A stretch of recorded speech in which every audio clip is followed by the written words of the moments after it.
for the vibe. Three for the feeling. Four, I feel it inside. Come on. One for the loving. Two for the vibe. Three for the feeling. Four, I feel it inside. One for the loving. Two for the vibe. Three for the feeling. Four, I feel it inside. Come on. One, two.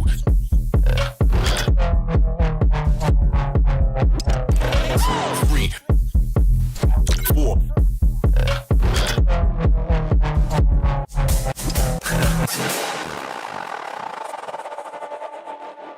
Inside, I feel it inside. Inside, I feel it inside. Inside, I feel it inside.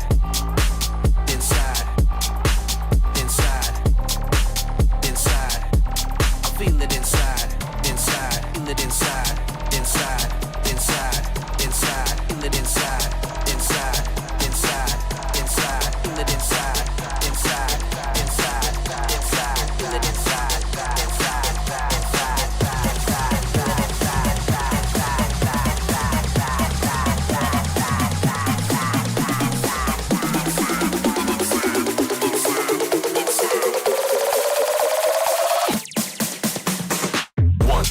One for the loving, two for the vibe.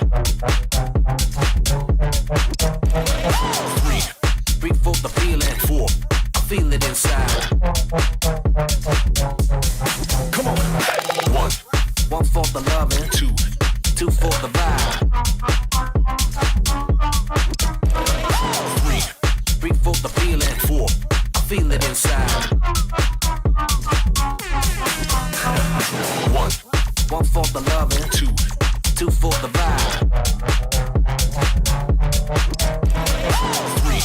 Three for the feeling. Four, I feel it inside.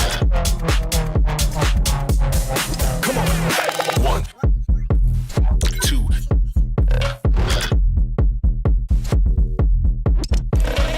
Three, four.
Welcome mga kaibigan dito sa first day ng playoffs ng knockout stage dito sa Valorant Masters Tokyo PH broadcast. So nandito lang tayo sa Little Tokyo.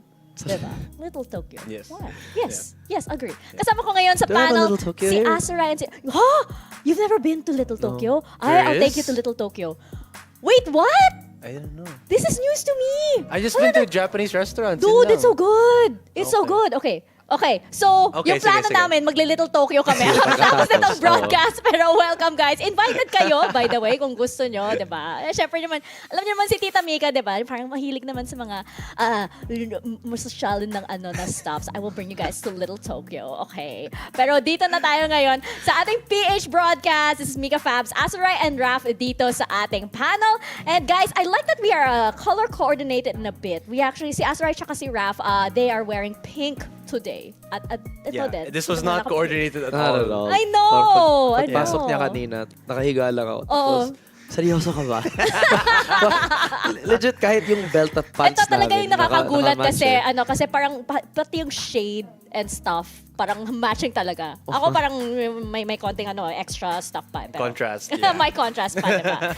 Pero guys, we are here at the knockout stage and I think na parang looking back at our group stages, diba, there were a lot of surprises. A lot of very painful surprises, I might say, okay? I think that, looking back, for example, okay, at Group A, the Group A bracket, guys, this physically hurts me and Raf because, surprise, surprise, walang Navi. And they, unfortunately, were eliminated, diba, by none other than EDG. Raf, it's okay. It's okay, it's okay. Sobrang, like, the way I'm looking at it, it's like, how can Navi lose this early? I mean, yun nga, sila talaga yung favorites ko to win everything. Kasi parang, di naman sa overhype. Pero if you look at the way this roster is constructed, they have Sinad, who at one point was, or is the best player in the world, plus the calling of Angel, so on and so forth. So he gets it with all the clutches, and it's kind of makes me wonder bakit wala sila dito. Kang kasi. Si Kang, grabe. Pero as right, diba, yung parang we saw how, diba, parang we know Sined to be one of the best op players in the world, di ba? Tapos nakita nga natin kung paano na, parang na-overshadow ni Kangkang si Cena, di ba? True, I think may sinend ata ni Eliza or ni Taylor or something sa chat natin na... Si Eliza or si Taylor. Sorry. Magkaiba yun eh. First name basis, di ba? Anyway, sabi ko lang na ang gusto ko lang inanon nun is she mentioned how parang out of all the operators that were used during the group stage ng Masters, about half of that, yung kills, was on the side ni Kangkang. So nakita mo talaga yung overwhelming capacity niya to, just as you mentioned, overshadow. And what's kind of interesting then is Navi, or seen it specifically, a player na sobrang chill lang maglaro. Alam mo, when you've seen him in the other tournaments, sobrang kalmado niya.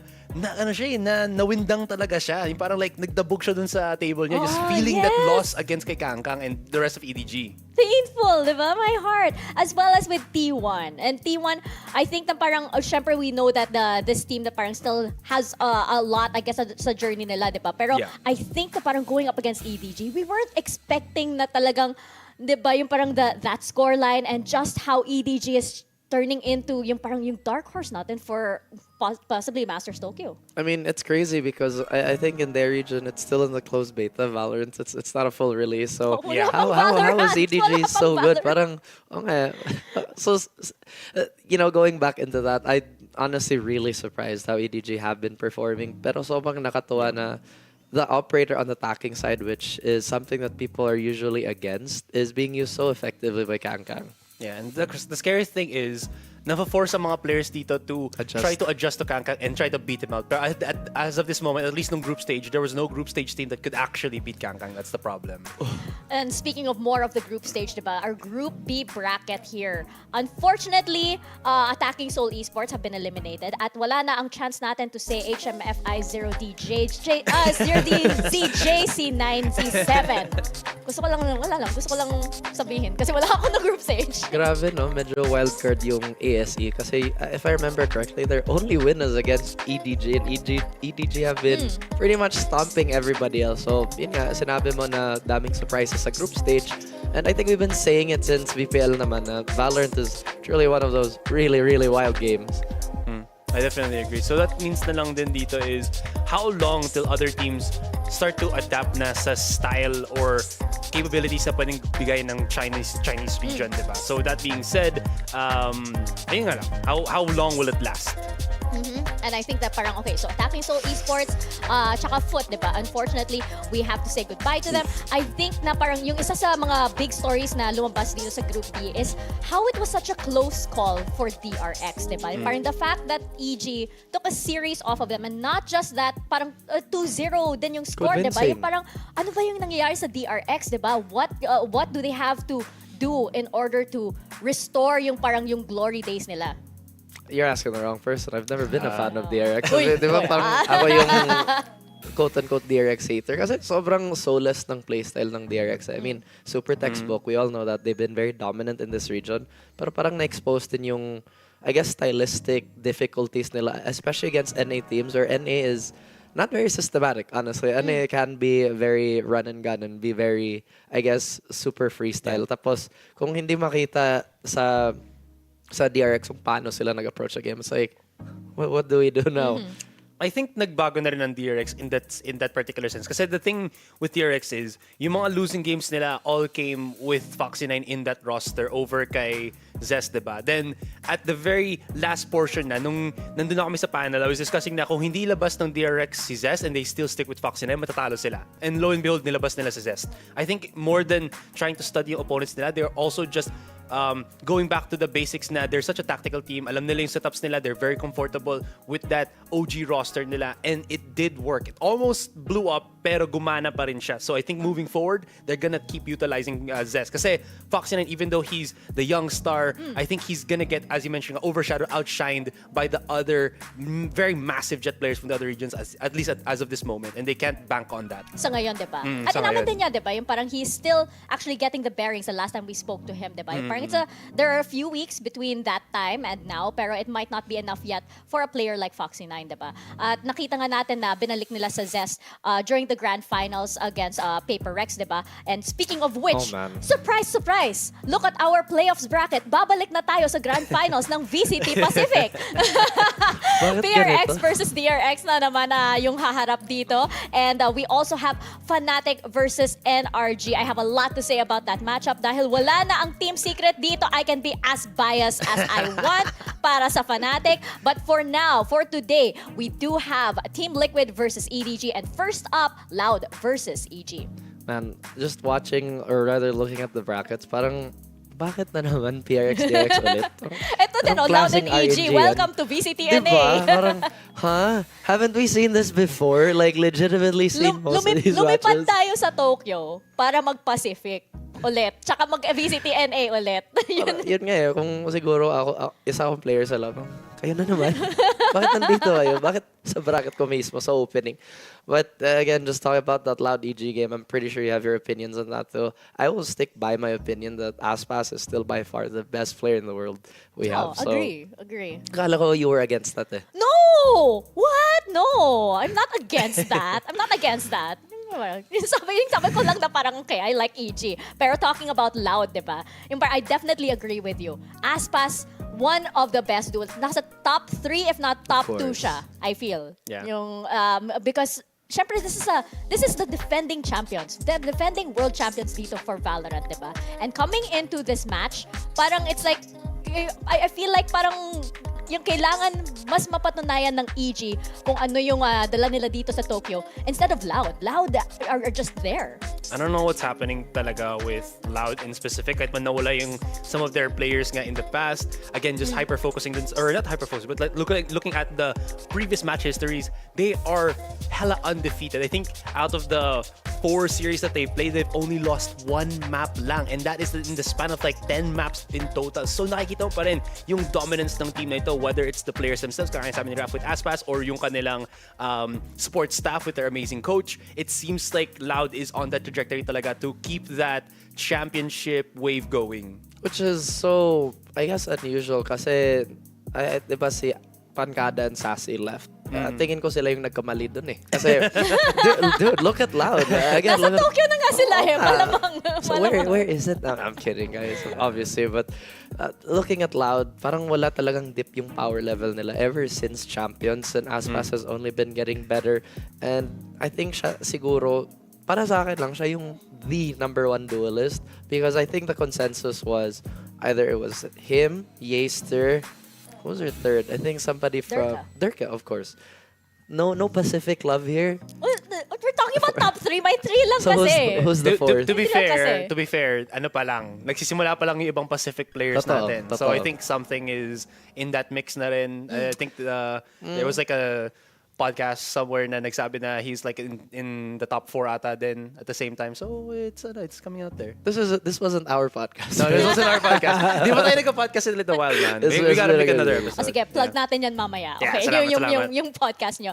Pero Loud will be up against EG. And yun nga, di ba? Welcome back to VCTNA, di ba? Pero if you do follow VCTNA, you will know na Cinderella run itong para sa EG, di ba? Literally nobody expected them to be here. I think even EG themselves did not expect to be here. I think akala ng lahat na C9 would be that third team, di ba? Coming out of VCTNA. Pero lo and behold, they are here right now. And I think a big part of that, we mentioned amazing coaches, di ba? Ang ating FPS queen na si Potter, di ba? Yung parang kahit kaaway niya yung lahat ng mga tao dyan sa Twitter, di ba? Sige lang, mali naman yung Twitter. Siya pa rin ang naging savior dito ng EG. Yeah, man, she will defend her team to the death from the looks of things, and it shows ang galing ng pinapakita na dito ng EG in the span of EG playing during the group stage. Sobrang legit ng performance nila. The clutch potential is definite there. More so I think from 2 specific players nila, si Jojo mo, pati lalo na si Bustio. Bustio's been really crazy. He's legitimately been the rock for that team, the anchor. When things go rough, you can always count on Bustio. Just to go back on Potter a little bit, siguro ang dami niyang perspective sa game. Kasi lahat na daanan niya. She's been a player, now she's a coach. She was also desk talent. So, Analyst din. an analyst. So literally everything and every perspective that you'd potentially find, she can really provide. And again, with a group of players like this na parang siguro statistically before that season of, I think it was VCT-NA, na parang they're unremarkable players. You know what I mean? Like, looking at them, they were just, okay, they're here, but what else can they do? Syempre, nandito na sila sa Valorant Masters. Yeah, what else can they do, diba? Yung parang malalaman natin yan when they go up against Loud once again. And previously, diba, yung parang nakita rin natin na in their previous matchup, Loud, syempre, was victorious. And a large part of that is because two players that they have dito, si Sadak tsaka si Aspas. As you mentioned, Raf, Aspas could potentially be the best duelist in the world. I say potentially kasi yung parang, para sa akin, it's still up there eh. May Turkey bias ka eh. Di pa naglalaro pa dati, okay? I mean, this is gonna be a great marker kung sino ngayon yung magsiset ng tone for the best players in the world. Since nandito na lahat ng mga gusto nating players specifically, except for just maybe nga yung sa Navi. Yeah, sa Navi. Tsaka Secret. Malamang. Saka Secret. Malamang. Yan sabi nga actually, Secret nga rin eh. But again, to be fair, now that we're in the playoffs, na-unleash na yung mga playoffs teams, this is where it gets really spicy, guys. Spicy, huh? Well, talk about spicy. Sadak and Aspas have been iconic ever since that Champions run. Parang, if Aspas, on the random chance that he's having a bad game, Sadak, and obviously less than the rest of that team, is gonna pick it up. I feel like this is one of the most dangerous things about Loud. It's not really just Aspas that's the problem. It's really the entirety of the team that can provide so many issues. And speaking of, diba, yung parang we keep talking about Aspas, I think yung isa din sa mga interesting na head-to-head na makikita natin dito sa match na to is between Aspas and Demon 1, diba? Yung parang how could you not highlight this matchup kasi, diba? Aspas definitely up there. He's already defending his title as champion, diba? Championship duelist yan, diba? And then you have Demon 1, who, by the way, nearly missed his chance to be here sa Tokyo, guys. And itong ranked demon na to na made it through the EG tryouts, diba? And now is put on the world stage against the duelist of the champions for the second time, by the way. Kasi yung first time, again, EG, parang hindi pa, yung EG ngayon, hindi pa sila lumalabas nung time na yan. They still needed a little bit more, to work on a bit more stuff. Pero I think ngayon, yung parang now that you have the pressure of the audience, the amazing Japanese audience, True. by the way, how is that going to affect the Demon 1? That's a very good question. Kasi, syempre, going back to Loud, sanay na sila. I mean, they've already performed on the biggest stage. They've already won the biggest title. Now they're just, again, just on the road to possibly reclaim it. Pero, siguro in comparison, yung EG, sobrang bata pa nila. What is truly their, again, experience at the top level leagues, and to run into the champion itself on day one for playoffs, that's Yeah. a lot of mental strain. Actually, Azurai, looking back at the last matchup, diba, between Loud and EG, we did see na parang yung Loud, syempre, was on top form. And I think one of the big questions na going into our franchise teams, diba, na parang kung wala si Sassy, kung wala si Pancada, what form is Loud gonna be in? It looks like ganun pa rin eh. Again, we haven't hyper-focused in the Americas region for a while. Kasi syempre, ano tayo, we've been busy with Pacific and everything. Pero just looking at what they've achieved throughout this entire run of theirs, it's incredible din. So again, undeniable na nandun na talaga yung kayang gawin ng Loud dito. EG naman on the other hand, I don't think we mentioned it dito sa broadcast, but we were mentioning it na nga no nag-gusto tayo before the stream started na it feels like EG hasn't really found their X just yes, factor. their X factor yet, diba? And the big problem dito na realize ko lang is I'm looking at the stats real quickly here is if EG stop touching my stats, man. If EG goes up against like a team from Americas na in specific region ng Loud, they struggle in terms of the duelist play. Like Demon just drops in terms of his abilities for the frags and such. And again, kakasabi ko si Jojo at si Buste yung pumapalag dito. So if that is one of the big factors or big issues na ma-encounter dito ng EG, could be another deja vu moment na matalo sila sa Loud dito. So if there's something that needs to improve para sa EG ngayon, it definitely has to be Demon performing against teams from Loud specific region. Kasi again, big example, when they were facing against Foot, nahirapan sila against that Foot roster. And again, Demon was underperforming then. Yes, may sasabihin ka, Raf. Nothing else Nakita ko like yan eh. that. No, well, okay, to be fair, that is a really big issue. Lalo na si Demon 1. Syempre siya yung parang naging all-star for EG, right? Especially with the story that he's kind of up and coming and he's been performing. Pero paano kung siya yung nag-shrink, diba? Especially with all the matches you've mentioned. And now, to shrink in front of Aspas is you're kind of asking for a lot Oh of yes, trouble. oh yes. You cannot, diba? You cannot, especially since again defending champions ang Loud, diba? And going into our predictions right now, I will start with the two of you dahil parang alam nyo na medyo kakaiba kayong predictions ko for today, Raph. Loud, obviously. Talk about Aspas right Obviously. minutes. Loud. Loud. Siyempre. Oh, sige. Yun lang. I will go for the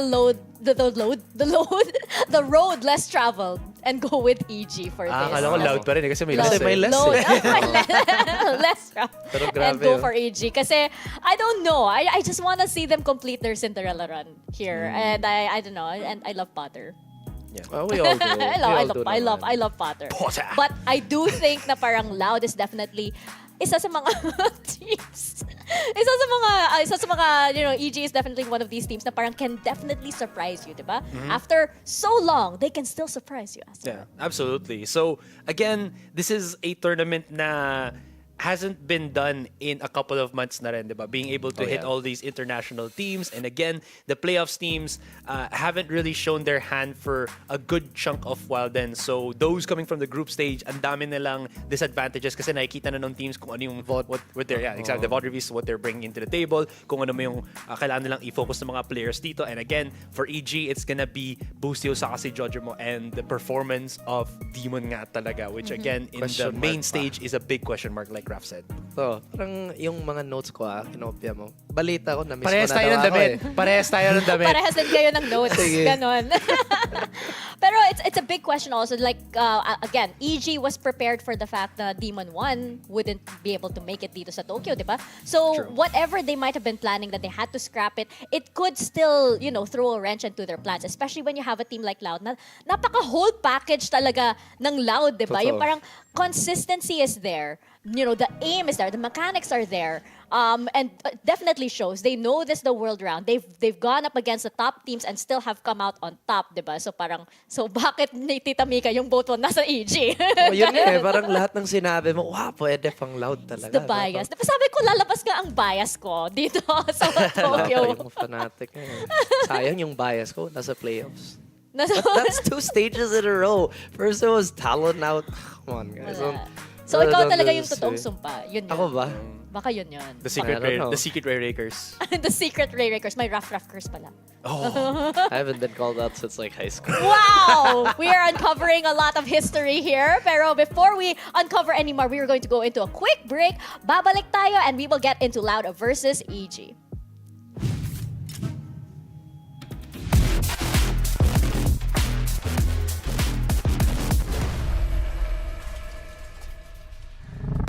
Eu acho que a performance que a gente teve no VCT Américas foi uma performance muito boa, olhando pelo lado das coisas que aconteceram, porque quando a gente chegou aqui nos Estados Unidos a gente teve muitos problemas, a gente teve uns altos e baixos também, alguns dias ruins de treino, coisas assim, e mesmo assim a gente conseguiu se recompor, arrumar o que estava dando errado e acabou conseguindo ganhar no final. Fue una liderança difícil porque pela primeira vez eu me encontro jogando com jogadores muito jovens e faz que algumas coisas sejam muito fáceis e outras coisas sejam mais difíceis. Pra mim tem sido uma jornada muito boa, porque eu tô jogando com pessoas muito experientes, então eles têm me ensinado bastante e ao longo desse VCT no Américas eu aprendi muita coisa e convivendo com eles eu consegui ter uma rotina muito boa. Eu acho que quando estava Sacio Pancada, a gente tinha profissionais mais experientes, né? Então tínhamos era muito mais fácil a gente lidar com o time porque todo mundo tinha muita experiência prévia. E agora eu me encontrei um pouquinho mais sozinho, em um sentido, mas ao mesmo tempo foi muito emocionante porque eu contei com uma comissão técnica muito mais adulta, experiente, e eu contei também com o Les, que o Les também chegou a ser uma força muito grande nesse time como segundo líder, então são experiências totalmente diferentes. Cara, com certeza sem o Sodak eu não estaria nessa posição, por conta que no passado ele já jogou nessa posição que eu jogo, que é jogando mais de Sky, jogando mais com boneco de mais de iniciador. Então ele já sabe muito de como jogar nessa posição, então ele me ensinou bastante coisa sobre isso. E tudo que eu tenho aprendido, não tudo, né, mas bastante coisa que eu tenho aprendido foi por conta dele, sabe? Então é isso, eu agradeço muito ele. Eu acho que uma das coisas que eu posso dar créditos pra mim do que eu tô fazendo tá dando certo é o fato que eu tô literalmente jogando o jogo o tempo todo. Todos os dias eu treino, saio do treino, vou jogar, antes do treino eu jogo também. Então o tempo todo eu tô praticando e tentando melhorar, saber coisas novas que eu posso fazer, tentar mudar o meu estilo de jogo para certos times e tá sempre variando nas coisas para tá sempre surpreendendo o time inimigo. Eu acho que isso é uma declaração muito forte falar que eu sou o melhor IGL, porque muito trabalho em time, realmente. Eu tomo as decisões, mas eu não tomo as decisões sozinho. Pode ser que minha palavra seja final, mas eu tenho muitas pessoas que me ajudam por trás. E também, se não fosse pelo talento dos meninos, eu não estaria onde estou. Então, realmente, falar isso eu não acho verdadeiro. E também tem muita coisa por aprender ainda. Então, é isso. Eu sinto que a rivalidade que a gente tem contra a Energy quizás um pouco mais grande, porque eu sinto que os nossos times são muito parecidos. Tiveram a mesma mudança de jogadores, a mesma quantidade de jogadores, e a gente chegou na final, jogamos na final, foi o único time que nos ganhou na fase regular, então eu sinto que é uma rivalidade muito forte. Pode ser que se esteja formando uma nova contra a Fnatic, mas o tempo vai falar, né? Vamos ver. Cara, eles são um time muito bom. Obviamente, gostinho de vingança sempre tem pra gente querer ganhar deles, porque a nossa derrota foi algo um pouco triste pra gente, né? Então a gente quer vencer deles. Mas não é algo assim que a gente tá focando no campeonato do Master Tokyo, que a gente quer vencer eles porque eles ganharam da gente numa final, sabe? A gente tá levando isso como se fosse mais um jogo. Se for pra vencer, a gente vai vencer. Se for pra perder, a gente vai perder, sabe? Então a gente só vai jogar. Acho que é isso.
グループステージが幕を閉じ、新たな4チームが戦いの舞台に上がる。 I think it's gonna be easy to beat the RX again. We just play like ranked. Remember? 常識を覆すチームペーパーレックス。その混沌としたアプローチの中心には互いへの信頼という強い柱が立つ。 Okay, let's get guys. 勝ち進むチームには再戦のチャンスが待ち受ける。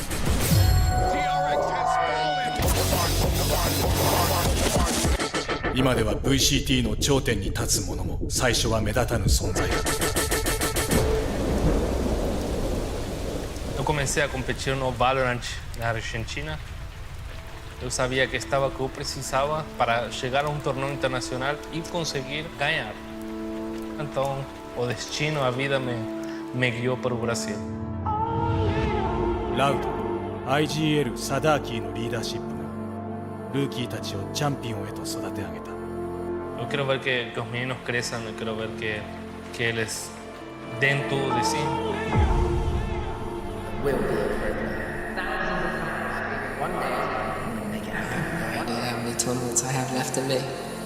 ボースター、リーダーらしからぬリーダー。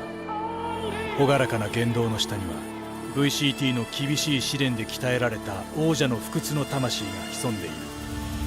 今、再び栄光の頂に登らんと彼らは挑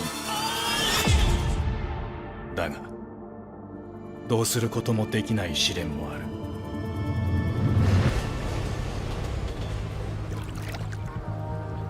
After winning the Masters Berlin, a lot of things changed.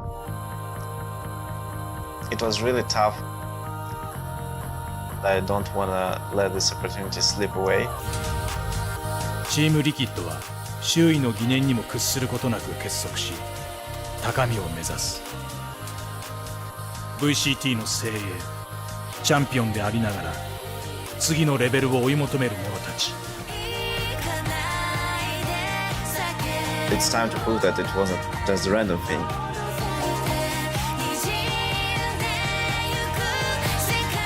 It's time to prove that we are ready to win.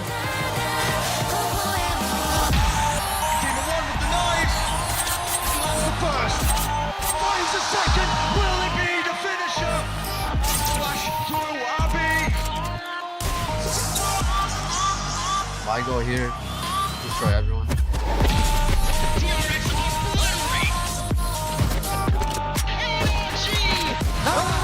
To close things out. 却嫁到世界之巅。高みを追い求める心が全てを突き動かすプレイオフの幕が上がる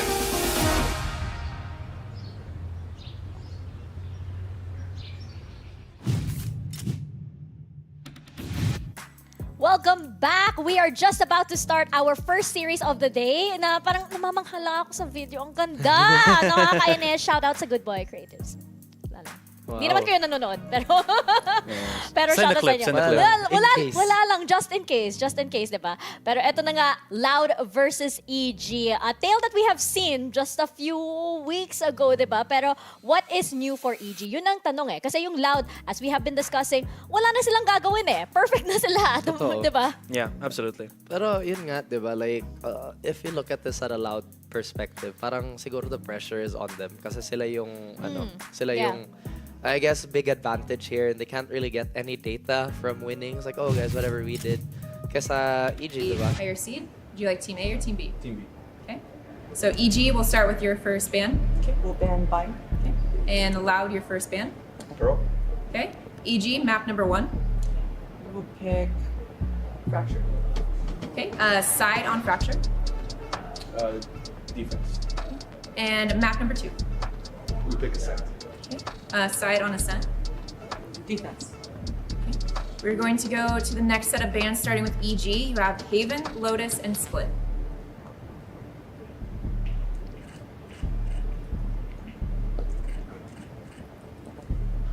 We'll ban Haven. Okay. Your ban, you have Lotus and Split. we ban split Ban Split. Map number 3 will be Lotus. EG side on Lotus. Defense. Okay, I'm gonna run through this really quick, make sure we're all good to go. First set of bans, we have Bind and Pearl. Map number 1 is Fracture with Loud on defense. Map number 2 is Ascent with EG on defense. Next set of bans are Haven and Split. Map number 3 will be Lotus with EG on defense. All good? Okay, go to both of you. Ayun. So, with that, gusto ko sabihin na this pick and ban na nakita natin in between these two teams, the last time that they've met, it's almost the same na din except for the fact na binan ng EG ang Bind. I think they realized that this is one of Loud's scarier maps in the international scene. So, Haven is something na okay lang sila. I like the skipping. What's up? Hyping the crowd. And again, the energy that is EG is here. They're ready to lose. Oh! Grabe! Mika rebuttal! Grabe! For the team! Parang- For the team! Later. Pag Mamaya siya makita, di ba? Pang ano lang, pang shit. Oh, pero I'm happy to see yung mga yung mga stuff toys ni Stuff toy, Aspas they're back. have made it. They are back here in Tokyo. Di ba yung parang, after every win, I think sa lock-in, may bagong stuff toy, di ba? And I'm sure, Really? di ba, going into Japan, ang dami niyang stuff toys na pwedeng bilhin dyan sa Japan eh. Grabe, no? Parang yung energy sa EG sobrang high up. Pero yung Loud's like, okay guys, we're here. Day in the office. A day in the office. Yun nga, parang villain vibes, di ba? Yeah, off topic, tingin nyo kaya may extra luggage na si Aspas for buying the plushies and stuff Feeling like ko, that? that's a lot of space. That's a lot of space. So, Ayun lang, gusto ko lang. Just off topic. Yeah, would you get an extra bag for like... for my stuff toys, Yeah. yes. If I was Aspas, I would. Yes. Why not just Kung- ask her? Kung essential sila para sa victory ng team ko, yes. Definitely, di ba? Ayun naman sa ulo ng teammate niya. Oh, kaya to guys. Nagsasalita din naman ako. yung Tagalog aso. pala, Yung no? Di ba may pangalan na nga yung aso eh? Ano, Lucky Me? Huh? Paano na ano, per tournament? Anyway, guys. Para sa akin. Di ba kahit Tagalog or English, Asoy pareho. Masyadong maaga. Masyadong maaga, Asaray. Pero 11. It's still pretty early, man. it's early for this. Diba, usually it's about like past 4 p.m. before I have to deal with you guys. This. Yes. Wow! Diba? Oo, naalala mo Deal sa with you guys! Sa last year yung cosmic ni Asoy, tayo din kasama din. Yun na nga eh. Yung ano, I don't wanna say it. nakakasabaw. Baka mamaya. Oo.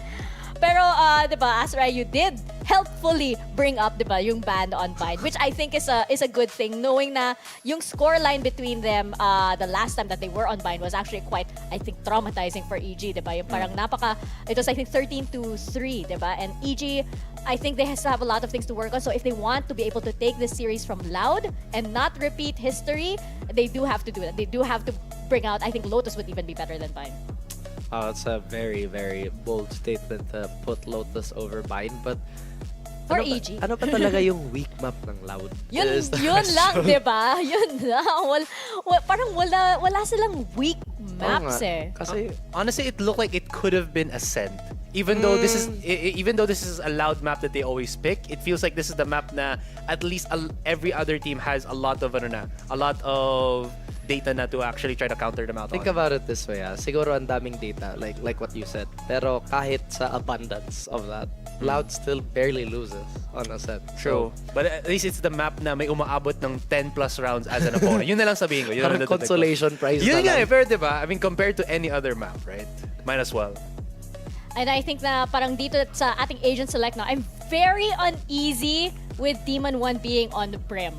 Just because yung parang the most success that EG has is when Demon 1 is able to really just lean into the duelist role, diba? Yung parang you have Jogemo here on the Raze, pero parang Demon 1 needs that support. So we're gonna see if indeed EG has something up their sleeves against Loud. Over to you, casters.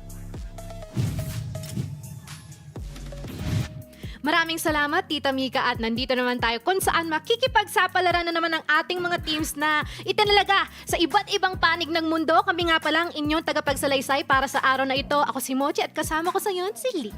Hi, what's up, guys? Makita na naman natin itong matchup na ito. It's gonna be Loud versus Evil Geniuses, and I'm pretty sure this is gonna be the rematch nila.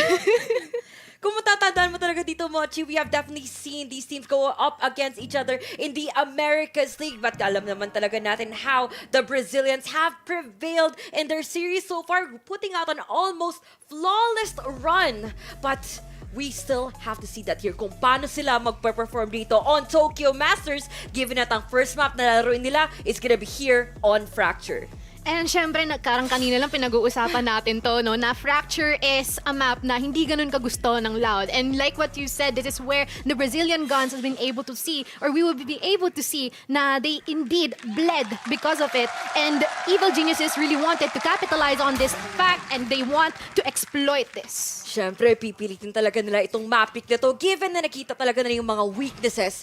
Posible nilang makakapitalize on, lalo na at mapapunish sila fully by Demon 1 naman padaloy-daloy lang dun sa labas ng A-main. Basti Busio could not even land out a single trade. Presence being known here towards A side of main. Busio still all on the side, taking out one in the process, and Aspas is gonna be out there for the quick on headshot, and the flash break coming in from Sadak on towards sad position already. Napaka-aggressive ng start na yon na nakita natin kung gaano kabilis ng kapitas ang Loud dito, because they really want to get rid of the fact that EG is really reliant in terms of really explosive plays. But right now, we're seeing a -1 here on the end of EG once again, where Jogjimo will be falling down, pero immediate trade from Contra, agad na nakuha niya, and we will be seeing a 2v2 situation as of the moment. But just I was saying that, mukhang si Toys na lang ang may iwan dito. Ang ganda ng kanilang pag-hold down ng controlling anchoring kasat, but so far naman, ang ganda din ng comeback na ginagawa ni Cobb. As he's holding down the side, he still lands out that 3K. And an amazing start pa dito so far from EG, because they have still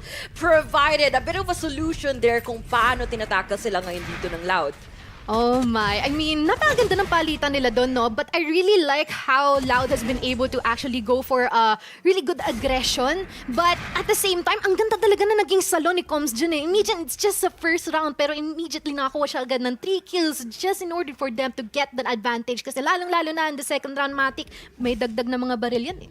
Dagdag ng baril, and of course, the advantage in itself talaga that the opponents really have to capitalize on. EG here has decided na mag-invest na kaagad with the Phantom. Walang katakot-takot, lalo na itong Sova main na ito na si Com.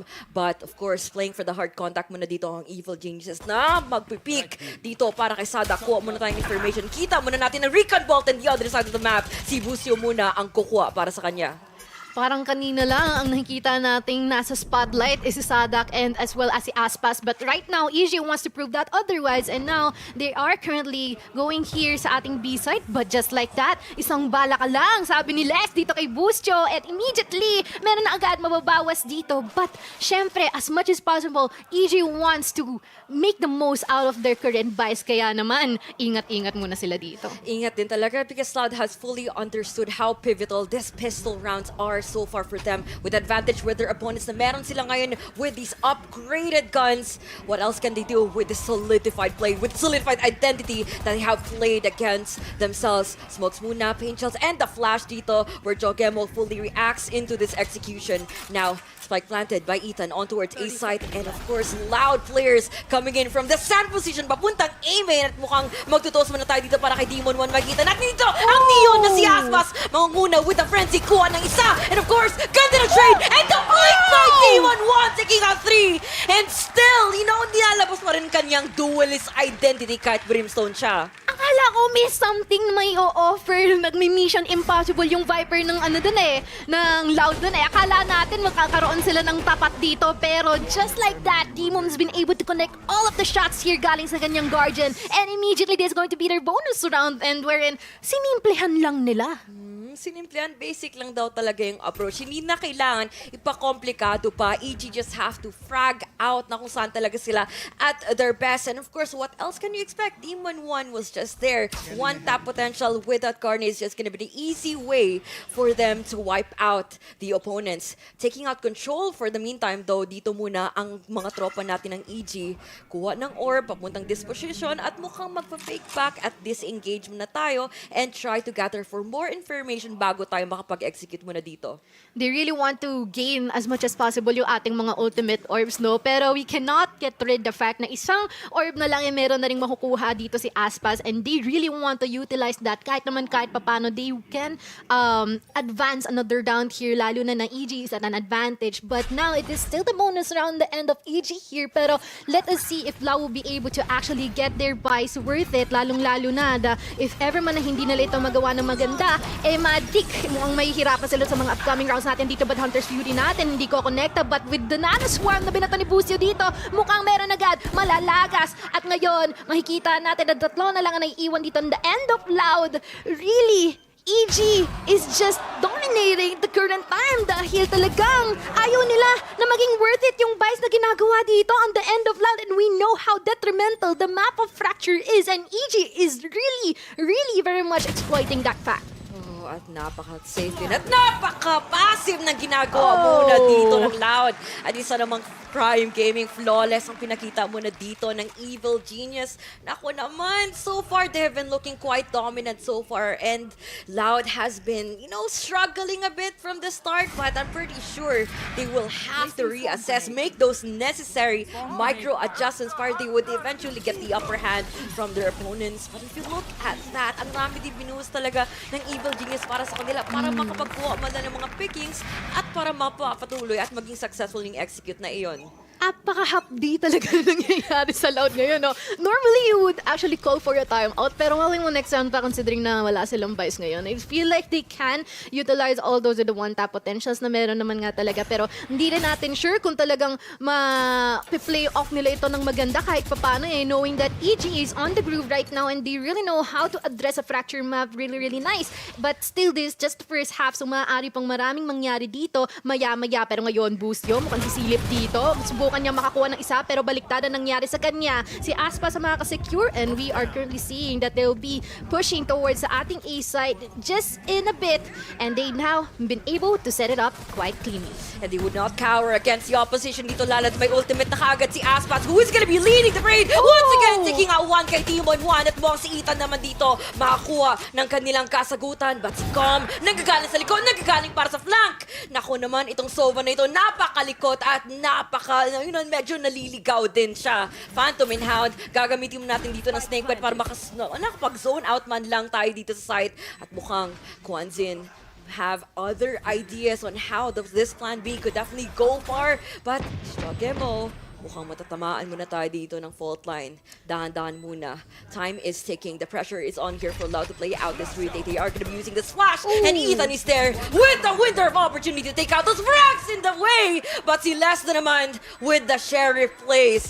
Of course, one peek at a time. Isolate all your duels as much as you can because you're surrounded. Napapalibutan ka na at mukhang napapadapa na naman tayo dito. Nadali ng crossfire dito si Les, no? And just like that, they've been able to actually put every single person here on the end of Loud down. And we have seen kung gaano ka-potent yung ginagawa dito ng Evil Geniuses and they've been able to maneuver everything up to their play. And look at that! 4 rounds in a row as a win on the end of EG. And makita natin kung gaano kahirap na hirap yung side ng Loud dito considering na yes, they've been able to get the ultimate ng Neon dito pero hindi nila yun masyado na-utilize because there's been some quite of an extend na nagawa dito instead of playing it safe knowing the situation that they're in right now. So there will still be a possibility na sila yung mag-fall apart but right now, mukhang they really want to contest here in the end of EG.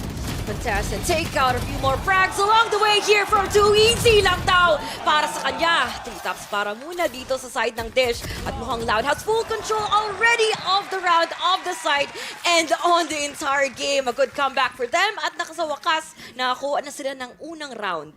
The 4K!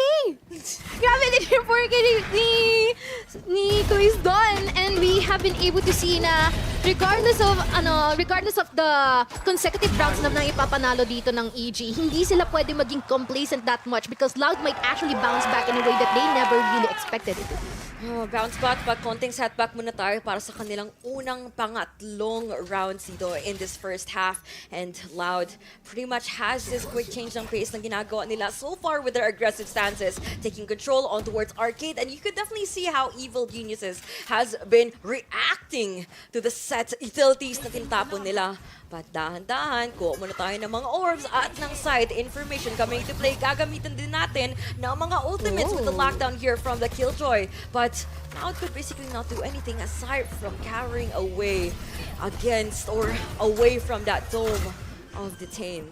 And we can see kung gaano ka-decisive din yung Laudo. No? Immediately, they just prompted, you know what, let's go for a retake. Pero mukhang basang-basa ata yun ng EG dahil tignan naman natin, gustong-gusto nilang pumalag as much as possible. They want to go for the contestment and we're seeing Jojimo here just popping off. And we'll be able to see 2 members falling apart here in the end of Loud. And mukhang medyo mahihirapan sila dito in terms of the retake pero hindi pa niya yung tatantanan. Hindi niya kalang maiko-connect ang kanya showstopper at that instant. And now, less Entoys na lang ang may iwan dito. Mukhang panalo na sila dito. Basta meron silang ma-secure ng mga tao here from the end of EG.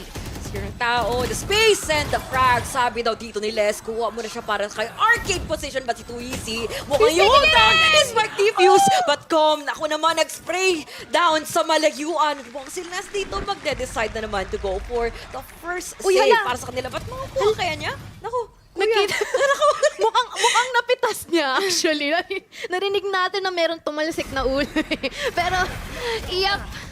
That is so unfortunate in the end of Loud, no? Parang kahit papano, alam na ng Evil Geniuses kung gaano or kung paano yung mangyayari. I mean, yes, kung gaano ka-decisive yung Loud, alam din nila kung paano i-address yon. And you know what? If you want to go for a retake, we will make you ineligible to make that retake. Kasi dalawa na agad na malalagas sa inyo, everything will just fall out on that instant. And now, ngayon lang natin makikita ang timeout na i-play out dito ng Loud. I mean, if you look at the things talaga, you could barely see Loud taking that much map control and be quite successful sa mga initiatives nila. They have barely had any freedom at all to move around the map because EG, man, really wants to get the upper hand early on sa mga post plans nila. They have to solidify themselves with the crossfire, but also not give any chance, any window at all na mapapasukan talaga sa kanila dito ng Loud, which is can be difficult on their case, but I'm pretty sure with this timeout, they would understand this pattern na pinipilit sa kanila ng Evil Genius. Hopefully that will be the case. And what I find really interesting then as well kanina is they really got into the defenders, and despite of the fact na alam nila nagihirapan sila doon. So what if Loud really wants that to happen and that everything's just going well according to plan? All according to plan. I'm pretty sure Potter knows everything. Potter is gonna be one proud maba for their boys here, Yeah. just taking down Loud so far, no? Parang hindi na sila naging maingay sa stadium ito. Medyo napapatahimik na nila, but I'm pretty sure with this silence is gonna be the great way for them to hear, feel, and experience the game for itself. Loud is just trying to figure out the pacing that they need para sila na ngayon ang magsaset.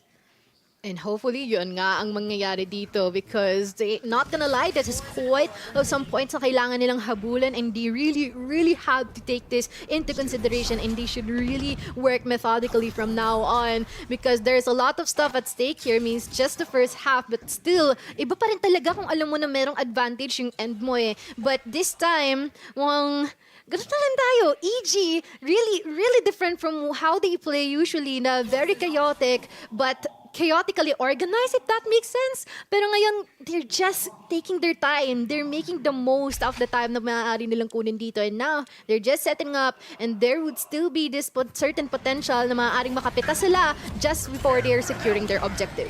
Disiplina, confidence din ang kanilang pinapakita. And of course naman, para kay Jogemo, walang problema para ipakita to para sa kanyang team. But sa other side naman, Loud, Sadak dito, who's gonna be able to put a halt on, put a pause button real quick para sa minabalak ngayon ng Evil Genius, kung saan nakikita natin, they're gonna be cornered down here from Aspas! But si Kwanzin, nagtatangkang makabawi, but makita naman natin dito si Demon One, hindi pa muna magtatapos ang kanilang journey so far, papuntang B-site. 14 seconds left on the clock, 52 HP para sa kuya natin dito, at aantayin niya ang pagkakamali dito muna ng Team Loud, that they're gonna be peaking in the wrong timings and the wrong utilities, and the set, the lineup! Demon One, what was that? Ano yun? Ginawang firing range yung dalawang unang naiiwan dito on the end of Loud just after putting the spike down. You know what? Sige, game face on. Demon 1, just by looking up those two people who na mag-aamba na talagang titigan siya or patayin siya. Look at that, how clean he has been able to execute that. This is where the team, Evil Geniuses, Nakakagulat. Magugulat ka talaga, nakala mo duelist ka. Parang hinart attack ako. Hyped up and ready. Sino ba naman hindi magugulat sa mga outcomes na ito? This is by far the first time that I've seen Loud crumble in the face of their opposition. But before we say anything just yet, Kwanzin is gonna be there for the quick headshot para sa isa. Jogemo, taking enough space, papunta dito sa B-site. Mukhang open na naman, and Loud is nagbumukhang attacking pa nga.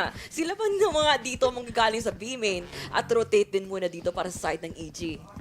Nabaliktad bigla ang ating mga position dito. And just like that, after throwing in a couple of utilities here sa ating B-side, biglang pupunta na sila dito sa ating A. We're in, readily available for them to taking. Marami silang oras para makapag-set up dito at maaaring makapili ng mga posisyon na tingin nila na makukatch nila ang Loud off guard. And they know and they're well aware of all the advantages na meron sila ngayon, and they really want to capitalize that one. But ngayon, Ethan might possibly see these members here from Loud and maaaring meron siya mga papitas dito, or would it be the latter? Oh my God, call the ladder. Call all the utilities dito.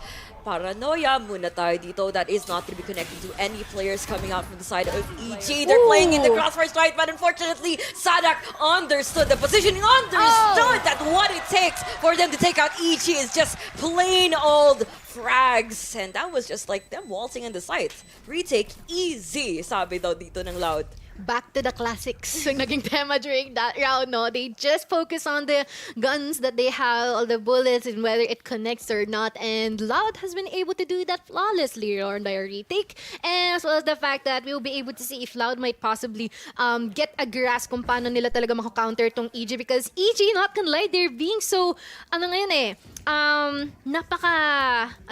term yon? Like, napaka Explosive. Yeah, napaka-explosive nila, napaka-utak nila. Tinatry nilang tingnan kung maaari lang mahanapan ng butas ng si Loud. And so far, nagagawa nila yun na maganda. So Loud, it's time to do the counterpart. Hanapan din nila ng butas yung EG.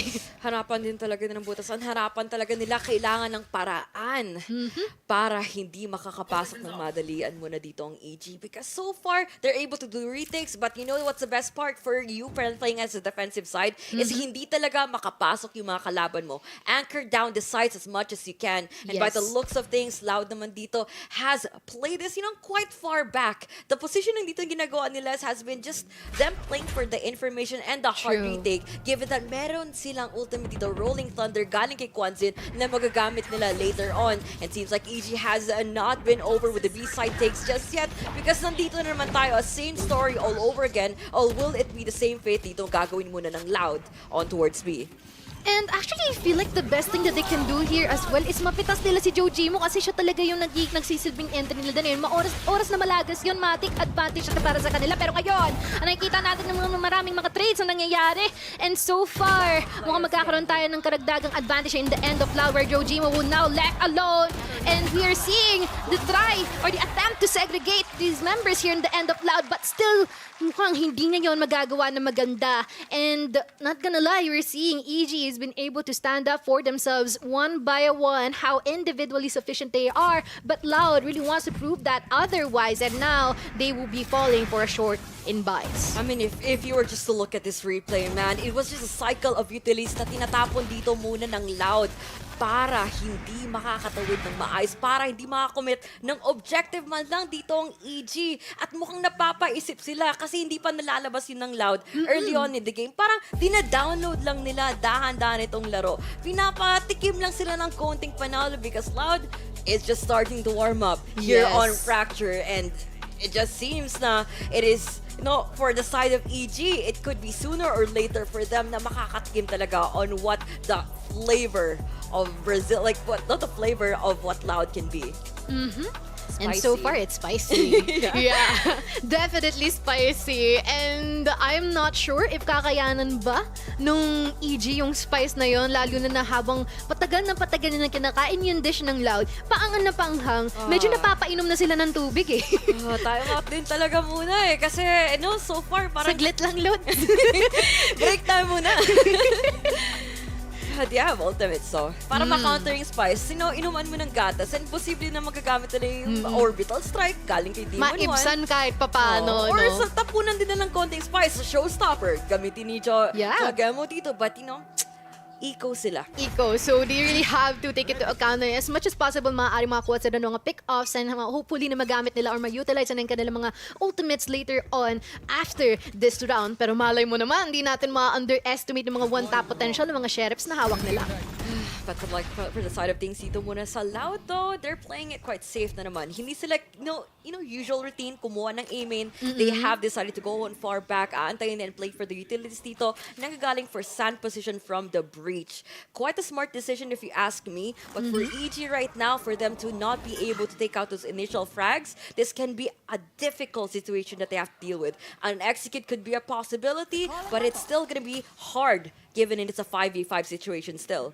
They have a lot of stuff that they have to take into account here. Pero si Les, nakaramdam. Wait lang, Lods. Atras muna tayo dito. Kinabahan ako ng slide. Pero ngayon, nakakapag-setup na maganda ang EG. Paunti-unti, sinusubukan talaga nila na as much as possible, ma-displace nila na maganda yung mga members natin dito from Loud. Pero yung nga, just they were gonna mention it, mukhang kukonekta ang kanya showstopper dito on the end of Jojimo. And we are seeing the rest of the players here at the end of Loud na umatras paunti-unti sa adak. Tamang bato lang ng kanyang mga utilities at maaaring hindi na gawin ng kanyang mga kakampi. Pero now they've been able to put the spike down and it's all up to the 4 members remaining here sa Loud kung paano nila i-address to. But the core is still alive. Aspas is there, alive and kicking, but the flank here coming up from Lucio on behind.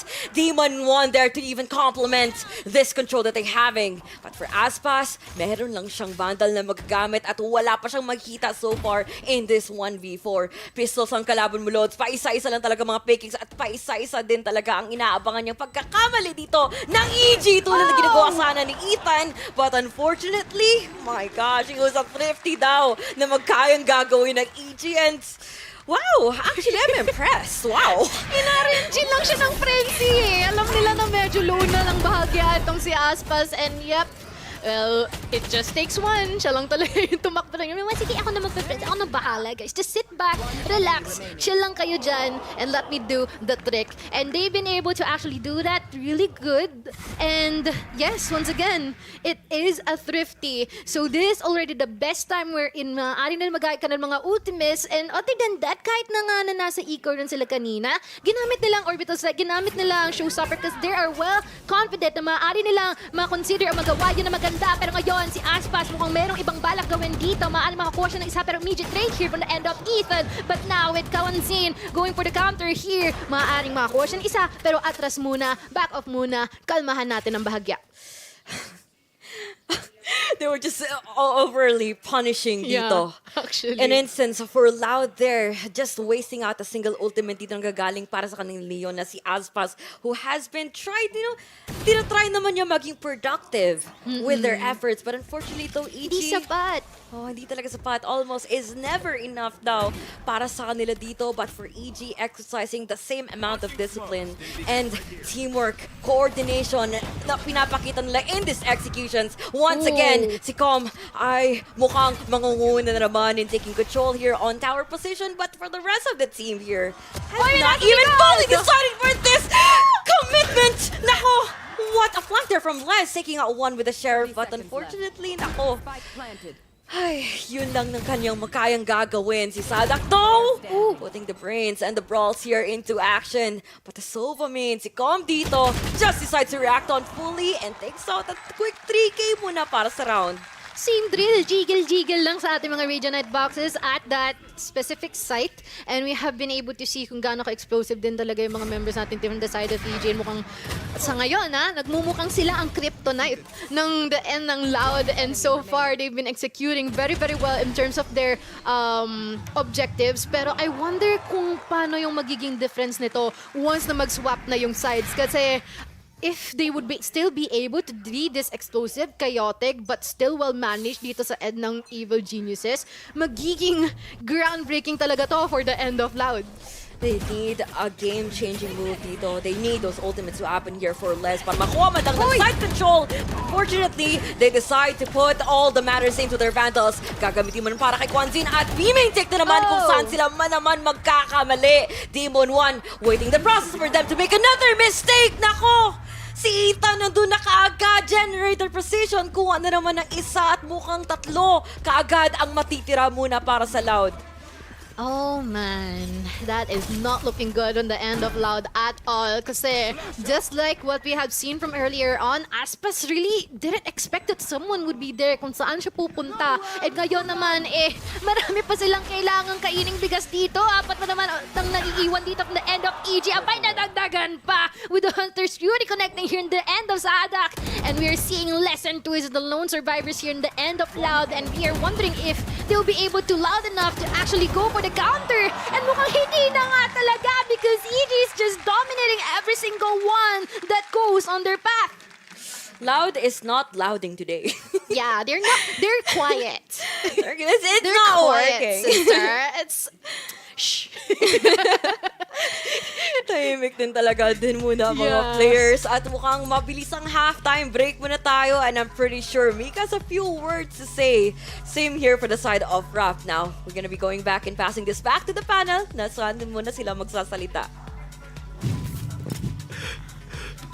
Excuse me? Hala, Kaling! Excuse me? May nakalimutan ka! Kinalimutan ako. Nagulat ako! Well, Mika has a lot to say as well as Raph. Parang, may kulang. Ouch! May kulang. It's okay. I'm Sige. expendable. It's okay. Diyan ka na lang, Asaray. Kami na lang ni Raph ang magdi-discuss kung ano ba talaga ang nangyari sa half na yan, di ba? Kasi as we saw, this is very, very impressive from EG. Talagang in-exclude si Asaray. This is very impressive from EG. And as we're talking earlier, di ba, counter, strat, queen, Potter, di ba? We can really see that they did their homework here on Fracture. That is so true. And again, just to highlight on how good EG has been, then like they've been taking the fight to Loud, which has not allowed Allowed. anything to happen. Really, like usually when we talk about Loud, they have really good mid-round adjustments. I think you brought that up earlier too. But EG, they're just so aggressive today, and I really like the decision for again for them to put Jojimo on that raise. Diba kanina parang dapat si Demon 1 kasi siya talaga mag-shine I'm in that convinced. position. But again, Jojimo doing so well. Doing so Diba, Mika? well indeed.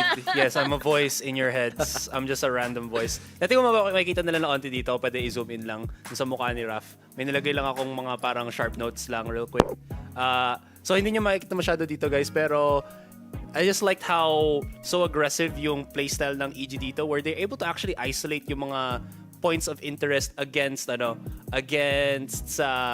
Loud. Kasi if you look at things lang din, Loud has the one thing you can do as a defender is try to be super aggressive on certain angles, diba? But you do see yung sa EG breaches is falling back, again assisting with good utility, and again isolating players of Loud in specific locations where they can't really play properly. Sige, pindutin mo. And we're gonna see what happens to Azurai's stats as well as what happens to the rest of this series as we pass it on back to our casters. Nalungkot siya kasi nakita mo yung kung gano'n nawala yung ngiti niya sa mukha niya nung hindi mo siya natawa. Huwag ka mag-alala, Azurai. You matter. And of course, your opinions matter. Now, for sure, na maririnig talaga dito ng Loud. But say it louder for the people at the back now! Sabi ni Boostio, na kung saan maging agresibo na naman sila. What's new? I mean, that's the classic evil geniuses that we all know about. And we're seeing the latter, though, because from the end of Loud, every single one has been able to be secured by them. And paunti-unti, we're seeing a really good progress for this first round. And hopefully, they'll be able to narrow down the scores. Pero may bunting mga nanaro down ng mga tao dito because they're now falling apart at the Violeto. And we are seeing still the advantage in the end of Loud here, where Com will be left all alone. Sino ba naman kasi si Com para ma-counter tong apat na tao na iiwan dito? Hindi ko connect yung mga shots from the Ghost, and it will be less na makakakuha sa kanya. Man, it's the second half. They have to show everything that they've got here on Fracture, and it is going to be a great way to put them, humble down the opposition, given that they had, parang sabihin natin, a moment of victory. Yeah. Man, they had good moments right there, and good frags. Yep. Left and right. And actually, it all makes sense, no? If they really want to go for the attacking on the second half. Kasi that just means na with the 100% na win rate nila na pinakita kanina, that just means that they'll be able to maneuver that up to the fullest extent. And kung magkakaroon nga talaga sila ng steady pacing here na kontra sa Evil Geniuses, then definitely it would be a really good advantage or even a match secure on their end. But now, they might go to our A main just a little and mukhang magkakaharapan sila dito nilabas ng Kongkas. Pero hindi pa rin nila ito tatantanan dahil lahat ng mga din magkakaroon na ng girahan. And we'll be seeing all the bodies on the floor already nagtila sementeryo yung spawn natin dito. And now, si Boostio na lang ang naiwan. Anong gagawin mo, Boostio? 60 HP ka pa man din at classic lang ang hawak mo. At tatlong core remaining pa rin talaga dito sa side ng Loud, which can be a good odds that they're going to be playing in their favor. But for the side of Boostio, classic lang talaga ang hanap at posible pa nga siya makakapulot. But nag-overthink siya dito sa labas ng A main. Nakakarig na siya dito ng Spike Blood, but hindi pa nga niya alam na kung meron ba talaga mag-play for the anti-flank na kung saan talaga siya manggagaling. Now, 60 HP, a third, an alarm bot, and a dream. Kaya take into account, may storm grenade siya matatapon, but what else can you do aside from putting this ghost up to its fullest potential? Gagamitin talaga natin dito a quick think here and there na makuha natin, but given the crossfire dito na ginagawa ng Loud, it can be quite too difficult, lalo na't isang pamilya mag-pick sa'yo. Okay nga, no? Family peak!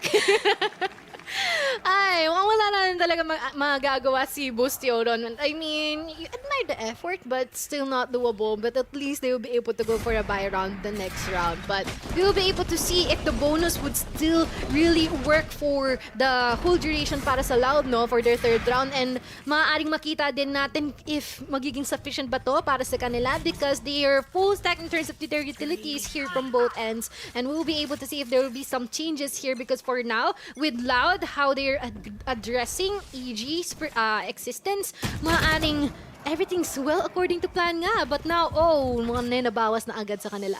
I mean, they could have gone for the information play here, but unfortunately, Loud just wants to take in the basic approach of them playing it for the hard contacts and entries that they're going to be lying as pass on. Unfortunately, hindi na maging productive. Gagamitin muna tayo ng utility. Snake bite. Zone out muna tayo papunta sa backside. At si Com dito, he's going to be tagged down to 30. But for Loud, regrouping, waiting for an entry. Of course, an information play being made here for Jogemo, nagagaling para sa kanyang boombot. But we still have to see how much utility are they willing to burn para ma-stall out itong execute na binabalak ngayon ng Loud papuntang A. Just para mabawasan lang yung health ni Com dito, nagbato sila ng pain shells, nagbato sila ng snake bite, nagbato sila ng molly ni KO. Lahat ng mga utilities silang nag-spend nun, pero right now, mukhang meron ding ibang nawawaldas dito on the end of Loud because Jojimo is just popping off. Actually, securing 3K already now. Toys is now left alone here in the end of Loud. And EG is just good as clean. Nabangasan lang ng bahagya. Pero, kitang-kita naman how they will be able to actually play this really, really good because now all the information, they're well aware na si Toys ang nandito sa sand and maaaring ito na rin ang kanyang huling hantungan. Not just because nire-respeto pa rin sila ng mga members natin dito from the end of EG. Respeto din talaga. Lalo na kung alam mo, yung competition has been well experienced into this level of competition. Quick mind games here and there can be great, but you have to understand, kakaibang games as pinakita dito. True. Sana ng Loud. But for EG, they tackle this, with just the Vandals, with just Jogemo holding down Sand. At ang ganda na lang kanilang pag-anchor, pag-hold down of them just putting Valorant in just shoot, pew lang sa gilid. And this is where they're gonna be most effective indeed in their defense.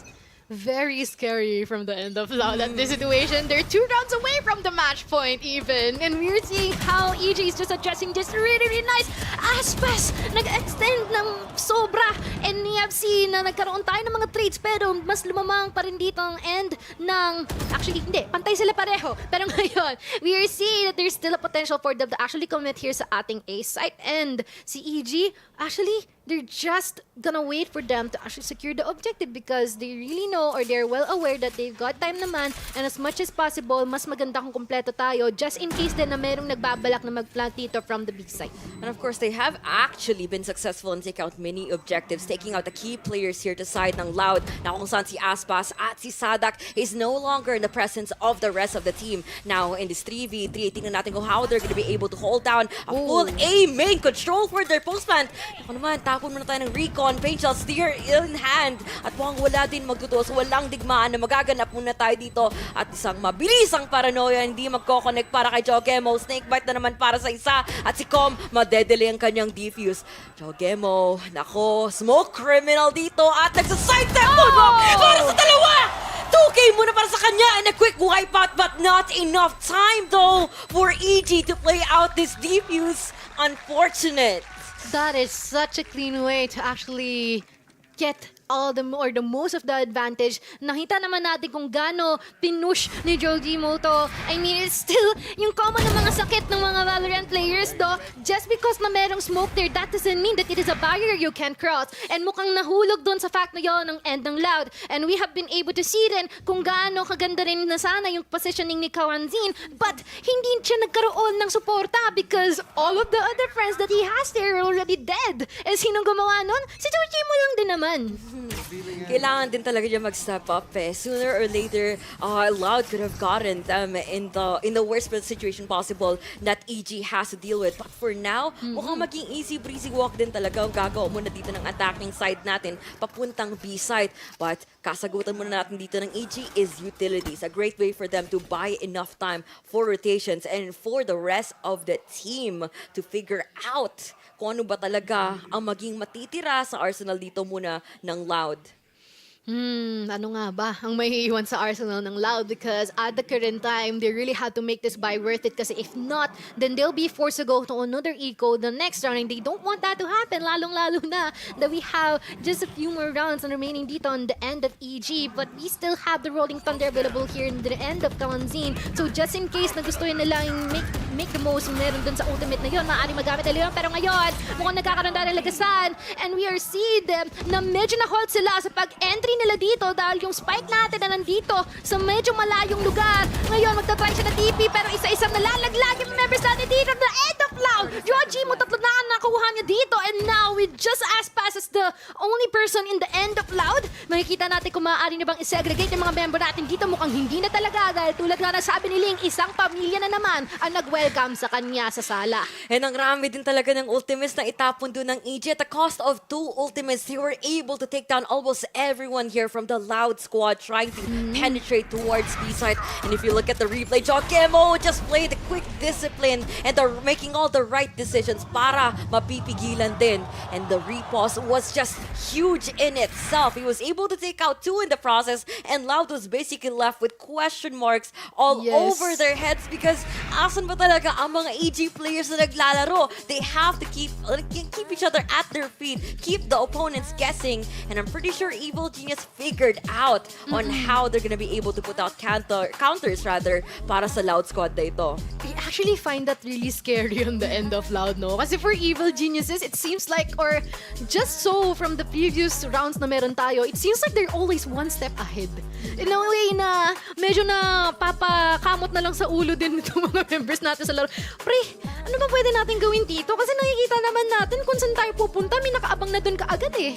Ano pang kulang? Ano pang kailangan natin gawin? Man, if you were to look at sa side talaga ng Loud, they could make the necessary adjustments, but minsan nakikita mo some of the calls were a bit late. Nakita natin on the defensive side, nahirapan sila on deciding which map control they're willing to pull out. But for this time around, let's just say that EG, man, they are doing all of the necessary steps possible for them to figure out a lead, for them to get the upper hand in the game because isang round na lang dito, Mochi, and they're already up for a match point. Actually, as much as we may say na mahirap nga yung sitwasyon ni Lau dito, they have 3 ultimates available for them to use. So they can actually use that. Yun nga lang, they better make it worth it because if not, oh my, it's gonna be a bad thing for them. Pero ngayon, we are about to see them entry here sa ating A side very cleanly, pero just with the through the smoke na spam dito ni Com. Nako, meron agad na lalagas dito. One by one, they're just falling apart and now, less. Say no more less because they'll be there securing the last person here in the end of Loud. That is so unfortunate. I guess you could call that a prime gaming flawless. Yes. Flawless play coming out from the last players here ng side ng EG. You know what I love about this team? Evil Geniuses are not afraid to go down and dirty in this game. They're willing to take on the fight. They're willing to take out Loud. Talaga, in the middle of an execution, in the middle of, let's say, just them waltzing towards the side, which can be awkward then. Side ng Loud. They're caught with their pants on constantly, and there have been easy pickups lately para sa defensive side na ito, and has been quite productive in every plan that they try to execute. Actually, never mind saying na hindi sila natatakot to go down and dirty because that's how they are. That's actually their branding and that's how they play. And they are indeed not gonna be scared of it because ganun sila lagi kakayotic maglaro, ganun sila kakayotic palagi mag-execute, and they're well proud of that. They're taking advantage of that and they know how to use it of its full potential. But now, there is still a possibility that Loud can actually go for the counter here, pero once again, the chances are quite slim. Pero let's not get rid of that fact because it's still a possibility, but kailangan talaga nilang i-take into account na meron na silang -1 dito on the end of Loud. -1, but the duelist is still alive. Full reliance dito para kay Aspas was able to even take out the frags in the process of them fully controlling towards B side. But for the side of EG, mabilis ang flank muna tayo. Nanggagaling para sa tunnel position is gonna be Jokemo. But for the rest of the squad, they are just gonna repositioning their way towards Arcade because alam nila na may rolling thunder. Alam din nila na may lockdown. Hindi sila maapektuhan. Aspas already there, here to save team, and here to back on away from the pain shells. Galing para sa likod is gonna be Demon 1 na anticipate niya yung flank already. Aspas making all the right calls, hearing all the right angles, and for the side of squad dito ng Loud, hindi nila papalampasin kaagad itong larong to because kaya pa nilang humabol at kaya pa nilang mag-ingay dito sa Fracture. Signs of life, may pulso pa. humihinga pa. Medyo mabigat nga lang yung hinga, pero at least nakita naman natin kung gaano nag-stand out si Aspas doon. You know what? Let me just go in this specific position. Just go and shift to some angles na maaaring panggalingan nila.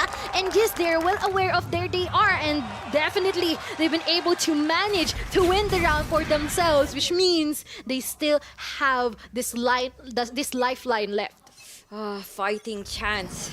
Sabihin natin para sa Loud. For Evil Geniuses though, they're gonna be playing this medyo tahimik, medyo mag-back on away. Iwas muna tayo para sa gera dahil alam natin that Loud is just starting to, well, kapa muna with the gameplay for their opposition. But what information do they have to play around on given that the EG is not giving a single stench, a single sound dito na Loud could even play around for? But Jogemo, kita mo naman yung control nila dito sa mapang to. Ang ganda! Nasaan ang kanilang pag-funnel? Ba't narinig kagad? Di mo na nakakuha ng isa flash pick. Gamitan na din natin ang Hunter's Fury para makakasigurado. Ba't walang matatamaan? Walang mabibitas? Nasa malayuan ang ating Sova at mukhang makikita natin dito. Gagamitin talaga ng Molotov para makapag-delay any further. But si Busio, nako, gumamit din talaga ng Swarm Grenade! Jogemo! Tower position na naman! Pain Chels, despite it no longer the possession here from the Loud squad. 1v5. Les is out here for the clutch, for the duels, and for the backing on the way sa malayuan. At si Ichi dito, nag-aabang sa'yo. Demon 1, dragging you in the depths of hell. That is just so crazy here in the end of Jojimo. I mean, Aspas really tried his best to actually, you know what? Sige, while all of you guys are receiving all these utilities na meron tong EG, itatry kong pasukin. But little does he know, may nanoswarm na naman sa side and he's just been caught off guard by Jojimo and all is just history. They've been able to actually connect that into such a fast round, no? Napakabilis na yan natapos yon. And they're well aware na maaari nilang tapusin yun kaagad-agad. And that has been definitely a really good game here on the end of Evil Geniuses because they know how to exploit the weakness na meron dito sa mga Brazilian gods nga natin. And they have made them bleed once again. And I wonder if there would still be a potential for them to do this for our next map. I mean, if they do all the things right, countering all the flanks, gaining so much map control against the side dito ng Loud, it can be a great indicator on how Evil Geniuses can perform in the entire series. But if you look at the side of things talaga, kahit sabihin mo the macro plays are also there, micro-wise, you can definitely see the players stepping it up. Demon 1, kahit hindi siya nagduduelis para sa team na ito, you can definitely see quite a performance here in Fracture from him. Fracking here left and right, but you still have to give it up for Jogemo as well. Huge flanks na kuha niya doon papunta sa dish control and huge entries then that has taken a jab dito sa side ng Loud. Actually, parang napansin din natin na during the group stages, ang nag-pop off sa kanila is si Bustio, no? As the Sentinel, as the Killjoy. But right now, it is a different trend. You know what? I'll give you the spotlight. Ikaw naman ang pumatay dyan. Ikaw naman ang mag-assert ng dominance dyan. And Jojimo's been able to do just that. At maaaring nag-excel pa. More than that. Man, give it up to the IGL as well, making all the right calls. He went for Potter, teaching all the right things para sa mga boys natin competing against these Brazilians. And you definitely have to look out for the side ng Evil Geniuses. Simula pa lang to at ganito kaagad ang init ng mga labanan, guys. Best of 3 nga ang best of 3 nga tong series na ito. But everything, we have been given a preview and I'm pretty sure, nako, si Mika, si Raph, at si Azuray din ay maraming masasabi sa ginawa doon ng mga tropa natin from Evil Genius. Yeah, just in a bit, and mapupunta rin tayo sa kanila. But also, just want to point out din, no, ano kaya yung reaction ni Potter ngayon? No, ito sana, I'm so proud of these boys. I mean, who wouldn't? Maaaring magpakaingat muna sila dyan. Magpakaingat din talaga at wag din talaga maging overly complacent in this series because Loud is still a team to beat. And I'm pretty sure for the next maps here and there, guys, tatapunin muna tayo in a quick break because we need it.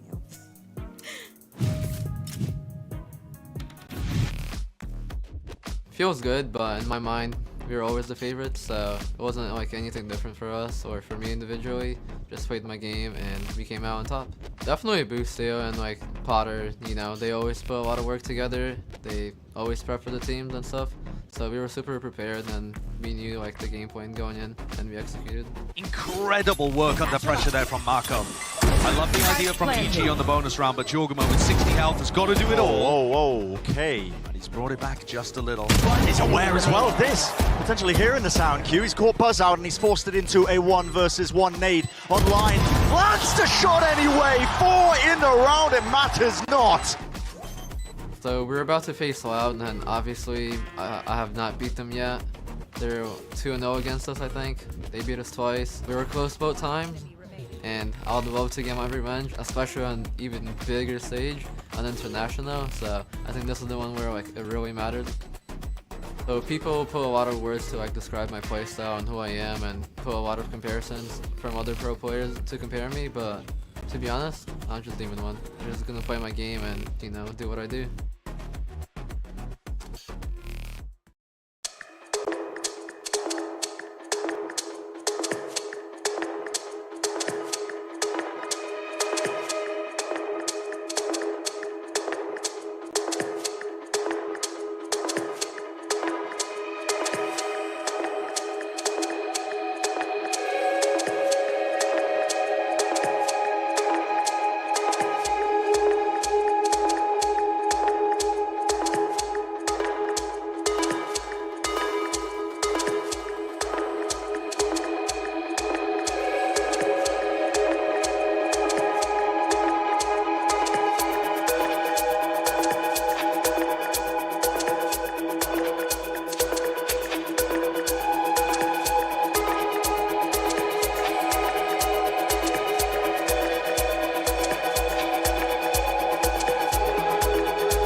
Napakaganda talaga ng anime opening na yan. Kasing ganda ng performance ng EG sa Fracture against Loud.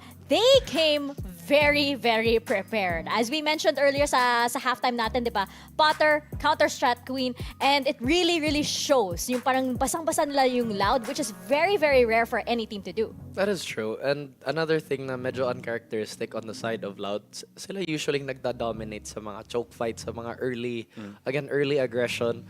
But as we mentioned in the halftime, EG really felt like they were in control all the way, which is a bit sad kasi nag-perform naman din si Aspas, kaso didn't really translate to round conversions. Yeah. More than anything else, notice ko lang na rather than using yung Breach and Sova to create yung entryways para sa EG dito, whether it's on the attacking or defending side, it's more so used to separate yung movement ng Loud around the map. And you really see that, especially pag meron ng ultimate sino ba to? Si pareng COM? Wow. So, tropa kami, no? But again, just going back into it, they've used it so well na nakita mo yung just ability for that to impact, even though Aspas can get those kills, nasa separation with the rest of the team. And because of that, EG is able to pick off opponents so easily. And again, Jojimo was in front of that kind of escapade. Really in front, 'di ba? Nakikita nga natin na parang ang tapang ng mga plays niya, 'di ba? Really literally in front of the faces of Loud, 'di ba? And as you mentioned, 'di ba, Asaray, na parang they were using more of the initiator utilities to separate Loud, 'di ba? Meaning si Jogemo, pumapasok lang siya yung parang I don't care kung may kasabay ako. I'm gonna do my job. Eto, showstopper in the face. We saw that many times. Grabe din yung macro play on the side of Loud, and you know how disciplined Loud is as a unit. So for EG to take all those smaller skirmishes was such an intelligent approach of the game. Kahit parang baka overextension minsan ganyan, but no, everything they did made a lot of sense. And as Asari mentioned, there was a lot of separation created by their initiator utility, which was, I feel like, also really good. Kasi, di ba, yung Neon, we've talked about many times, Neon is such a high responsibility duelist kasi yung stunts mo, dapat may immediate follow-up, yung entry mo is not as safe as the Jet, but obviously your pressure is a little more sustained. And for the unit to be separated like that, Loud just really couldn't get any offense going. I think na parang, di ba, nakikita din natin yung si Aspas, ba?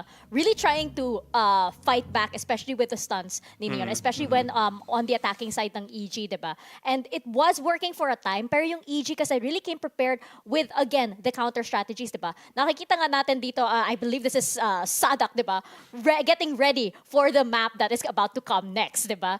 Which will be Ascent. And I think na parang when we get into like plays like that, for example, yung parang si Aspas, diba?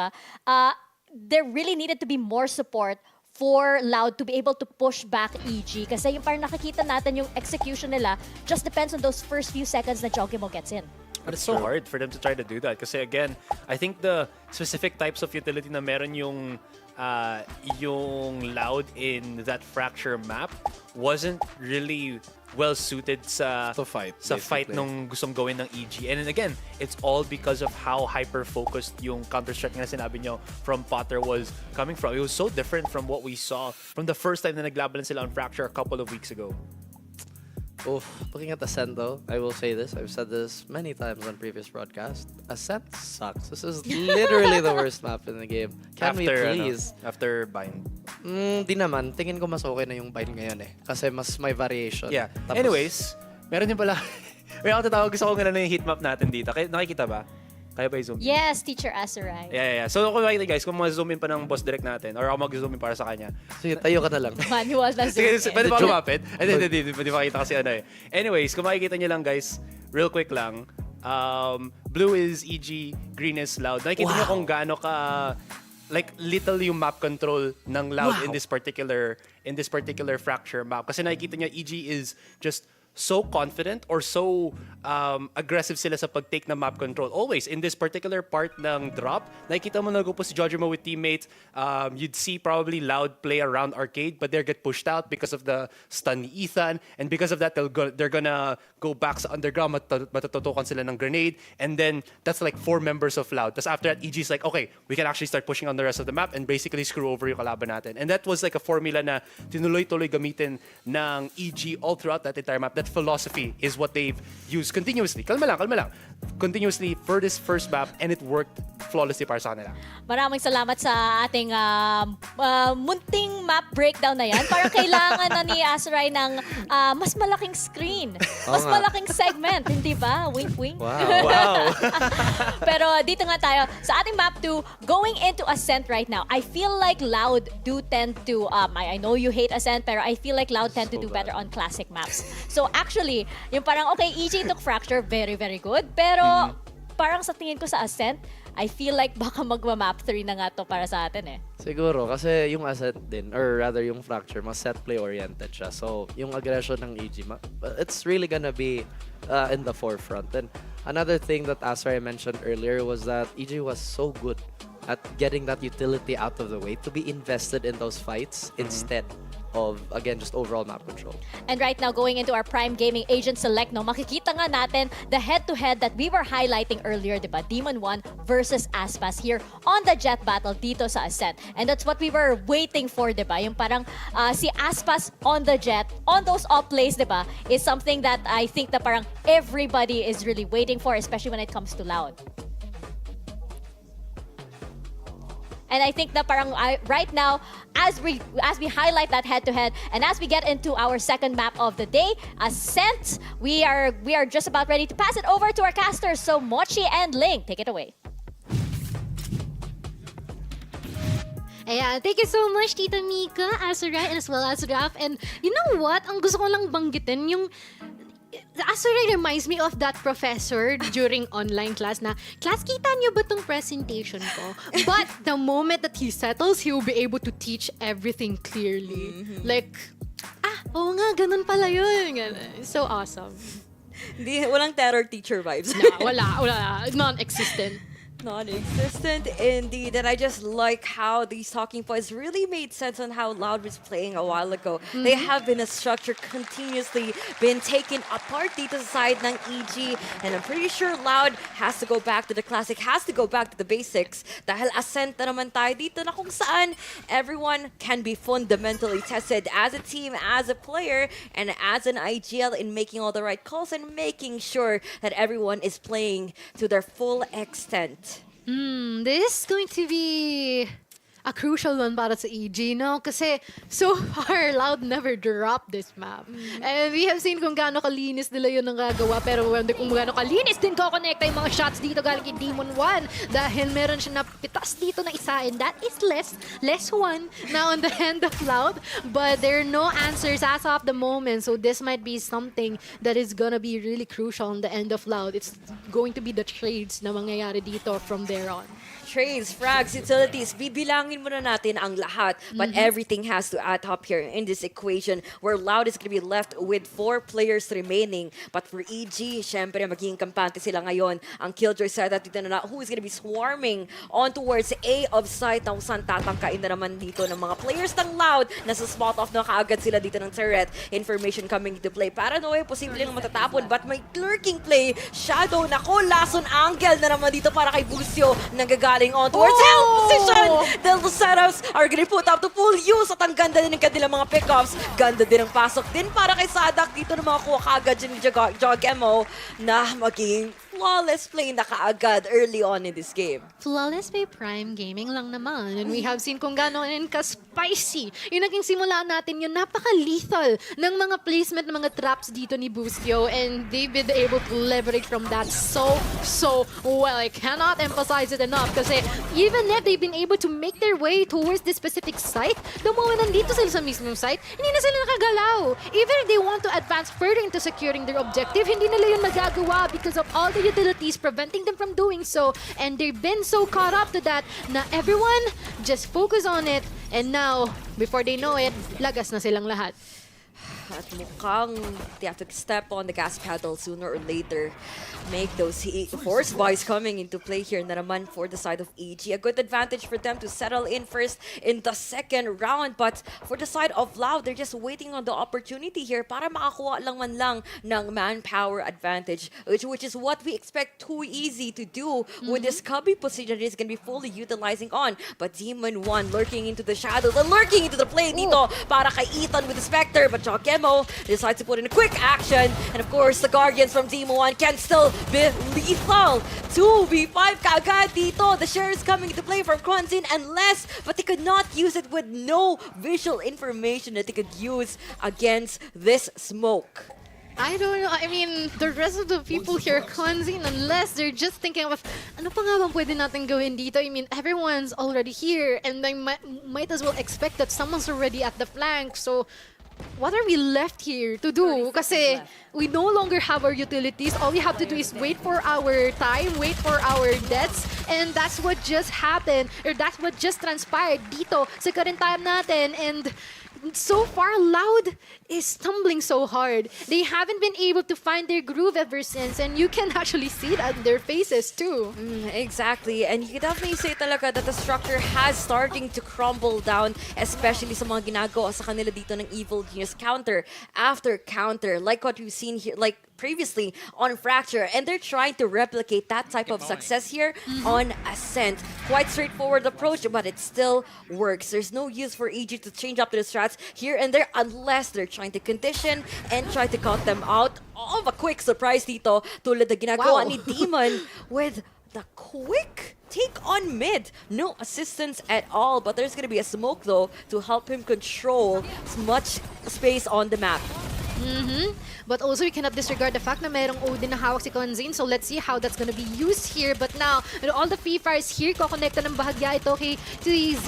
And siya ay mahuhulog na lang, bigla. And now they've been able to secure the objective here onto our A side. And Loud is yet to secure this round. Pero nagkasalisihan yung dalawa, Aspas and Boostio. But they might actually see each other here. Tamang jiggle lang, sayawan lang. At nagkaroon na nga sila dito ng lagasan. And we are seeing less as another person here na maaaring magdepensa nitong spike natin, pero is little to no possibility na magagawa niya nga bang depensahan. At least nakakuha siya ng dalawa. I mean, that's not that bad, actually. But still, yung round, napunta pa rin sa counterpart. And if you put it into very simple terms talaga, what Evil Geniuses is basically playing as a team right now. What we expect them to do here in Tokyo Masters, but I was not expecting this particular form coming in from them. Operating as a single unit, rotations has been on point, and I love how they're just playing for each other. There's no solo play happening anymore, like how their previous performance panned out, because here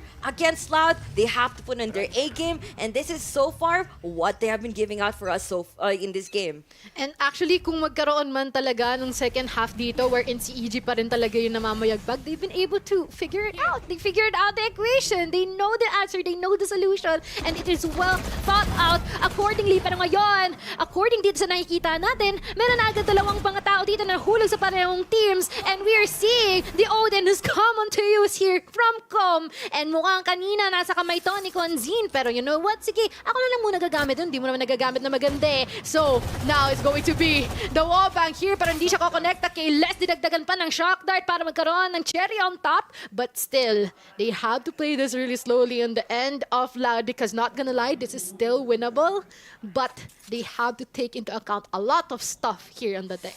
Highly winnable nga naman. But if you look at the side of things dito sa Loud, wala silang mga baril na magagamit. At anong laban mo din sa Odin dito ni Com that's gonna be spraying down on whoever's gonna be crossing in his path. Recon Bolt, walang information. He's gonna be compromising his own. But one-way smoke din gagamitin against Kwanzin with the Sheriff. At napakadelikado din dito para sa side ng EG na basta-basta lang sila papasok. But Odin plays. Nako, si Com pa rin ang magwawagi. Isang angle lang hinuhold niya, nag-aantay lang talaga ng pagkakamali. At yun ang ginawa dito ng Loud. Speaking of pagkakamali, malaking pagkakamali talaga yung binili ni Kwanzin yung Odin na yun. Kasi, I don't know, it seems like the knife has been turned over. The blade is already facing their end. And I don't know kung paano ito i-consider ng Loud, considering na ang nangyari na naman dito is pretty similar to what happened in the Fracture map. Same drill, same stats, 4-0 onto our scoreline. And I wonder if our fifth round would still be lenient on the end of Evil Genius, knowing that we have the no command here na maaaring magamit Isadha. But I wonder if that would actually be enough on their end, knowing like what you said, Ishii is operating like a really, really unified unit. Coordinated, disciplined, and you can definitely see them playing all the necessary aggressions there is coming out from Demon 1. Unfortunately though, he's not going to be productive in that too easy, punishing him fully dito as they try to lean on towards that mid control. But dahan-dahan, reassessment na tayo ng sitwasyon. Gagamitin din na talaga natin yung mga long angles coming in from Bustio. Dito sa market position, makikita nga siya ng Aldron. Kuha din para sa kanya is gonna be Aspas. Walang trade-off mangyayari unless na makuha doon ni Sadak. But magiging 2v3 kaagad itong labanan na ito. Wala mo na talaga mag-iingay. Wala din talaga muna maiinip muna dito sa side ng EG dahil bukas na kaagad ang kanilang B site.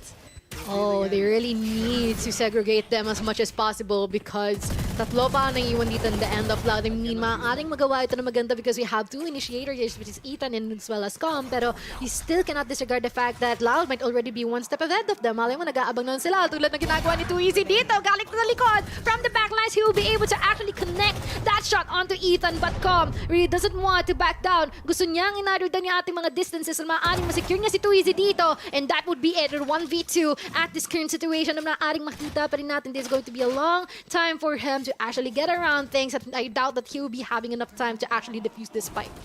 And putting an emphasis to that then, Loud was basically all across the map, scattering all over. Kung map control naging problema nila a while ago, now they're just trying to take matters into their own hands. Finally playing for attacking and finally trying to set the pace once and for all here on Ascent. Ang ganda ng butas ng kanilang pinasukan. You can definitely see them just trying to fully capitalize on the fact na wala na si Demon 1. That means a one less player to even worry about, and that puts Loud into a pretty much a lot of options kung saan pa talaga sila magko-commit, papasok at makakapagkuha ng mga panalo. And this is where we see them finally getting the first one on the board at mukhang malakihang reset din to para sa EG ngayon. And not gonna lie, just in case nga nakumonekta yon from the end of Demon 1 kanina na nag-extend siya, maaaring it would be a 5-0 eh. But the latter happened and Loud has been able to finally set some sort of a footing, not a foundation, but at least it is there. And they really need to build up upon this one, lalong-lalo na that they are short or falling short in terms of the rounds na meron tayo, not just this match, but even from the previous one. And they're still trying to build out structure on Ascent. Kahit sabihin mo, it has been one of the classics. You still have to take apart everything, learn and unlearn a bit more things, especially you're going up against an opponent that is going to be running on a completely different pace. Support, control, and of course, aggression na naman from Demon 1. Ako, na-trigger na nga kaagad ang kanyang dash out, but Wong, wala pa munang magpipitas or magpipik man lang para mapapatay niya. But now, the no command already being activated here in the end of Sadak. Maaaring makita rin natin if there would still be this really good potential, or rather kay Ethan pala yun, a really good potential for them to actually extend further and commit into their specific objective or site na gugustuhin na nila. Common choke point tayo dito sa ating 3 area. Hindi yata nila i-check yan, pero hindi. Na-check nila si Common. Common will be falling down. And with the ultimate, not actually seeing anyone here, pero ngayon mukhang walang makikita dito si Jojimo with the paranoia and everyone's just falling short. Falling down. Loud's been able to actually dominate the end of EG at this specific time with Demon 1 just holding this operator for himself. Pero hindi ko alam kung meron pa nga siyang may secure dito. Yes, magkakaroon, but I doubt that it would be a good retake weapon for him to use. I mean, hold that operator close to your chest. You would not let Loud take that away from you. That is a huge investment doon. Nagagawa sana ng EG, but hindi nga talaga nagagawan into fruition ang kanilang prophecy of them taking out initial frags. Unfortunate, but for the side of Loud, it is going to be looking so great for them in pulling out on almost clean execute. Great split play na ginagawa nila on taking out a site. And for the side dito ng EG, they might have overestimated or rather underestimate talaga kung anong meron sa playbook dito ngayon ng Loud. Oh my. I mean, if earlier on nakita natin kung gaano sila nirespeto palagi ng Loud, it is quite the opposite right now. Even if EG is trying to do the latter, rather they want to overpower Loud, it seems like the opposite is already happening. It seems like Loud is giving them a taste of their own poison in a way na napaka-pacifist, napaka-kalmado, napaka-methodical. And now, there is this certain trend that EG might actually be facing this certain na kahirapan against their opponents. And it just has been continually trying to define on how the game should be played. And for Loud naman din, they have been quite successful in trying to, like sabi natin, tame down yung mga agresibong stances dito ng depensa. And for them to figure it out, they have to hear a bit more sound cues dito na ginagawa na naman ni Demon 1 na hindi naman makakuha ng isa. Beam-in control para sa side ng EG. Si Ethan, kuha muna ng isa at kuha din muna ng orb. Mabilis ang 4v4 na kaagad dito, and it's still gonna be the duelist, the trade-off against the initiator. Not exactly quite worth it here for the side of Loud, but I still have to see what else do they have. Especially na may lockdown pa nga dito si Bustio to even counter out their pushes. Mukhang they have to burn out the time coming here from the defense and wait for Loud's next move. I wonder what's gonna be their next move because now they're heading towards sa ating B side where Ethan is just chilling. Actually, you know what? I'm just gonna wait here. Maaaring makarinig tayo ng mga footsteps here because they might have been running out of time the moment they commit here. So yun na nga ang kailangan nila i-capitalize or to take into account. But at the current time, we are seeing Loud as well na napakaganda ang kanilang ano. If kanina nakita natin sila naghihiwa-hiwalay, right now it is the opposite. Everyone is just heading to the same area with no one being left behind, which is a good thing because kanina they haven't been able to show anything good from that. With the molly being thrown here, I wonder if this would deactivate the lockdown. Mukhang hindi, that would not be enough. And it is going to be them just firing all over the place, securing a couple. But Sadek with the counter, maaaring makuha niya tong Odin natin and you will be able to put it into good use. But this is still a 2v3. EG still has the advantage and they are trying their best to prevent them from putting the spike down. But too easy! Too easy nga naman talaga you were able to secure a couple. But Kojimo will be saying otherwise to getting the 3K already in this round. And so far, that's just, I don't know. Too close for I'm comfort. speechless. Yeah, I'm so speechless at that situation. It was an almost doon sa side ng Loud. Kamutikan pa sila dito na madadali kaagad pa si Jokemo. Huge play, huge step up, and napakagandang gamit din ng shrouded step para hindi siya ma-anticipate sa crossing na iyon. It was just tiny little things, the millisecond split decision na ginawa doon ng EG na makita natin has made a huge difference on how the rounds went. Loud almost didn't get the spike plant. EG was already there at their doorstep and almost wasn't able to land a single victory, a single shot din na makuha man lang sana nila. Nako guys, kung alam nyo lang yung mukha ko ngayon, kamukha ko yung surprise Pikachu gift na sinesend nyo sa mga tropa nyo. Kasi nagulat din ako ano nangyari. Nakala ko talaga lamang na yung kabila. But right now, we are seeing Loud trying to address this in a different way with the judge actually connecting onto Konzin. And we'll be seeing Ethan having that advantage over them. Pero ngayon, mukhang tumatrabaho pa rin si Jojimo and we're seeing him getting that advantage on the counterpart. As fast na with the Blaze Storm, mukhang meron na siyang kukonektahan dito. Dalawang jet ako, anime battle naman nangyayari dito. Tamang mabout lang dito. Ang makikita natin kay Demon 1, maaaring ayaw niya talaga na magkaroon ng maikling distansya dahil sa, alam mo na, operator ang hawak niya. Pero still, this is already a 1v2. And we are about to see if Aspas would still be able to get the job done. Well, as fast as possible, kailangan din talaga niya i-spike plant ito papunta sa A. But malaking problema din na may lockdown pa ang kanyang mga kalaban. EG, playing all the numbers, playing all the utilities right in this situation alone. At para kay Aspas, mukhang maging limitado yung space. Mukhang maging limitado din kanyang mga options at decisions that he could actually take. Given that, the spike being defused by Boostio already. Ganda ng angle dito ni Demon 1 all towards the top of generated position. He sprays on towards the defuse para kay Boostio. But mukhang magre-reload at mukhang magiging enough time din para sa EG to play out the objective. Numbers advantage. And we have witnessed kung gaano kalinis din. I mean, just as we are saying na napaka-chaotic o napakagulo maglaro ng Evil Geniuses, they're showing the opposite right now.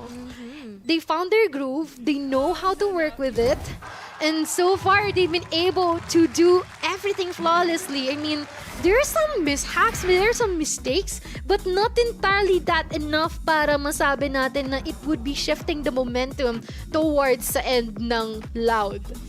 And you know, for Loud din talaga, they have this specific set of choreography on how their executions went out. And I'm pretty sure, you know, sinasabi ni Potter, Mommy? ganito yung ginagawa nila. Ito is the perfect time for you to peek out. Demon 1 understood the assignment. All he has to do is pick out a few more players here and there. At yung window na yun was huge. He was impactful. And he was there when the team needed them to be. And for them to actually, you know, to actually take this into a more serious matter.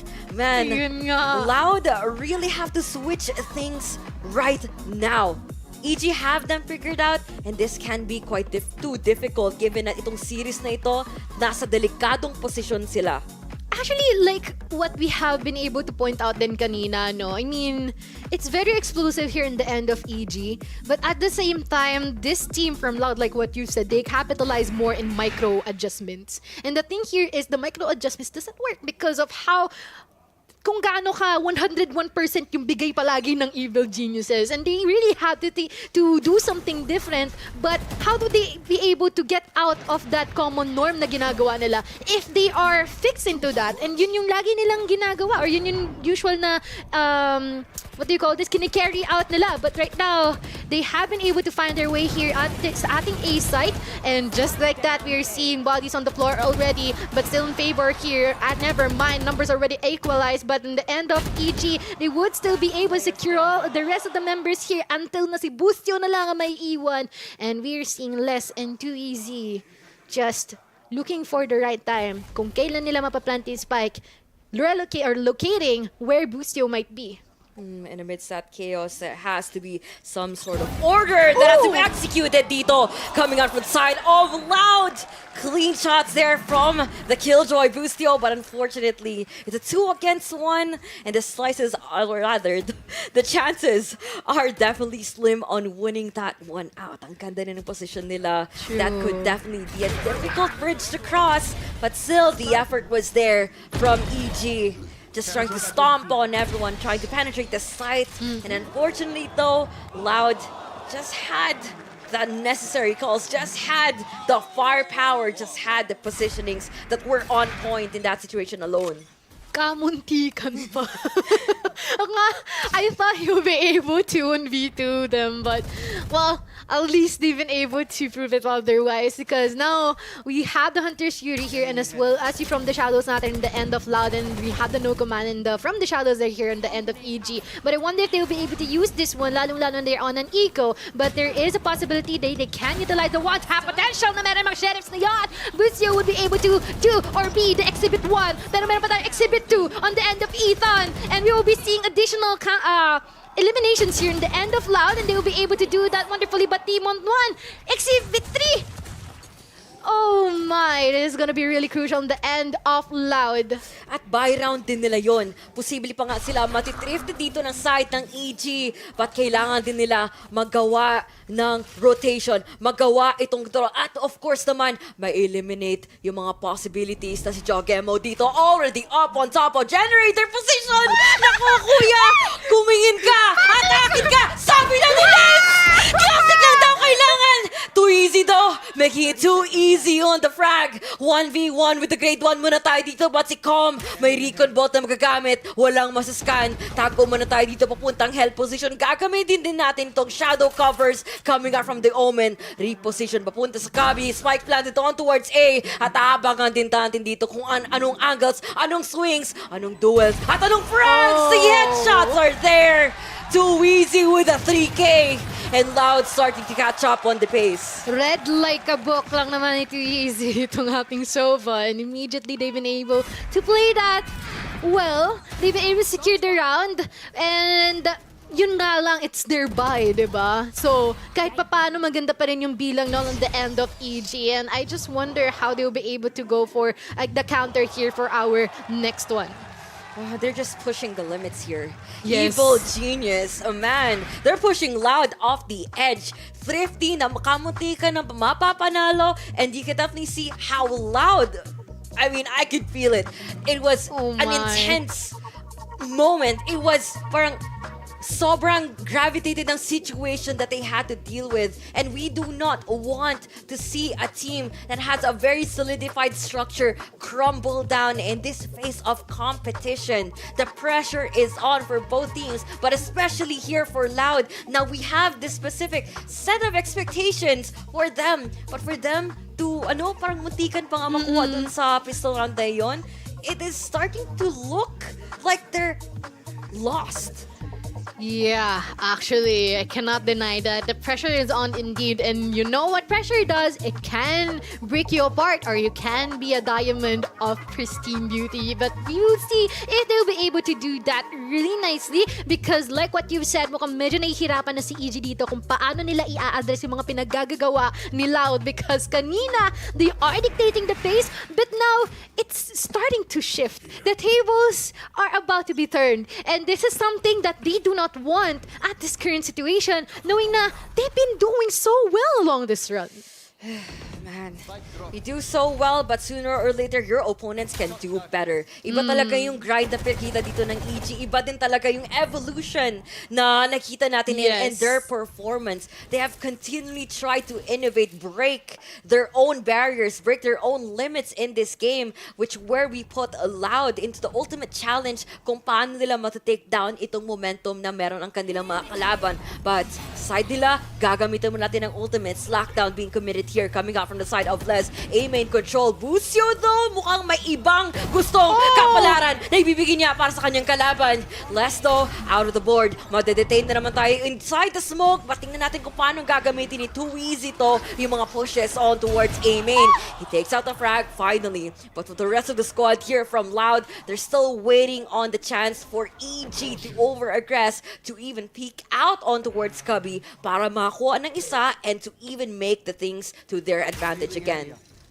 Hunter shooting natin hindi pa nagagamit dito, and then the Quanzine as well as he's holding an Odin. I mean, we know how potent that Odin can be. Pero ngayon, we're just seeing Demon 1 just really holding down the B-side for any potential mishaps na maaaring gawin dito ng Loud. But with the current skirmish that they are in, they really have to adjust this really nicely. Pero EG, mukhang maganda, nagiging sagot nila dito. At mukhang nagkakaroon na tayo ng kalagasan 1v2 at the current time. Quanzine, Odin pa rin kanyang hawak, but this is going to be pretty difficult for them to actually use as his full its potential, lalo na wala na rin silang oras para i-plant yung spike down, and there's still this potential na siya ay mapipip part, pero hindi yun mangyayari, and they'll just leave it at that.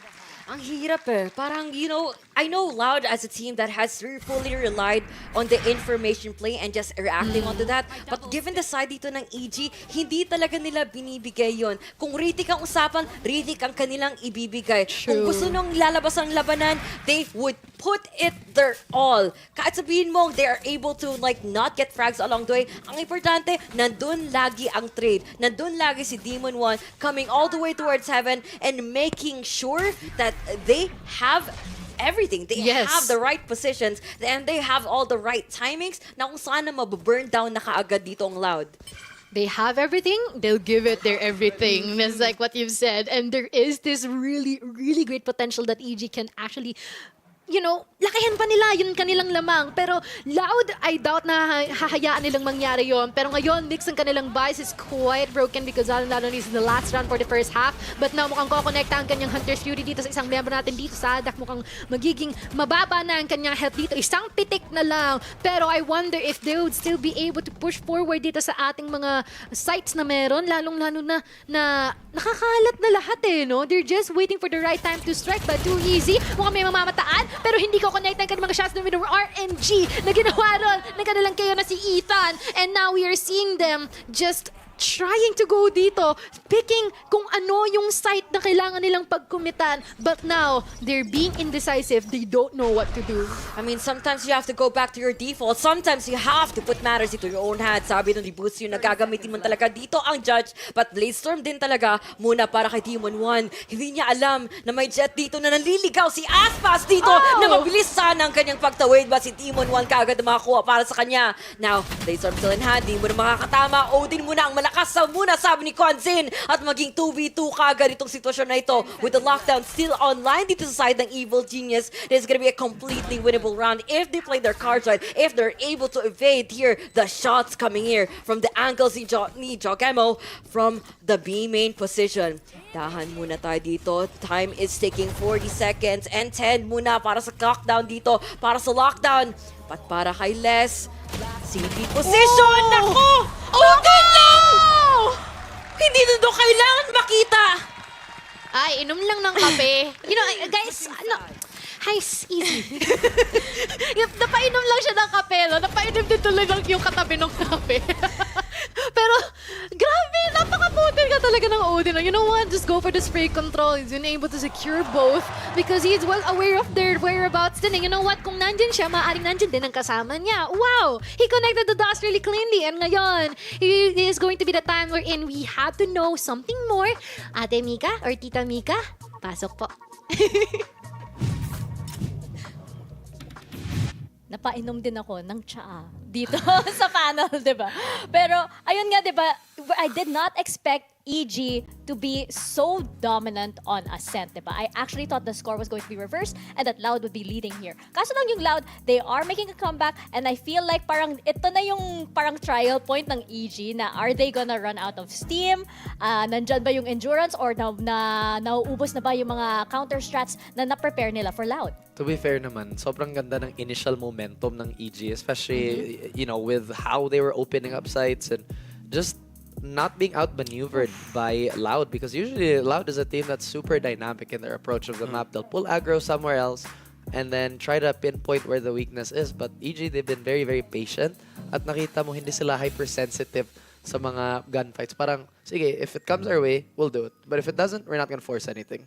The very like thin line lapse of judgment ng Loud is being heavily punished by EG. Kita mo, simple pushes through smokes, nakahuli sila. Yung paggamit ni Kawanzin ng kanyang drone just to check into the A sites, biglang nasa loob ng smoke na yung naka-abang sino ba yun? Yung naka-judge one of the players ng EG. One of those tiny bits of things, Boostio, thank you so much, is punishing Loud to a certain degree. Buti na lang, they do have that follow-up, as you can see with Toys saka si Kawanzin. Because of these two, I think nakakatulong talaga sila. Their ability to just follow up, double up as that duo kung hindi na gumagana yung capabilities ni Aspas, which unfortunately parang he's being tethered quite well by EG, is at least helping Loud dito, that Kawanzin Toys connection.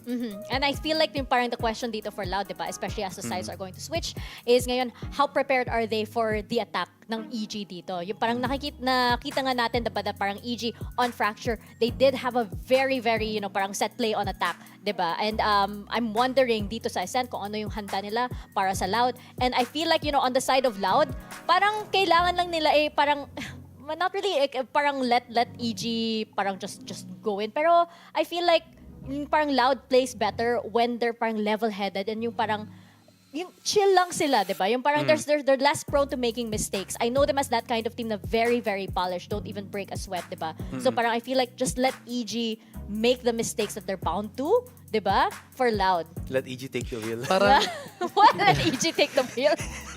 I don't know why. grabe si Mika yung pick niya kanina, EG, pero kung magsalita, parang gusto niya manalo yung Loud. Yung unbiased, Fair, diba? diba? Yung Fair. unbiased. This is why you're a professional. Yes, di ba? May Oo. dalawang sides. Pero kung itatanong mo ako, EG pa rin ako. Mika Fabs. Pero tama naman yung sinabi mo na siguro EG has to be the first one to crack for Loud to re-establish dominance. Pero sana makita natin yung classic Loud setup where they use the operator and Aspas to really set the tempo on defense.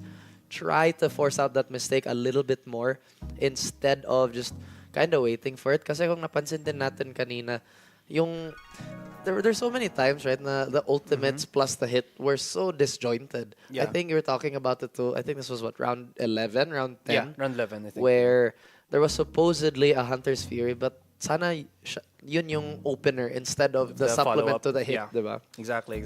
So with that being said, you mentioned nga yung sa Aspas having that operator in his hands. This would mean that they have to have possibly yung pistol natin so they can jumpstart that economy much sooner, much earlier than at least kung natalo sila nun.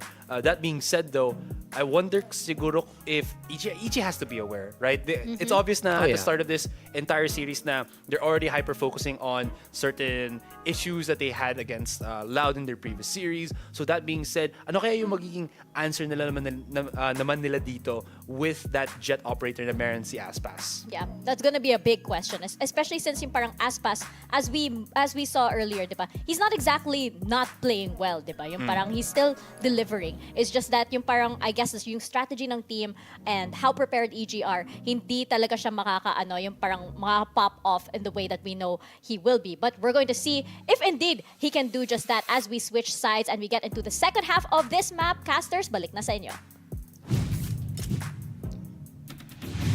Man, gusto ko talagang i-highlight yung point ni Tita Mika, no? Na usually, Loud is so pristine, clean, polished, and all of their plays. Pero right now, with all the pressure that ina-exert sa kanila ng Evil Geniuses, they've been able to do some mistakes in return. But now, meron ding it also the counterpart. Ganun din nangyayari for Evil Geniuses sa sobrang wild nila. Sila din nagkakaroon ng mga mali, which Loud is trying to capitalize on that. Definitely. And given din yung mga strats nila, you know, aside from being well polished, it can be a bit too overused. Na kung saan your kalabans, or rather, Evil Geniuses will definitely have to put everything to the test, everything to the limit, and everything talaga to a big old question mark on what else that you could definitely have to offer. Innovate as much as you can and evolve as well, just how we are going to be seeing here with their plays. But dahan muna tayo dito, guys. Tingnan natin kung paano talaga magpapana out yung pistol round dito muna ng EG, na kung saan Loud is already knocking out their doors on towards B site. Need a trade here on both ends, and this is already the time where they will be able to plant the spike down sa ating B site. And we still have utilities available here para sa side ng Evil Geniuses just in case nakakailanganin talaga gamitin yon. Abay, maaari nilang gawin yon anytime, anywhere. Pero at the same time, we are seeing all the rest of these people here just anchoring their specific positions because they're well aware na talaga naman lalapit dito ay ang Loud, and they really want to be safe the most that they can. But with the time ticking down, they have not much time left, just mere seconds. Kailangan nila to go all in. We're seeing bodies on the floor already, and everyone just fell apart here in the end of Loud. Like, once again, pressure doesn't do well on their end. And like, you just have to give it up for EG. They're just narrowing down the choices, yung mga avenues na mapapasukan man lang sana dito ng Loud. Ang ganda ng mga one-way smokes, the swarm grenades were there to burn out the time, and wala nang ibang choice dito ang Loud maliban lang sa pagsiswing out. But the timings were definitely off. But EG as well, ang ganda ng post-man situation, every angle on check, well prepared sa mga pushes dito na gagawin sana ng Loud, but you gotta give it up for them, just providing dominance on Ascent and confidence as well in taking out those duels, which has been quite successful on their part. Uy, Aspas! Speaking of dominance, making sure he's gonna be well known and felt on across the server. Loud as well. Pistols here and there, making everything down para sa kanilang advantage in terms of manpower. But Spectre at ang Ares dito nanggagaling para kay Ethan can still be deadly for the side ng Loud. Kumbaga sa ginawa ni Aspas doon, you know what? Let me do the dirty work. All you guys have to do is to walk on that red carpet and put the spike down here dito sa A site natin. And that has actually been put out well on their end. But we still have a couple of survivors here on the end of EG. And si Ethan, ako apat na nakuha niya. This brings us down to a 1v1. Oh my, with just an Ares, he's been able to secure the rest of the people here on the end of Loud. But Calm will still have the last laugh. And definitely everything, all the hard work that they've been able to face here on the end of Loud, nawala sa isang iglap just because of the two survivors here from the end of EG. Kakasabi ko lang, delikado na may Ares ang kalaban. Anong ginawa nila? Sabay-sabay nagpipik, walang trade na daw nangyayari dito na magkagawa man ng sana ng Loud. Ano ito? Nag-audition sila doon. I mean, sinabi ko yung red carpet, but that doesn't mean na isa-isa silang sisili. Rumampa silang lahat. Ay, nako. To put things into fashion, that was just a quick spray and pray from Ethan, and Loud was just overwhelmed. Rate of fire, number of bullets, and what else can you do against that?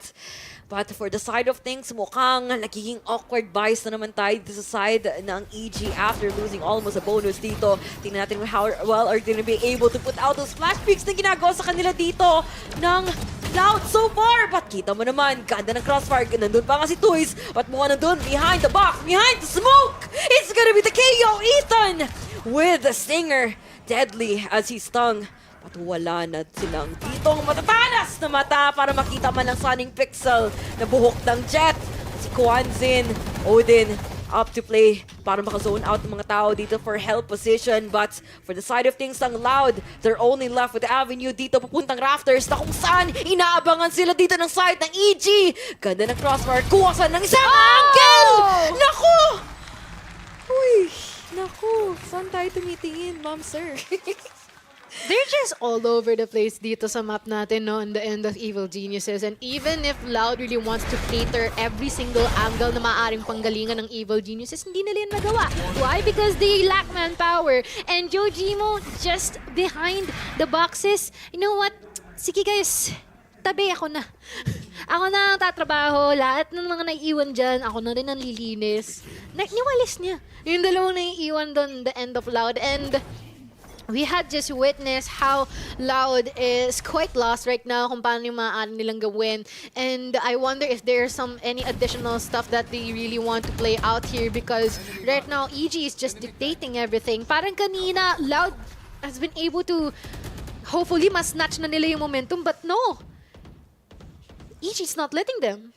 There's no explosiveness. There is no play in mind talaga dito sa nangyayari ngayon ng Loud except for the fact that they're trying to hold down on mid position na kung saan nakuha na kagad sila ni Boostio.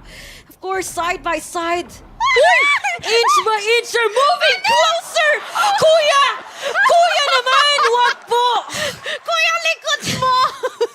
Oh my God! At gunpoint ako, Toys has held the Omen down dito. Mag-design dito nga tumama! Ano ito? Oh my! Makakadagdagan pa tayo dito ng casualties because Kang will be able to secure Sadak there with a couple more surviving people here at the end of Loud. They've been able to put the spike out down here on the end of EG. They're just toying with each other. Oh my! Don't know if I've been able to absorb everything that just transpired. Pero ngayon, nakita natin si Demon 1. Mukhang meron na siyang makukuha at masesecure dito. And hindi lang isa, kundi dalawa. That's a flawless by Prime Gaming here. At syempre, still on the end of Evil Geniuses. I don't think they could afford trolling like that in the server. Like, I appreciate the trigger discipline from That's too much. easy. Yeah, that's too much too much. discipline. It's bad. I mean, hindi rin nagtaka. Hindi rin talaga nagtaka si Jogemo. Pati siya maka-atras fully sa corner. Tingnan mo. Yan. Too much, pre. Pre, kalmahan mo. Okay. Oy. I side eye. Criminally offensive side eye. Side eye. Yo. Oh my. Okay, time out muna, guys. I've seen this happen. Ano kaya sabi ng coach nila? Anong ginawa mo doon? Ay, nako. Alam mo, hanggang ngayon nagpa-process pa rin sa utak ko yung clip na yun.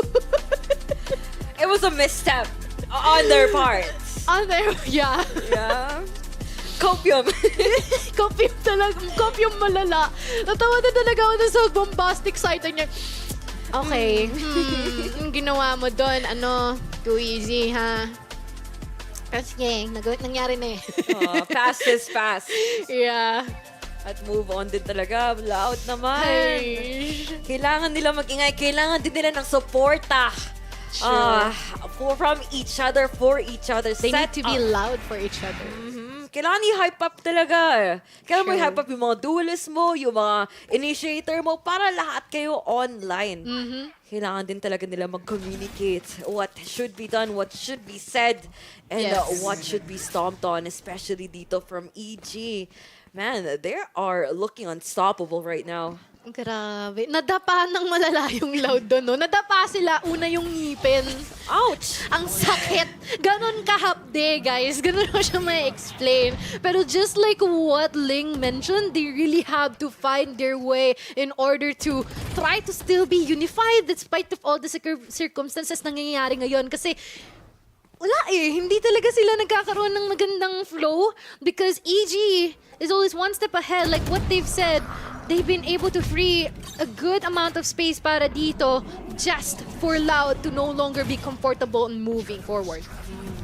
But at the end of the day, of course naman, magagamit talaga ito yung fullest potential. Jogemo with a quick on TP muna para sa isa! Si Asma Mas nandun na kaagad with a trade-off. Si Busio though, kuha din muna ng isa.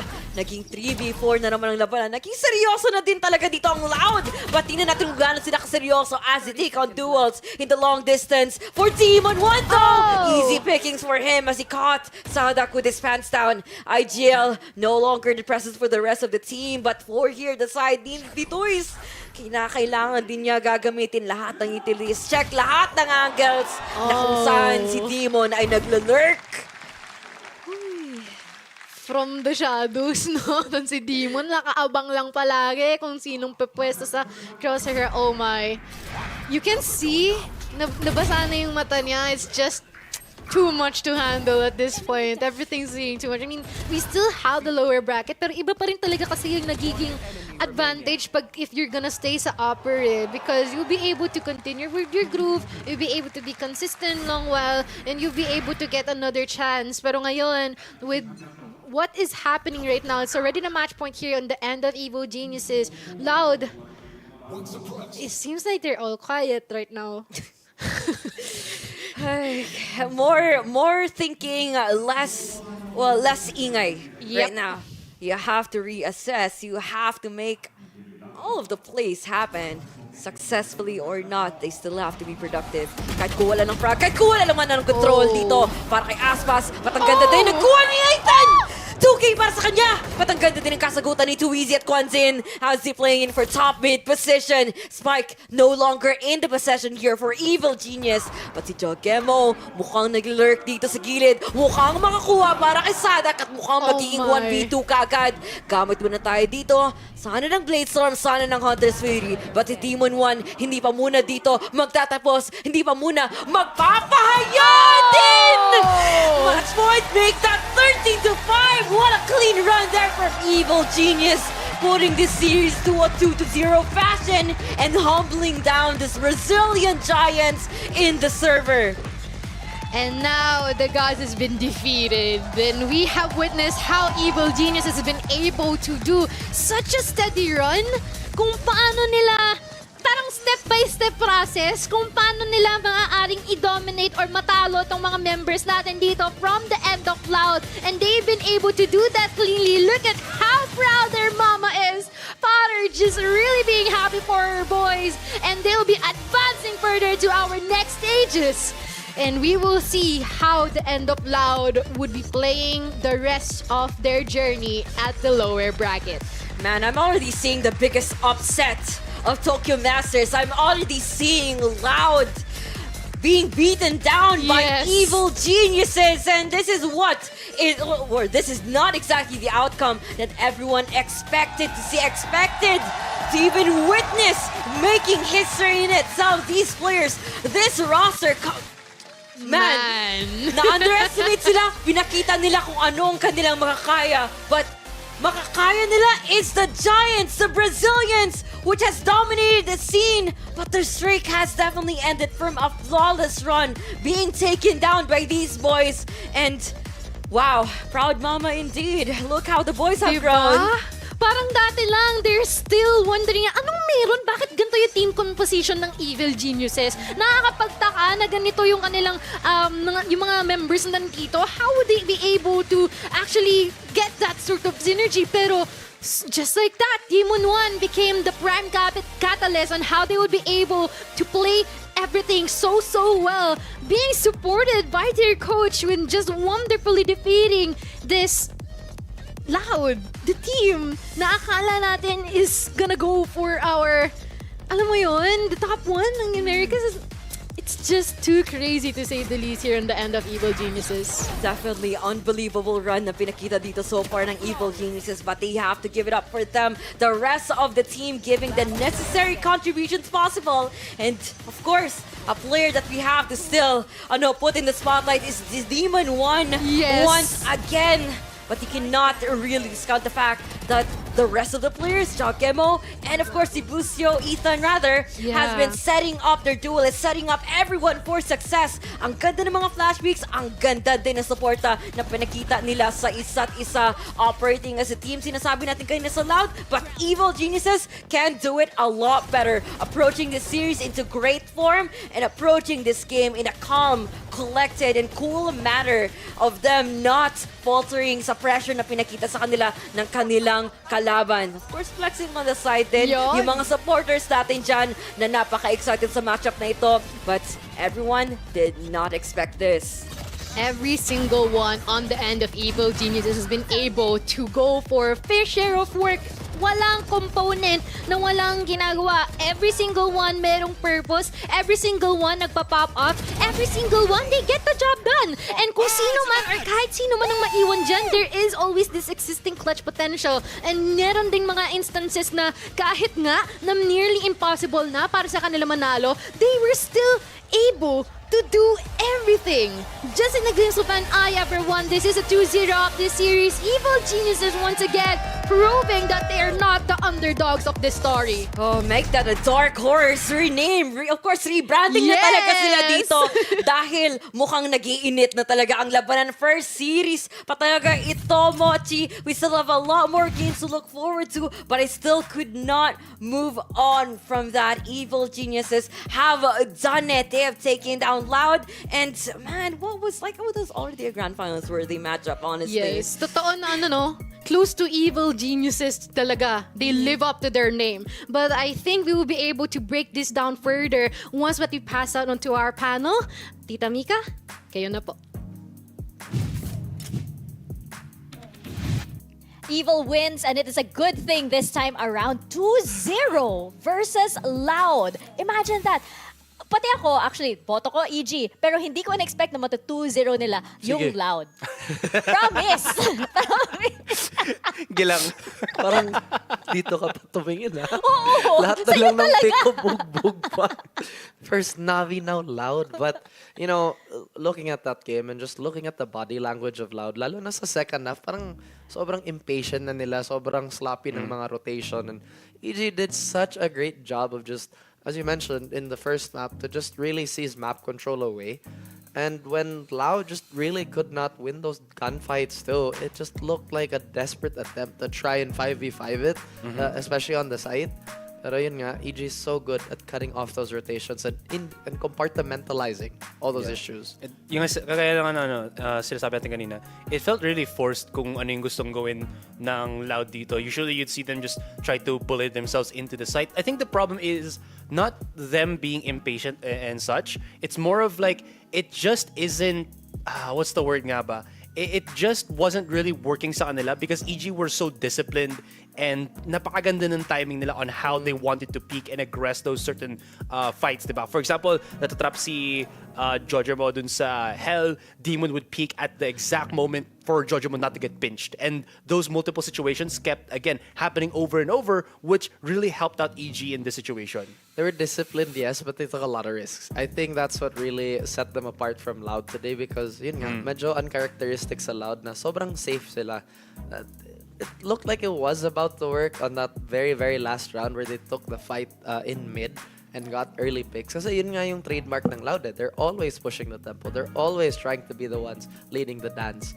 But apparently, EG have other plans. Yeah, and we also saw, di ba, yung parang nasabi nga natin si Jogemo, di ba, yung parang his plays were so brave, a little too brave, na kahit katapat niya yung ka-omen niya, di ba, he still manages to win that. But it just, nandun pala. Oh my gosh, that's unforgettable, di ba, yung parang mahahaunt si Tuy sa play na yan. Oof, so tough. Pero nakikita nga natin na Loud had so many mistakes like that, and it was because EG, nung na-feel na nila na parang, okay, humihina, tumatahimik na yung Loud. We can bully them, di ba? Yung parang they really, really pushed it. They were able to say, okay, yung parang magsa-second guess na sila. Yung parang dito sa entry nila, let's push in. Di ba? Yeah. They weren't afraid to take that. Yeah, never did we see that parang there was no sureness in the motion of Loud nung nasa map sila. You can really see in their reaction na parang, we just have to screw it and just push it na lang and hope that we can really outmaneuver EG dito, which again never really did happen. Yeah, nawala yung confidence, nawala yung risk-taking ng Loud, diba? Unfortunately, for our defending champions, they will have to defend from the lower, from our lower bracket, diba? It's not over for them just yet, pero congratulations to EG, tuloy pa rin ang run nila dito sa upper bracket. And that concludes our first match of the day. We still have another L versus EG, Liquid naman versus Edward Gaming, right after we come back from this break.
マスターズには秘密がある。ここ東京で世界が見つめる中、その全てが明らかになる。解き放たれる才能、暴かれる秘密、全て出し切るか、無に帰すか。精鋭たちが限界に挑み、新たな可能性が生まれる。想定が覆される最前線、最高峰はさらなる高みへ。全ての試合、全てのラウンドで、それがマスターズ東京。目撃、プレイ、そして高みへ。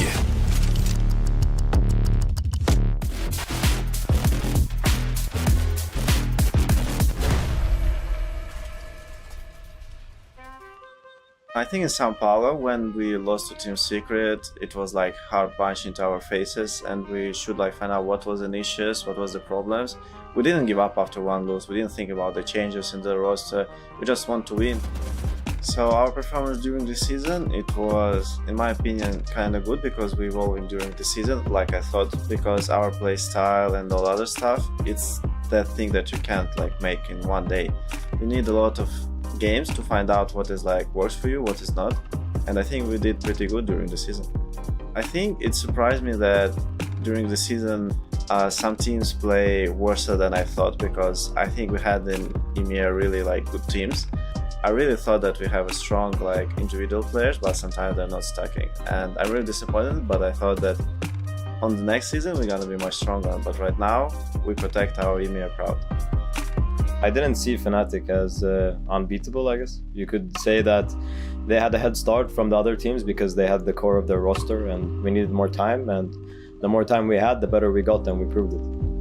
Revenge is sweet. And the winners, the VCT EMEA Team Liquid! I mean, Nats gives me complete freedom because I can rely on him anchoring any site. I can rely on him getting the 3Ks or 2Ks, or at least delaying long enough for me to just pop off or get ready to help him.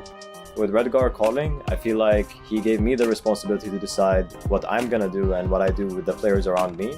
And that made it super easy for me to play, and it also unlocked a lot of ideas in my own head, how to approach the game, the timings people take, and what I can do to counter that. So yeah, my IGL is GOATed. I think that the safe can like win them all, you know, because it's my duelist, it's my teammate. I know that he's better, and I can't lose confidence in my teammates.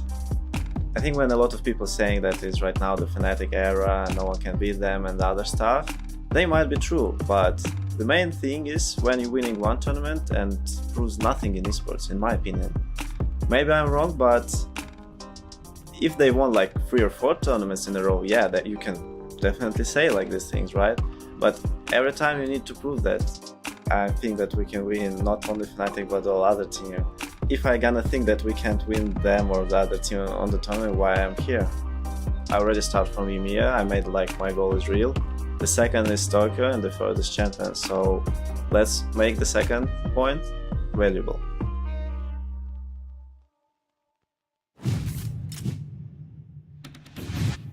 Nagbabalik na ang PH broadcast for Masters Tokyo at nakita nga natin ang Team Liquid. Guys, gusto ko lang yung flex. Yan. Jacket ko. Bias! Bias! Wala. Bias! Alam niyo na Bias. kung sino yung bias ko going into this match, EDG, diba? diba? Pero, bigla na lang nag-EDG, diba? Pero bilang isang fan ng EMEA region, diba? Curious ako, and at the same time, takot ako para sa series na ito. Because we already saw what EDG did to another EMEA team. Diba? Heartbreak. Shush. And not just any team, Navi, a team that has players that have already lifted a VCT trophy. And look at Team Liquid, diba? Baka naaamoy na ng EDG ang VCT EMEA trophy nila. Parang yun yung trip sa sa EDG. Uy, ang ganda ng trophy Uy, gaya niyo, no. Baka- Amin na lang. Baka ganun nga, diba? Because this team is so frightening, diba? Yung parang, I think that para everybody knew, of course, that the Chinese teams, there were rumors, diba? Na parang, lalakas sa mga Chinese teams. So the fact that we're seeing them here here now perform at this in this stage in front of this crowd with all of these world-class teams, right? I mean, this is pretty incredible for them. I mean, it should have been a hint na I think this was Champions last year where EDG was there. I don't think they did too bad. I think they broke even sa series score nila. And to think that they don't have as much exposure, to think that they're not as practiced as other regions, and to see them succeed is, as you mentioned, very, very frightening. Exactly, guys. Look at this EDG lineup right now. Nakabeta pa yung Chinese region for Valorant. Diba technically wala pang Valorant? How are they this dominant? I don't know. Pero them na nakatago sila 2 years in their own region, haven't shown their faces at all at the beginning, has given them plenty of time para ma-perfect nila or ma-develop yung mga talents na nandun. Tingnan mo, ito na yung... Nakakatakot, Boom! Kung ganun yung gagawin niya sa harap mo, di ba, on stage? Tinignan mo pa siya? Matatakot talaga ako. At least like sobrang I guess vibrant ng personality ni KK. I feel like we really need that in the esports scene. I mean, it's really nice to have handshakes and all of that, but sometimes it's fun stirring something up. You know what I mean? But maybe that's just me. No, I love the more eccentric players natin dito. And it really shows na what the region is capable of, diba? Like, you'd probably see some regions na quiet lang sila, but this one, I like it. It's very loud at the beginning, and it's going to be loud as they keep continuing in this particular term. So that being said nga lang din naman, what's going to be the answer dito from Liquid? Kasi the thing is, with EDG, they kind of live and die, I think, right now by Kangkang. He's the catalyst. He's the initiator para sa team na to kind of rile up the rest of his teammates. Then, and without him, parang nahihirapan din natin magsimula dito sila Chichu and such. You know, one thing that I love about Masters is syempre, nakikita na natin lahat ng mga teams in their peak form right now, di ba? Parang dumaan na tayo sa Pacific, sa NA, sa EMEA. First few weeks, medyo shaky, okay, work some things out. Pero ngayon kasi, tapos na yun. You're dealing with the teams in their top form. So that should be Team Liquid right now, diba? But the thing is that sa dami ng teams na kaharap ng Team Liquid and checking out their lineup, diba? This is also a championship winning lineup, diba? Nakikita nga natin si Redgar and Nats who have already lifted trophies, diba? As a former Gambit. And nakikita na natin na parang Team Liquid has faced off against a lot of teams. Yung worry ko dito is I don't think they faced off against a team like EDG. Parang stylistic difference talaga, no? Kasi sobrang bilis ng laro ng EDG. It's sobrang aggressive. Meanwhile, TL, I mean, they do have their, burst of, again, fast plays. But if we really look at TL, they hinge off the lurk from Nats. They, again, just kind of pivot off of the potential operator that, well, Yampi used to play a lot, but has been given, or rather relegated to safe now. Yeah. So, again, I feel like they have to find that timing, right? They have to be very precise in how they want to, again, approach Kangkang and the gang. And that makes a lot of sense. Kasi the thing is, even though mga former champions dito naglalaro sa Team Liquid is, they've kind of been submerged sa EMEA scene for a while now. And it took them a long time to adjust para mag-dominate sila or, kind of squeeze their way dito sa Tokyo Masters once again, diba? And we kind of see that if you look at yung match nila that they had quite recently with Fnatic. Then, it was them noticing kung paano yung tempo dito ng Fnatic. And if you compare those kind of tempos from EMEA regions compared to any other region dito sa Tokyo Masters, it's hella different. As you mentioned nga, it's incredibly fast. That means na there's that speed na kailangan ma-adapt agad ng players ng Liquid, which I feel like is gonna be an issue for nila because, again, you know how high torque maglaro ang EDG. Exactly. Ito yung stress test, kumbaga, ng mga strategies that come out of the EMEA region, diba? Yung parang a lot of people subscribe to the opinion na, tama naman. Making me second guess myself. Di naman, parang sobrang, that's a very strong word. But I agree with you, since EMEA is like the crowning jewel of, again, Valorant. Yung parang, diba, the strategies tend to come from this region, diba? Yung parang, or a lot of the fundamentals, I guess, in that sense. So this is like the stress test for Team Liquid to be able to bring that out dito sa match na ito. Kasi nakikita din natin yung parang the experience, I guess, coming in here, especially, for example, in our head-to-head right now, it's definitely gonna be Kangkang, and we have to have safe on the other side, diba? How will the strategy, how will the team strategy set up safe to be able to safely go up against Kangkang? Well, that's the thing too, because Kangkang, if you've noticed, does not mind putting himself in danger just to get off that pick. And I feel like that really brings out a lot of value. My goodness. Hindi mo yung head-to-head na yan, Sobrang seryoso. ang daming sinasabi ni safe kasi Kangkang nakakagulat. Wala lang. Sige, magsalita Oh, ka. yun. And again, we go back dun sa sinabi kong statistics, diba, during the group stage na there's this quick little pie chart. Tapos kalahati nun, technically, in terms of op kills, si Kangkang ang nag-dominate. So, that being said, and again, here's a crazy thing. Kangkang can even opt on a non-jet agent na, which is incredibly scary for safe if he's not prepared for that. As you mentioned nga, yung ferocity ni Kangkang dito. Which is another thing that I really appreciate from Edward, because I'm really against the fact that we have to stay in the meta to succeed. The stereotype. Because, it's Valorant is a very free-flowing game. Why can't we break the rules a little bit? Why can't we play operator on the omen, etc., etc., etc.? Well, that's exactly what teams like EDG are here for, di ba? Lalong-lalo na, like we mentioned, na parang naka-bubble in sila in the region for now. And this is basically their biggest shot and their best foot forward dito for Masters Tokyo, for the global stage, di ba? We did see them previously, pero at that time kasi parang testing the waters pa lang eh. Tapos ngayon na bumalik sila sa world stage, ito na. This is how we play Valorant, di ba? And as we're seeing right now, di ba, nakikita nga natin, di ba, si Kangkang para siyang, I believe it was mentioned in a previous broadcast a few days ago, di ba, parang may aura of fear siya. Na pati si Sinad na parang, oh no! May debuff sa kalaban. May debuff siya, di ba? Intimidation. Parang, So, right now, going into our predictions, I will start with you, of course, kasi medyo obvious naman kung sino yung bias ko para sa match na ito. I mean, as much as I would want to say TL, I think I'm gonna go with EDG on this one. I like it, logic, yes. Yeah. I don't know how long or how far they can use this momentum from Kangkang, but while it's still hot, they're striking with it. I'm gonna go with EDG. Ayun, hindi ko na kailangan sabihin kung ano yung bias ko. Nandito lang naman sa puso ko. Sa puso ko, hello Nats. Wow. Wala. Si Nats talaga, no? Hello, Nats. Oo, hello Nats. Hello Red Garden! Yung Tama para sa lang. akin, golden retriever ng Valorant. Because he's so sweet. Pero yes, I feel like yung parang for Team Liquid, definitely stress test ito for all of the strategies that they have come up against, even up against, alam mo, teams like Fnatic, pero given na yan eh, parang ilang years na sila naka-scrim partners yung Fnatic, diba? Yung parang, but this is something else entirely, especially like dealing with a player like Kangkang, diba? So, knowing that yung Team Liquid actually, halos lahat sila have had the duelist role on their shoulders for the longest time, diba? Yung parang, ano kaya yung dynamic na lalabas dyan because of this experience? Yun nga, di ba? Kasi if CNED got shocked by Kangkang, how can this squad hold itself together? Because if we remember, just history-wise, right, we know that Team Liquid have gone over that slump, yung mga chemistry issues nila at the start. Sobrang obvious, and even all of us at the analyst desk were thinking about how is this team supposed to work when there's so many clashing roles, there's so many clashing play styles, who's going to make all the calls, etc., etc. So, again, it's just me being theoretical, I guess. What if Kangkang and EGG manage to shake up TL like that? What if they put TL into that fight or flight mode?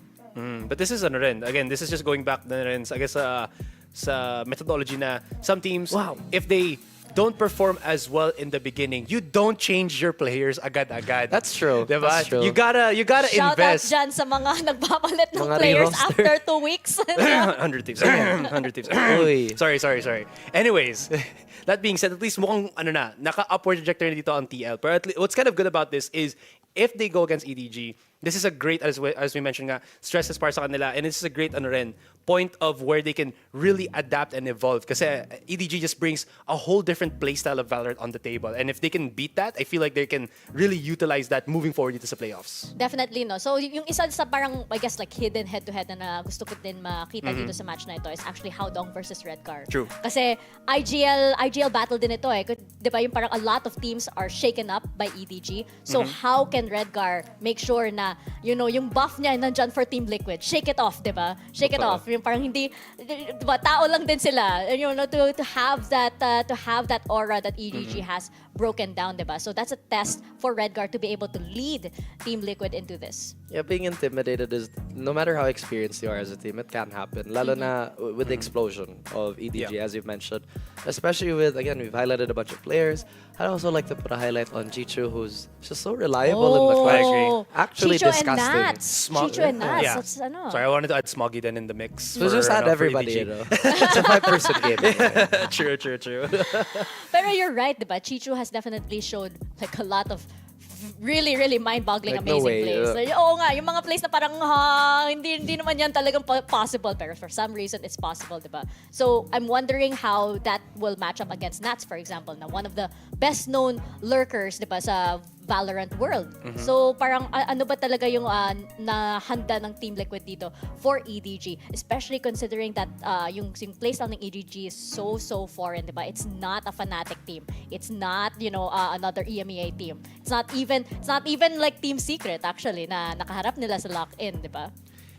I think, tanda yung sinabi ni Dubs before na in terms of how they describe the regions, diba? NA, they just do whatever. EMEA, very tactical. Tapos tayo, it's a mix and then we just throw whatever is in the mix. Whatever works, diba? I feel like sa going deeper in the China region, parang it's the more far end of that na whatever They're works talaga. fast. The They're fast very whatever fast. works. Like, historically speaking, that region has been just so hyper-aggressive. And again, this is just FPS history in general, right? Where the Chinese players, they're just so very greedy with a lot of their map control, and they're suffocating. The playstyle is so suffocating. You see Kang really push with the op. It's a testament to how, once again, suffocating that playstyle is.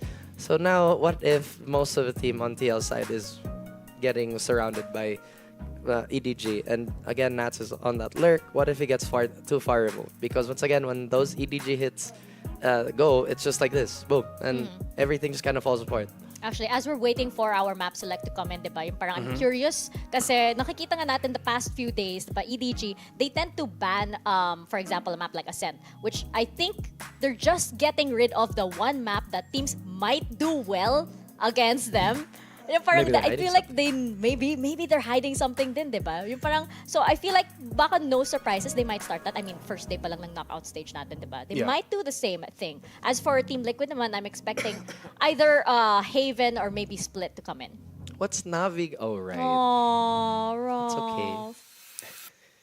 What are you looking at me for? So wala lang, It's sad. fine, I'm your Fnatic is supporting still you. here. I know. Kaya happy ako. Good for you. I just wanted to add lang din pala in terms of the map sets out, diba? You mentioned how Ascent wasn't one of the more favorables of them. Even though maganda ang performance ng EDG, they actually sometimes banned in Pearl. So that could be one of the maps that they might not want to bring out to the table then, just to kind of point it out. But I'm just looking at least the maps that they've played in their own region coming into Tokyo Masters. Then they've actually had some really high win rates. I know, again, hindi pa ganun kadami ang matches ng EDG dito, but at least the most recent that they've had like a 60% win rate on all of their maps that they've played before.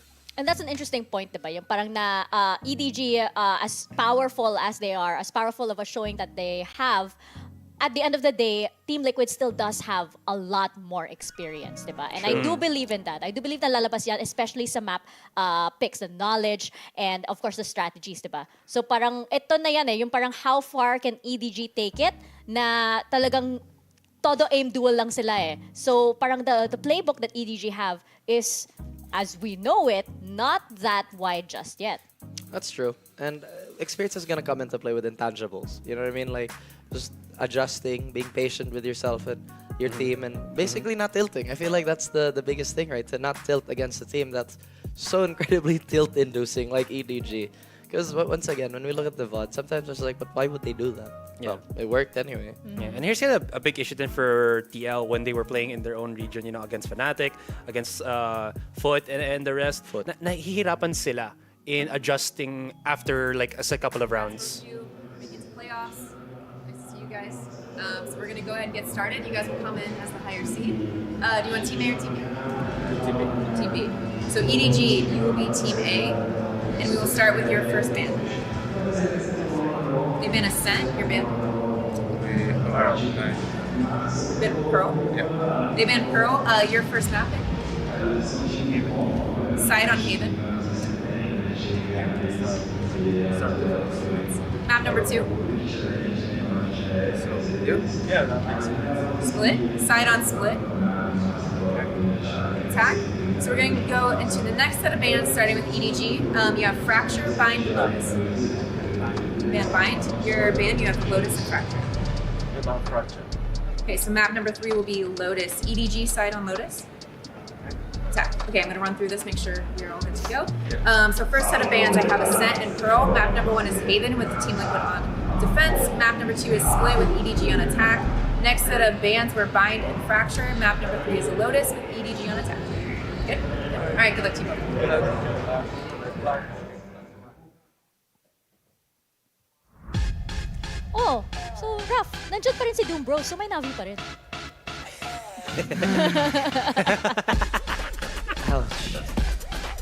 Parang may representative na lang, no? From that Yun na nga, previous diba? roster. Kailangan yung bloodline nandyan pa rin. At yung nandyan nga yung bloodline ng Navi, diba? Pero eto nga, ang ating walkouts dito for EDG. I just love, for example, the energy ng EDG, diba? Parang yung EG kanina, diba? Skipping all the way to the stage. Pero, eto nga, di ba yung part we did see also Kaka, who's very energetic. Oh, wait, speaking of energy. Wow, grabe. Red girl. And you just see Mats in the back just like, yeah, do whatever, guys. Bring him a panda with me. I have my panda. I have my stuffed toy first. Kasi di ba may stuffed toys sila? Aspas kanina, di ba? They have to buy kasi the staff toys that's indigenous to Japan. Indigenous! I don't think that's how you use that word. Bakit? May mga... Oh, hey, like how... Oh! Wait, look, may Team That's so Liquid cool. na. Oh, wait, I thought wrong music. Gusto ko yung yung I love that there are teams that are representing the much anticipated walkouts, especially since like for example sa side ng Paper X, diba, hindi natin makikita si Benka masyado sa walkout, so I'm still glad that it's still nandyan pa rin. And the thing is, Forsaken said na we're not gonna take that away from him, so parang not any of us would follow up in his suit. Kasi Benka does it the best eh. Bro, kinda sad about that. Diba? Yeah. Oh, sorry, just want to add lang pala. Split, really strong map dito para sa Team Liquid. They hella beat Foot Esports there 13-5, and they also beat out Navi 13-10. So I think they're just coming off of a confidence streak in this particular map. Pero this is somewhat of an unknown coming up against the EDG then. I feel like Haven Split should be Team Liquid favored sa ngayon.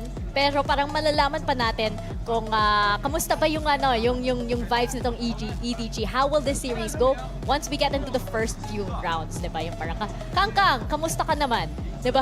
Ano ba yung kinain mo today? Masarap ba yung breakfast mo? Kung maganda yung sagot niya dyan, eh, wala. Baka mag-map 3 or 2-0 on the other side. I'm not sure how Kangkang's gonna make the operator work on Split, honestly. But hey, EDG, showed us a bunch of things. Baka may bagong strategy dito. Yeah. The thing is, and again, sabi ko na to before, EDG doesn't play the op in the sense na it's entry fragging. It's just built for first contact. There's a difference to that na sabi ko na Kangkang doesn't hard press to look for the picks doon, but once he gets that contact, agad niya makukuha yung pick, which again opens so much opportunities for the rest para sa kanila. And it's weird that I mention it in that particular sense, pero parang ganun yung yung style na ginagawa ng EDG, at least in the games that I've seen them play. I mean, entering is just first contact, man. I know, pero it's ano ba sabihin to? Ang hirap i-explain eh. Hindi kasi parang yung explanation mo, hindi nila pinilit yung Yes, thank you.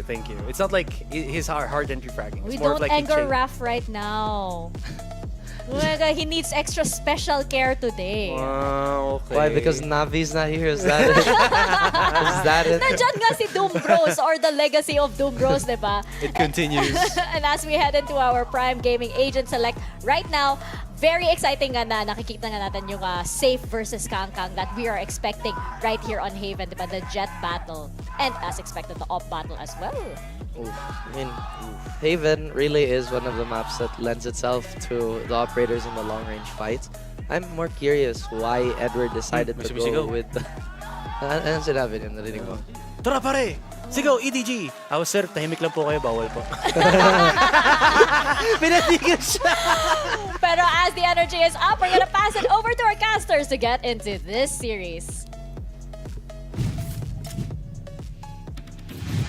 Xiao Hao Woman's Eye, VCT Masters Tokyo. I am Mochi and we're here with Ling. And nandito na tayo sa ating ikalawang serye kung saan magtatapatan ang EDG and as well as Team Liquid. Thank you for our panel, by the way.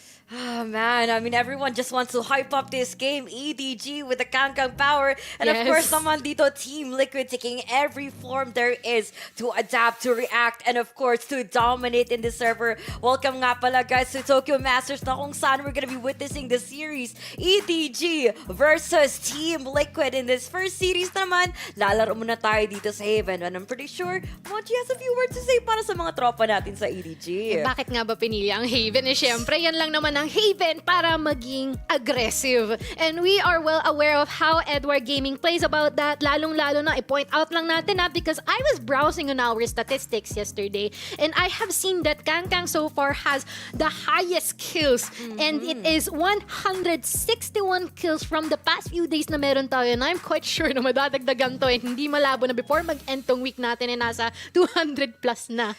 Grabe. I mean, I wouldn't be surprised dahil napaka-individually impactful talaga to Kangkang. Regardless of any map they're gonna be playing in, aside from this individual player stepping it up, you can definitely see fully reliable roster dito ng EDG. Definitely setting up their duelists to success. And I'm pretty sure it would be no time at all for them to figure out a formula that could work against a team like Team Liquid here on their defense. Napakatahimik din naman.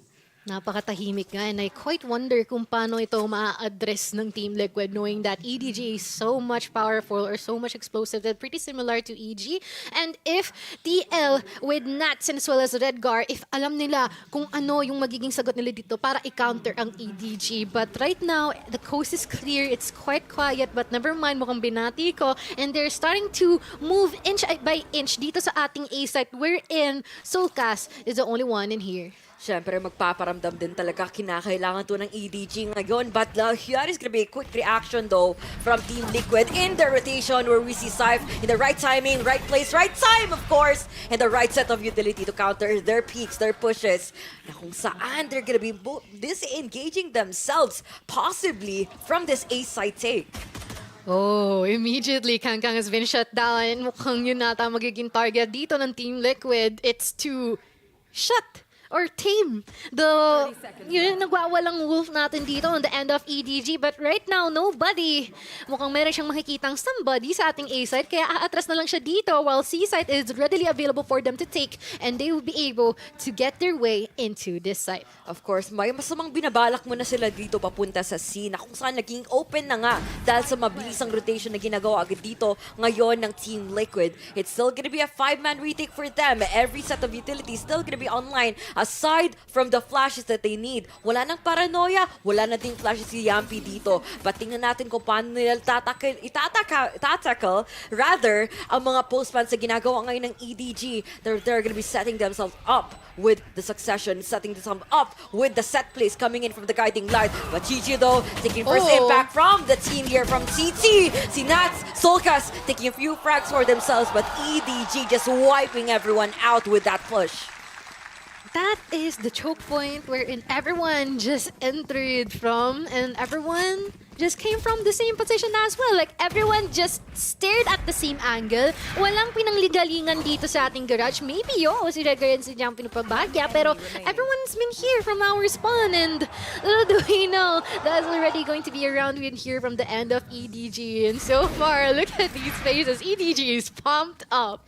Pumped up indeed, and given that sila na ngayon ang makapag-proper setup with their attacking side, showing a bit of structure. Ang ganda rin sana ng presensya na ginagawa nila sa mapa. But for Team Liquid, throwing all the smokes to further control the map. They're not moving an inch just yet, aside from the pressure na binibigay dito ngayon ni Syph, who could go all out crazy as soon as we see a quick flash peeks dito with the support of Soulcast. But unfortunately, EDG mukhang mag-aabang. Nag-aantay ng pagkakamali at nag-aantay din ng peak dito. But ang ganda din talaga ng guiding light to counter even that. But full light muna para makapag-back on the way. Kangkang taking out the martial kill. But for Chichu though, ang ganda ng kanilang backup on the other side on a short.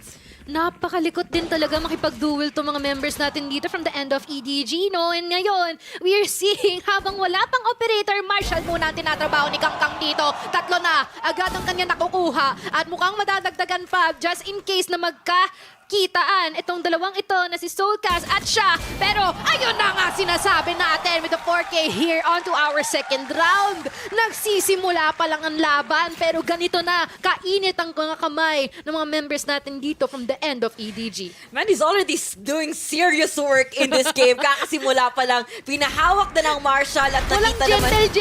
Walang gentle. But ano kung anong meron? That flawless Prime Gaming play doon from Kangkang once again. Completely reliable with taking out frags and of course winning out rounds against Team Liquid. Uy, ang hapdi. Parang I mean yung angas niya in a good way eh. Alam niya or he's very well confident sa kung ano yung maaari niyang i-offer para sa kanyang mga team or sa kanyang team rather. And alam niya kung paano niya rin i-adjust isa-isa yung mga members dito from Team Liquid. And he isn't even using any utilities. He's just relying on the gunpowder na meron siya. And so far, it's been doing so well. I mean, it's just the second round. We are about to see if this is going to be really consistent and they have a long way to go. And of course, he has that martial wrist. But I'm looking forward on how it's going to be approaching this. Given that Saif nasa lason angle. May mga flashes tayo na magagamit. But tingnan natin kung titingin pa talaga sila sa tamang angle, tamang timing. And of course, tamang trade-off din na makuha dito ni Howdong. Mabilis ang 4v4. Ang ganda ng mga trade-off. Pati wala na kaagad yung duelist dito na kailangan mag-take on a bit more presence, a bit more pressure against EDG who are basically trying to take frags, take infos, and play the long shot na naman.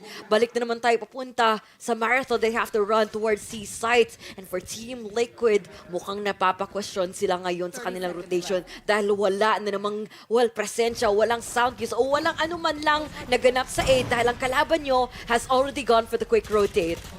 Oh my, from what we are seeing here, parang mga tigreng sumusunggab yung mga member natin dito from the side of EDG. Pero now, they've been able to put the spike down and we're about to see if magkakaroon ba na magandang retake itong end ng Team Liquid. Lalong-lalo na medyo kulang sila dito nung wala ng kanilang duelist. Pero mukhang hindi naman nila yon inaalintada. Soulcast, makakakuha siya ng dalawa dito and just like that, they'll be able to narrow down, clean up here the end of EDG. Ganon kabilis ang mga pangyayari natin dito for this round. And mukhang sinasabi na sige, nagpakita ka ng magandang laro kanina, pero hindi yun sapat. Ayan, take that. Hindi talaga sapat, lalo na talaga na naging tapat din sa kanilang pagpupush, sa kanilang pag-peak. Ginagawa talaga dito ni Soulcast is putting on unorthodox plays, putting on the timing, the swings, in which, well, we all know that Edward Gaming was not prepared for. He has been a great way, he has provided a great way to initiate the gunfire dito, but for EDG, it has just been the start where we see everything else has been evened out, lalat sila dalawa ngayon ang merong mga buys. And we were going to see kung magiging worth it nga ba yung mga buys na yon, lalong-lalo na it is still the same drill. They're trying to hold sa ating A side just in case that they will be able to actually push forward onto that. Kaya lang kasi nakaabang na dito si Saif tsaka si Soulcast eh. Just in case na maaari sila or gugustuhin man nila na makakuha ng pick-off dito, kakayanin nila yun knowing that they have the avenue, they have the resources para gawin yon. Pero mukhang merong madedetect ng drone dito and that's going to be an immediate blind. Pero still, this doesn't mean that it's going to be the fair commitment on the end of EDG. Nako, protocol muna daw sa side ng Team Liquid is gonna be the bait and switch with their positionings right now. Back of side, close or short. Aabangan talaga natin dito ng mga flashbacks, utilities. Trailblazer man lang sana para makakuha ng mga visual information. But EDG would not budge. They're gonna be forcing out this execution. Flashback muna para sa likod. But mukhang may counter na naman dito para kay Kangkang na hindi pa nga makakatawid, hindi pa nga makakakuha. Yan side by side dito sa backside. Kuha mo ng 3 at na-wipe out na kagad ang EDG after that push. Pinaamo ang mga wild na tigre dito ng Team Liquid and now that Chichu is the lonely survivor here, I wonder kung mayroon pa rin siyang mapipitas and Saif says no. That's going to be an immediate shutdown here on the end of EDG and so far mukhang nagiging bright ang future ng Team Liquid. Right, indeed. And they have been quite stellar with their performance so far. Ang ganda ng simula na kanilang pinakita at the shutdown that they have done. Counter utility has been huge from the side of Team Liquid. Kahit simpleng flashes lang yan, it has definitely thrown off EDG with their positionings and with the momentum that Kangkang tried to force on towards the site. Unfortunate though for EDG, but it has been going so well for Liquid.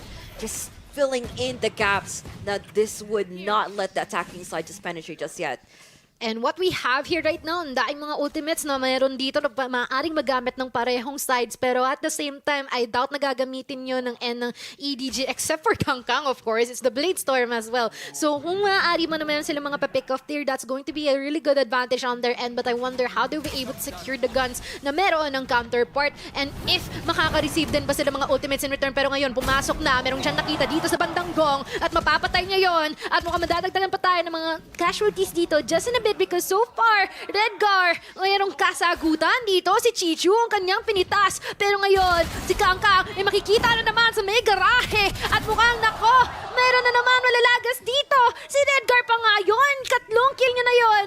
At ngayon, it is going to be a 2v3 wherein we are seeing the objective being secured here sa ating C-site. Smoggy, tamang free fire lang at mukhang makakuha niya yun. At pero, may kita natin, shorty sa mukha, kokonekta, galing kay site yan. Pero si Nobody ang may iwan. And that is going to be a really good round here on their side. That was total freedom na binigay nila para kay Kangkang. Just waltzing on towards the side of B side at hinahayaan lang niya para makakuha man lang ng isa pa. Hindi lang isa, kundi dalawa after making way on towards those pushes. Quick the value para sa kanilang Blaze Storm. But unfortunately though, dito natin nakikita after freedom, there is gonna be a little bit of them not exercising the right amount of discipline though. And this is where we see them being completely punished for that.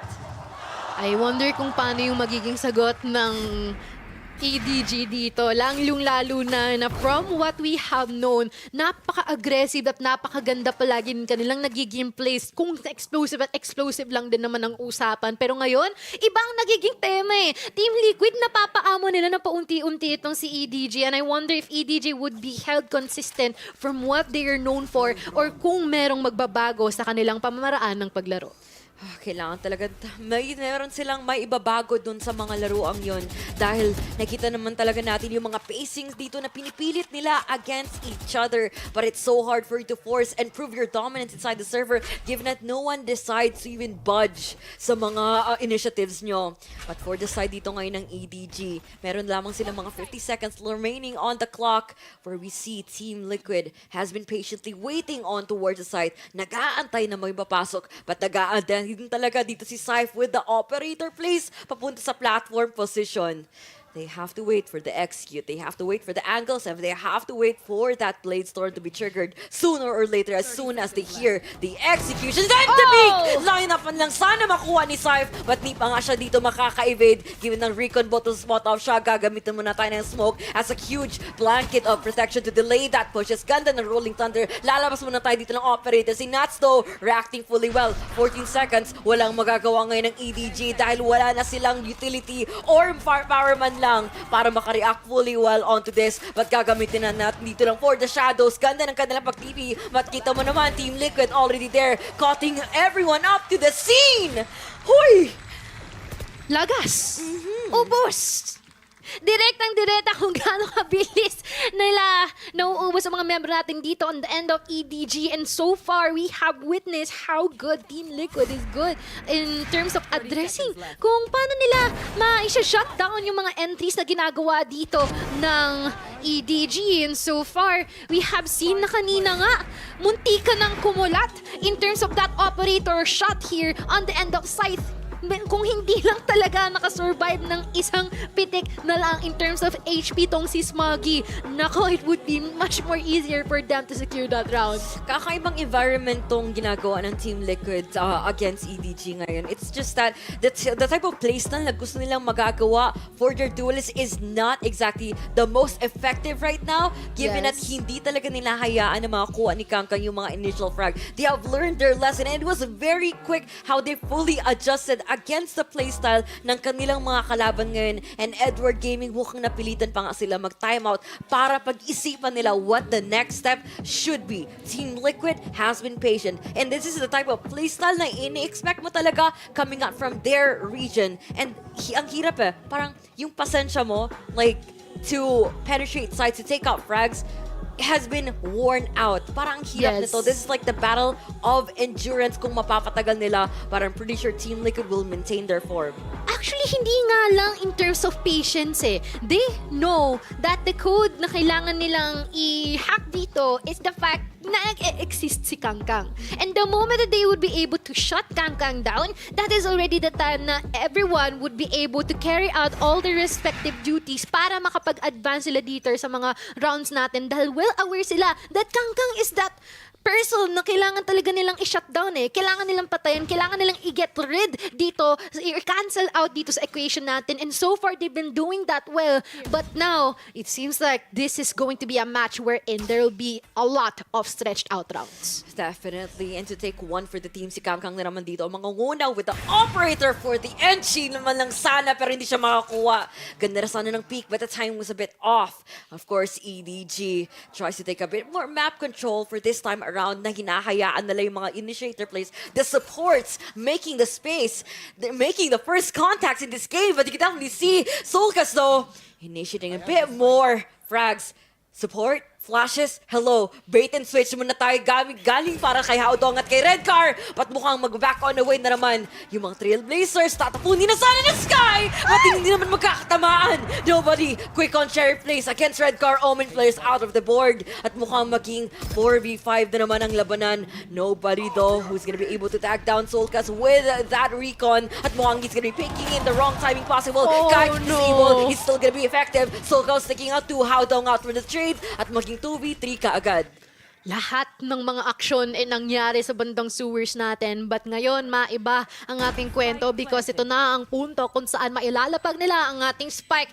Pero, the 2v3 and an operator in the hands of Scythe, mukhang maaari na makakuha siya dito ng isang pick. At kung yun ay iingatan niya ng maganda, makakakuha siya ng isa. Pero mukhang mabubuhay pa rin dito si Nats and pati siya, 2v2. At so far, Nats running low in terms of health. Pero let's see kung kakayanin pa rin nila itong kontrahen. Shorty natin kukonekta pero hindi sapat para sa kanila ay tumumba. Haodong 4K. Nako, ang ganda din talaga itong Edward game. They're just forcing down their opponents na mag-stoop down to this level of play para sa kanila. And Team Liquid, mukhang napipilitan talaga mag-adjust but in a bad way. They're gonna be forced into positions that they're not well prepared for. At mukhang nagugulat na nga talaga sila dito on how EDG parang setting up, parang sabi natin, a trap. Baiting out everyone na kung saan Team Liquid has fell for it and losing out that game. Or rather, round. Yeah. Excited. May marami pang games. Pero at the same time din kasi, I really thought that Team Liquid would be able to get the advantage. Kasi we are seeing Scythe being able to advance forward dito sa C na entrada natin no. Alam niya na walang tao doon and I guess that would be some information that they will be able to play around the map more.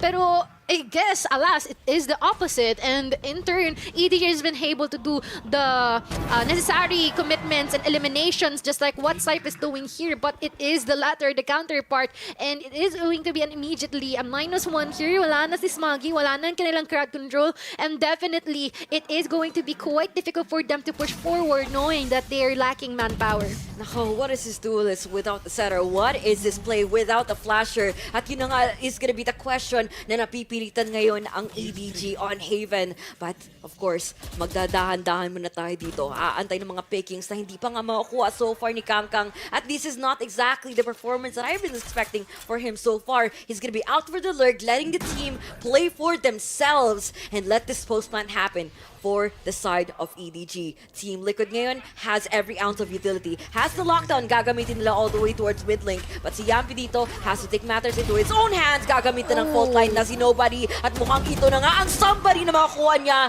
na si Nats. Of course, putting out the roll, putting out the flanks, and putting out everyone that is going to be an obstacle for this retake. Si Redcar as well! Nako, brains and bronze! Binakita na kagad ng Team Liquid dito. Very nice. Nice. Nice. Nice. Kasi, ito actually, took into account na feeling ko this is possibly EDG's kryptonite si Team Liquid. There is a possibility, but not that much. Pero kasi knowing that Redgar and Nuts is there, I mean, hindi pala pambansa, pangmalawak ang lurker natin si Nuts eh. So that is possibly the only thing that can actually shut them down, and other than Redgar's positioning as well. Kasi dalawa na silang nagse-separate, dalawa na silang tumatrabaho, dalawa na silang nag-set apart or nag-segregate ng mga membro na nakikita nila dito on the end of EDG. And right now, they're being well rewarded. Nababasa nila kung ano yung mga susunod na hakbang na ginagawa ng EDG. And so far, hindi pa sila nabibigo dito. They're not able to disrupt these runs at all. I'm not seeing the impact that we have, well, expected from Kangkang to do. And pretty sure Team Liquid is well aware of the dangers that they have once they force out those initial peaks. Or sabihin na lang talaga natin, the map control, the pressure that they're going to be forcing upon themselves in this game. But initiatives as well with that C-long push. Ang ganda talaga ng kuha kagad ni Redgar. At this can be huge in terms of them trying to make a read sa kanilang mga kalaban. Walang tao sa C-long. We're just gonna be waiting for at least an objective, a utility man lang from across the map. Gagamitin natin ng Trailblazer, kuha na sana ng information. But EDG has not decided fully yet for this NG. Kangkang there for the dash shot. Walang tao sa site though. Hindi nila ibibigay itong frag na ito. Hindi nga nila ibibigay, pero yung plant ay mailalapag dito sa ating A site. And we will be able to see if TL would be fit enough to actually go for a retake. Lalo na kompletong-kompleto pa sila. They've got all the utilities they need. They've got all the people. But Redgar from the back lines, let's see if he will be able to get something in this one. Lalong-lalo na Chicho might be well aware of his existence. But now, with the free fire here, galing kay Sai, mukhang hindi ngayon makokonekta. Pero ngayon, little by little, Team Liquid is just evaporating because everyone's just falling apart, and now Nats and Soulcast na lang ang naiiwan dito on the end of Team Liquid, but tinatry pa rin nila na kumontra. Nats will be able to secure Kangkang out, but of course, as much as possible, they'll play this safe, just go for the safe. I mean, from that anti-flank na ginagawa ni Chichu to that flash peak so that we're not exactly connecting dito sa side from CT. It was just a disaster waiting for to happen for Team Liquid. But now that they decided to save out those guns, this can be a bit more productive this time around kung paano nila gagamitin to in the rounds to come. Ang ganda ng setup nila. Ang ganda din talaga ng ginagawa sana ng Team Liquid. If only they had a bit more time, if only they have a bit more people na mag-push ng sabay-sabay,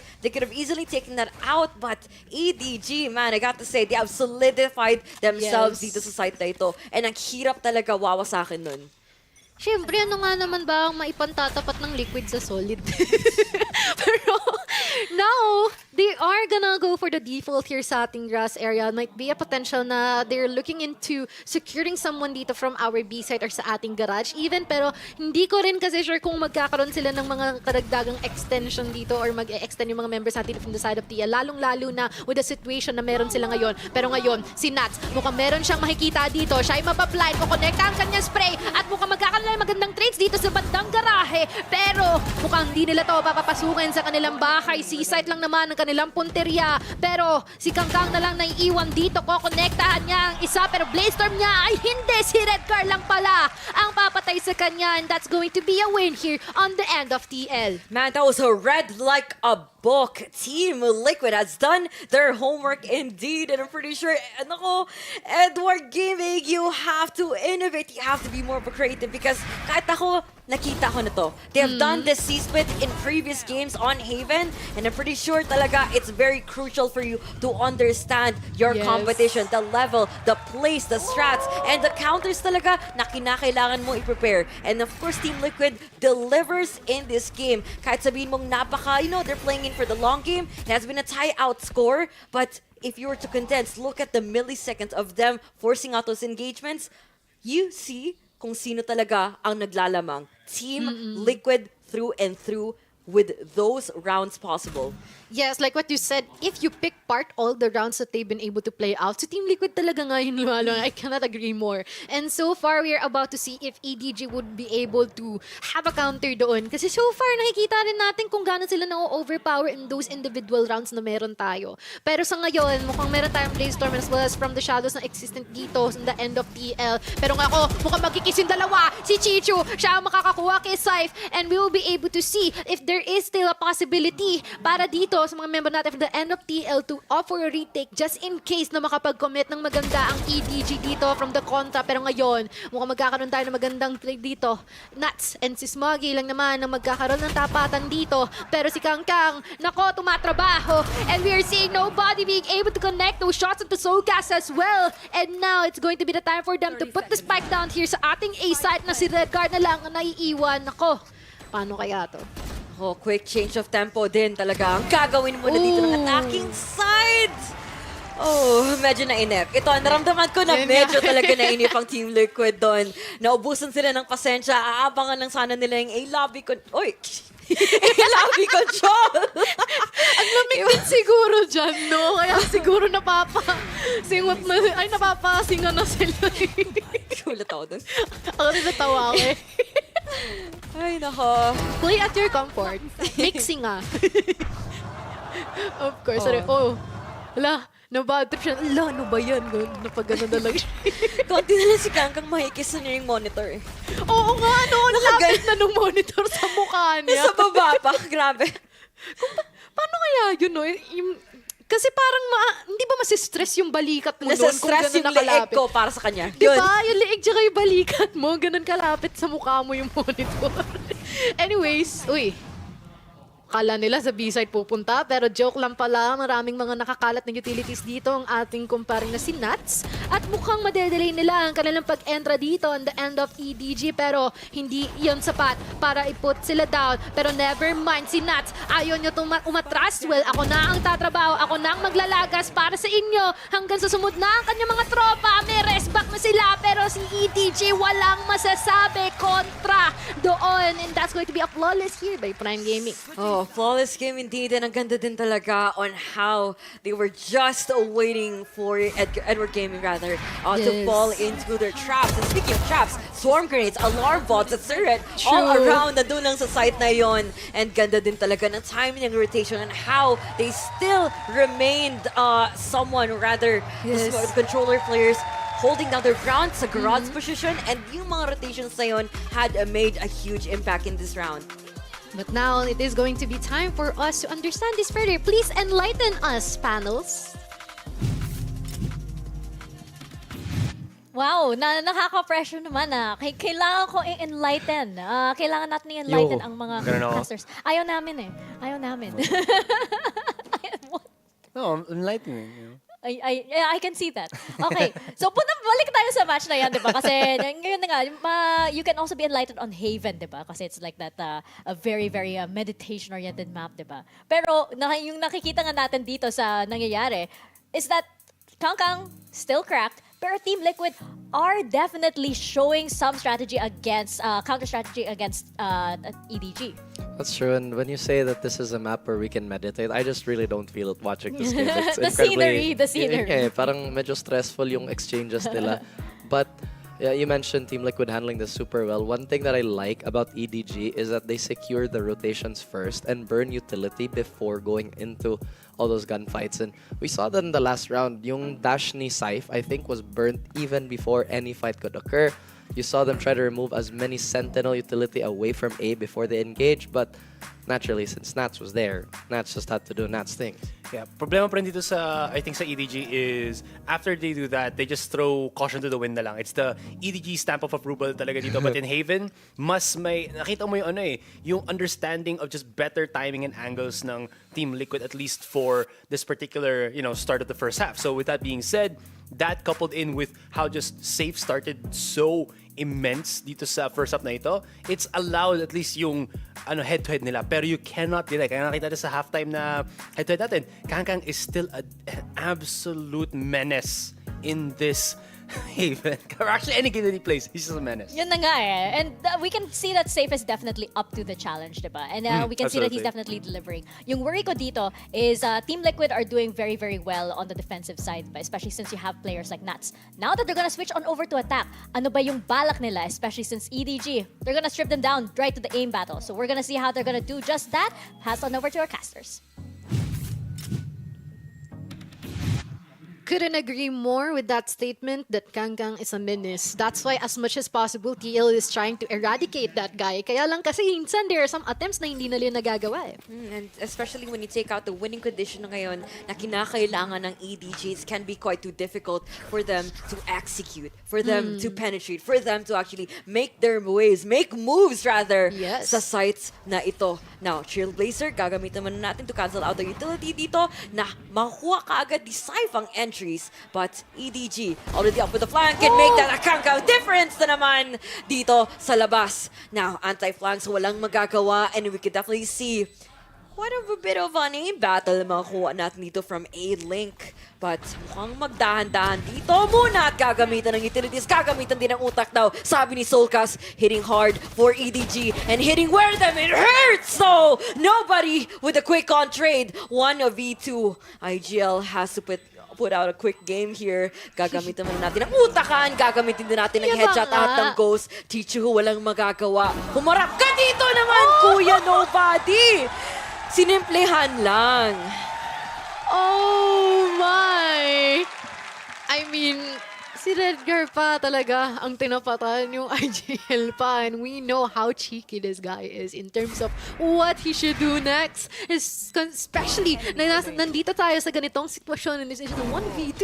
And you know what? Just capitalize on the fact that he sit back and relax and let us see if they would be able to defuse this spike, and if they're not, and knowing na hindi sila aware kung nasaan ako, well, let us capitalize on that one. But there's going to be a potential for the end of FIL to advance further, and alam mo yun, mas lawakan pa yung diferensya natin dito sa ating mga rounds dahil ngayon, they've got the buys, they've got the additional manpower, and there is going to be this good potential para sa kanila kumontra. Pero once again, Kangkang will be able to pick off someone here, at meron namang sagot dito ang kanyang kontra na si Saif. Pero tamang free fire lang, Howdong, mukhang di ko connected yung mga shots dito galing sa ating classic, at mukhang iba ang magsasagot dito, and we will be able to see that there's 2 more people here existing in the end of Team Liquid. After that one, nagkalagasan na nga until si Nobody na lang dito ang naiiwan, and I wonder if he will be able to be somebody na makakapatay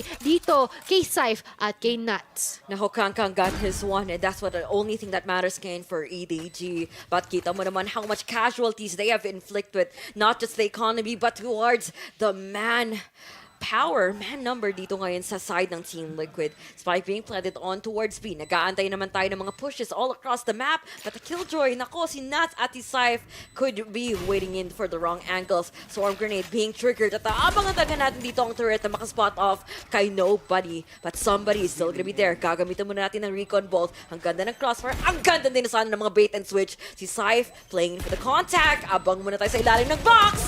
Of course, the Bulldog still connects. He's gonna be down to 13 HP. Gagamitan mo na ng classic! But it does not connect. Saif takes out the 3 and wins out the round for Team Liquid. Not gonna lie, kaya sana ni Nobody yun, but still nautakan pa rin siya ni Saif or the end of TL. And so far, we'll be able to see if there's still this possibility na maka-advance further itong si TL, because right now, it is 8-6. It is the first time na nagkaroon tayo ng 2 rounds apart. No? Marang kanina lang kasi, kung hindi dikit, isa lang ang lamang. And now, they're trying to breach the boundaries here na kahit papano naman, you know what, ayaw namin, naka-level namin kayo eh. Gusto namin, angat talaga kami.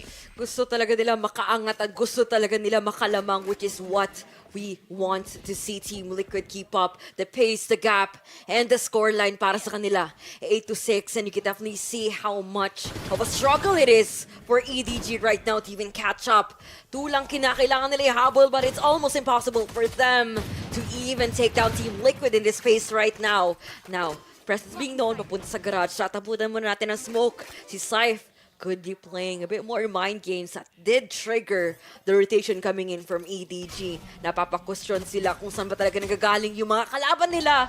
But they have not not committed any site just yet. They're just burning down utilities. Napilitan sila tumapo ng flash, tumapo ng smoke because they anticipated that garage push. But presensya na naman, papunta sa A-long. Nagpaparinig na naman sila Redcar. Anong mind games ito? Napapabigay ka talaga ng mixed signals. Please, be clear of your intentions, Team Liquid.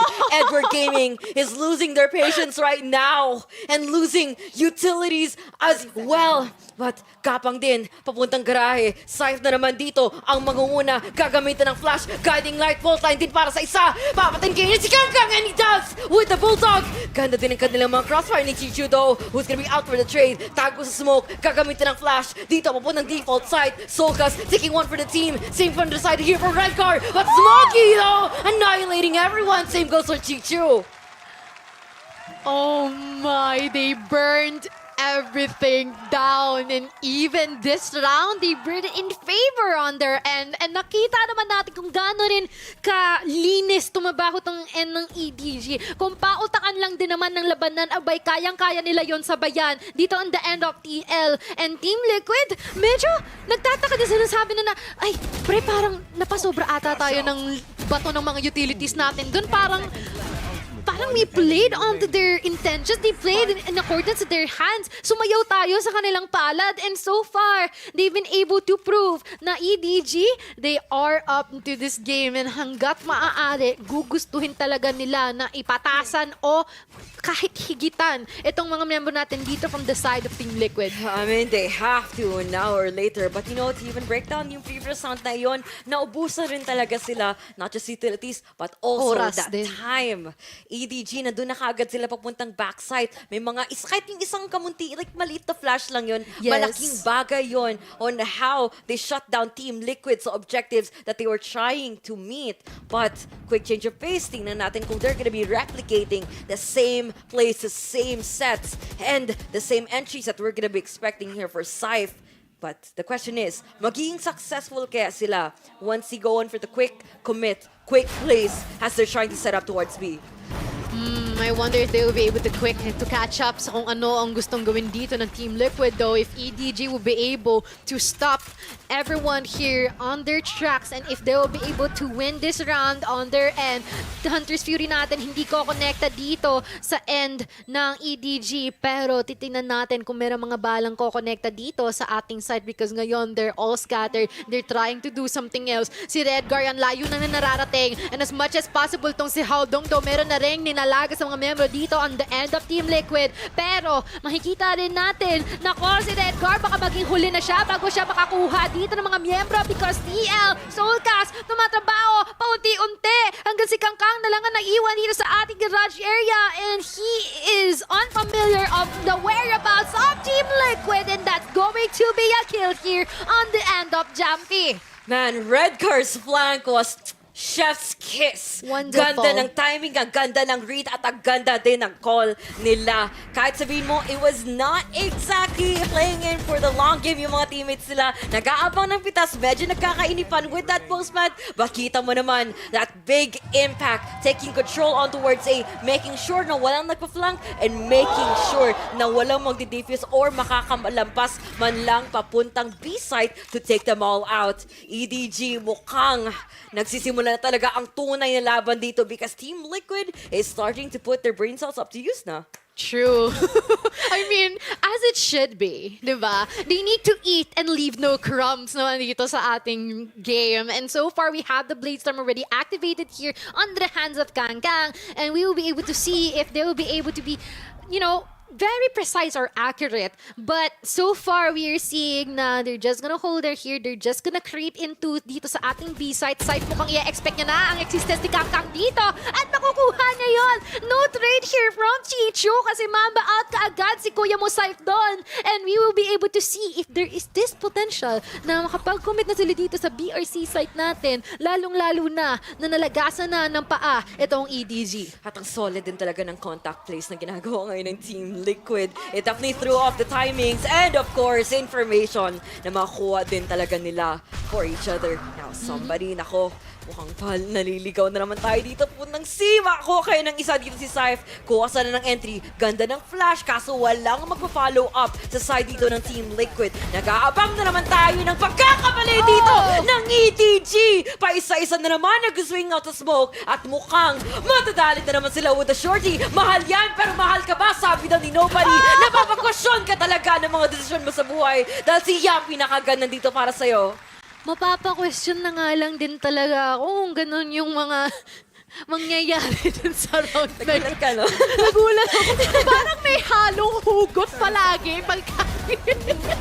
Pero kailangan din hugutin ng lakas ng loob ng mga members natin dito from EDG. Kasi so far, Team Liquid, parang nagiging dire-diretso, nagiging smooth and steady pace na ang kanilang pagliyag dito sa ating laro. And so far, ayan na naman, makikita natin ang operator sa kamay ni Kangkang at makikita rin natin kung magiging worth it ba talaga ang pagbibili niya sa operator na ito. Pero magkakakitaan sa dalawang omen natin dito. How Dong will be able to get Redgar, and it is going to be difficult, lalong-lalo na nawala na ang controller nilang taga-deny ng info. Napakalaking bahagya man lang sana ito para makapagkuha man lang ng lesser visual information against Chichu na nagkakabang sa CT. Patita mo naman si Nats, no? Anticipating that angle already. Sure. Ganda ng kanilang mga impacts. Ganda din talaga ng mga entry na ginagawa dito kay Saif. At si Kangkang, mukhang nag-aasim na naman. Dash on away, na-trigger na nga. Ba't gagamitin kaya dito ng flash ni Yampy with the best timing! Nakita yung balikat at yung kanyang, well, behind. I'm not allowed to say that. But of course, nako, mukhang nahampas na naman tayo dito coming up na side from Team Liquid who are gonna be swarming in the side already. Make that 2v3. Lowest of A3, Haodong on Nobody. But si Saif already here with a flank. Haodong holding out the spike defuse. But mukhang magka-cancel out siya. Gagamitin sana ng classic but 3K daw muna sabi ng Omen na ito. Is it a bird? Is it a plane? No, it is Saif, but Haodong will be able to shut him down just like that. And even getting that 3K during that round. Pero we'll be able to see dito sa ating replay kung gaano nga rin talaga rin katindi yung naging playstyle, yung naging laro dito ni Haodong because every single one na makikita niya dito is talagang mapapatumba. And we will be able to see how dedicated they are into advancing further or getting more rounds on their end. Getting more rounds, but it's still gonna be a lot more utilities na kinakailangan nila to overcome. There's a lot of obstacles that Team Liquid na posible nilang masaset up sa round na ito. Patingnan natin kung paano nila to gagamitin or paano nila to, to be frugal about it. Will they be matipid? Will they be aggressive? That is the question. But para sabi daw kay Saif, nako, I'm gonna take C long. Walang nag-pick dito. What else can we do? Rotations are gonna be in check for sure. Now, for the side of EDG, sila na ngayon ang maiinip. Gagamitin din talaga natin muna dito ng lockdown na kung saan napapa-question talaga sila kung ito ba talaga yung site na i-commit ngayon ng Team Liquid. Oh my, but even if na ito nga ang kanilang pagkokomitan na site, isn't it going to be difficult dahil it will be them against all? Lalong na nakikita natin dito, nagkakalagasan na the end of the L, and we will be able to see na dito lang sa ating middle, si Kangkang may masisecure na dito and that's going to be Nats. Nako, mukhang gusto atang sagutin itong si Nats dahil kanina pa siya sinusubukang i-shutdown, but now the latter is happening and they are one foot away from reaching this spike, but they really have to address this really carefully because if not, one mistake would be the end of this round. Nako, they're closing on in against their opponents. Team Liquid is scattered. Wala na silang spike, wala na silang control sa mapa, at makakuha pa nga si Saif dito. A moment of redemption for the team. 14 seconds left with the clock, but Kangkang, he's there to snatch him away in the opportunity. 1v4. So malaking clutch man lang sana kay Solkas, but he's gonna be taking one for the team, unfortunately. Wala, hindi talaga nila kakayanin yun. And it's going to be really difficult nga din kasi talaga na kontrahin yung tulad ng ginagawa dito ng TL, no? Because So far, even if that our members here from the side of EDG, I have to give that TL is already losing their groove. Paunti-unti na shift na siya towards to this end of EDG because EDG is doing the same thing like kung anong ginagawa sa kanila ng Team Liquid kanina na inuunahan sila, pinipick-offan sila, and I guess this just right for them to actually call out for a timeout. Definitely. They have to recognize those patterns, find their way out of it, and of course, break the cycle dito na pinipilit ngayon ng EDG sa kanila. Sa wakas, may kalamangan kayo for now, Team Liquid, but isa lang is what is gonna be the only thing that stands in between these teams. Pilitan muna tayo dito ng timeout. Isip ng stats because Team Liquid, after continuously trying to take mid control, can be quite successful in the initial point of the round for sure. But EDG, nakahanap na kaagad sila ng butas sa structure na ginagawa ng Team Liquid. And they have picked it apart. They have picked it apart, and that is, you know, yung sites nila that contributes a lot no? The moment na nagkaroon ng defense dito or naging on the defending side itong mga members natin dito from the end of EDG, they've been able to know something na, ganito pala yung ginagawa nila. So why not let us do something or develop something around that and then try to, you know, take advantage of that fact na ganito yung ginagawa nila. Despite of whatever that may be, I feel like our panelists will be able to explain that for us later on. But for now, it is going to be them just going for the default once again sa ating mid area, sa ating grass, just in case that they will be able to secure something. Pero never mind, mukhang e-entra sila dito kaagad-agad. Entrance din at hayaan naman nila ito si Kangkang mag-make ng entrance papunta sa lobby, but Scythe, nako, before everything, kukuha mo na siya ng isa, but spike planted muna tayo papunta dito sa B. Of course, they're letting the duelists go crazy in this map. Smoggy off the board, EDG left for 3, but mukhang si Haodong dito may konting kasagutan. Gagamitan naman dito ng operator play si Kangkang na hindi pa nga makakatama kay Yappy. Tago muna tayo, gagamitin ng Rolling Thunder, dedeling muna natin yung retake. But si Solkas dito could possibly take one for the team. Aabangan tong swing from the Cypher. Chichu, wala pang defuse na nangyayari. But si Nuts, nako, the lurk is huge! But Chichu knows where he is. 11-9. Wala nang nakitang kinabukasan dito ang EDG, knowing that Team Liquid is well aware of what they should do next. Even if that kanina EDG is starting to understand kung ano yung mga weaknesses na maaari nilang i-exploit here on the end of TL, mukhang hindi na yan nangyayari because so far we will be able to see na TL is just really keen on addressing them one by one, just really utilizing or taking advantage of all the advantages in terms of their positions and as well the utilities na meron sila. Regardless of the operator na meron tong si Kangkang, ano naman kung may operator yan? Oh, anong operator yan? Isang bala lang ang iyong matatapon at isa lang din ang kailangan nila na si Redcar para makancel out yung A. Long pushes! The pressure is on for Scythe once again para makakuha ng frags. Gagamitan din natin ng neural theft para makakasigurado kung saan natin mga kalaban. Of course, Chichu reacts on that information. Backside muna tayo dito. Mag-aabang din ng mga pushes na gagawin at tatangkayin ngayon ng Team Liquid. But they're not regrouping. They're trying to take more space. At Scythe dito, he's trying to step it all up. Tago sa smoke, antay dito sa B site. Walang setup ng Cypher though, but he has every opportunity to waltz on in, kuha ng frag papunta sa A-Link na kung saan nasa spot up kagad siya ni Smoggy. Now, Haodong could react on this information, but he decides to stand his ground. Abang tayo dito, execute, papunta sa Silong. Ganda ng timing, he's gonna be backing on away. Si Scythe dito decides to join in with his team. Now, it's still gonna be a 3v3. Scythe is no longer in this healthiest state right now, but they could have to work what works best.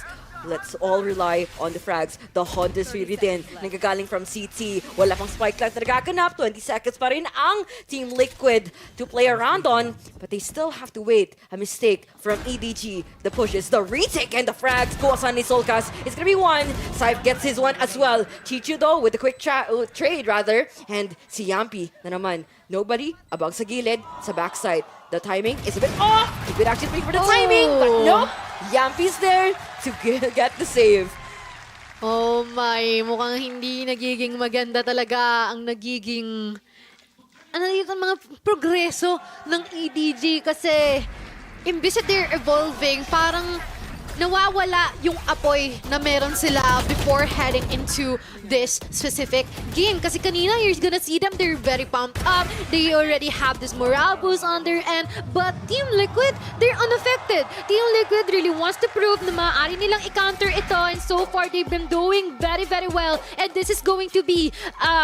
they're walking the plank right now here in the end of EDG because they're about to head into a save or rather an eco round, and this is going to be a difficult one for them to address, lalong-lalo na nasa match point na tayo for the end of Team Liquid. Man, they're just watering down the passion, the fire kung ano meron ngayon ng EDG, and this can be quite too difficult lalo na dito para kay Kangkang where he has the burden of making as much frags as possible in performing inside the server. It can be quite too difficult talaga. There's so much responsibility na binibigyan nila to this one individual player, but for the rest of the team trying to catch up to this level, it is a bit too late for that. Team Liquid already has the match point, and Syph, man, 24-16, the stats are on the board. He is already there in the server, making his presence known and making sure there's gonna be Team Liquid taking out what is supposed to be the best map rather for Edward Gaming in this series. Ayun nga, I really thought that Haven would be more reliant on the end of EDG. Kasi lalong-lalo na that Haven is a very well-balanced map. There is this high probability for them to overwhelm TLA. But it is quite the opposite. I mean, they're not overwhelming EDG, but they're really, really good in terms of addressing every single step and knowing that it will provide them a really good advantage. Pero ngayon, mukhang si Syph, merong magsisimulan dito on the end of Haodong. And we'll be seeing additional frags here being committed here in the end of Syph. Wala pang sagot ng EDG dito so far. And it's going to be really difficult kasi tignan mo, nagsa-side to side lang itong si Nats at si Snowbody doon sa isang banda, pero mukhang makikita nila kung nasa si Snowbody dito at immediately siya ay mapipitas ni Jumpy kaagad-agad. And now, we are seeing the spike already being planted here with the potential for them to try and offer a retake, pero hindi na yun posible para sa kanila. And that's going to be the first game here being secured by Team Liquid for the map of Haven.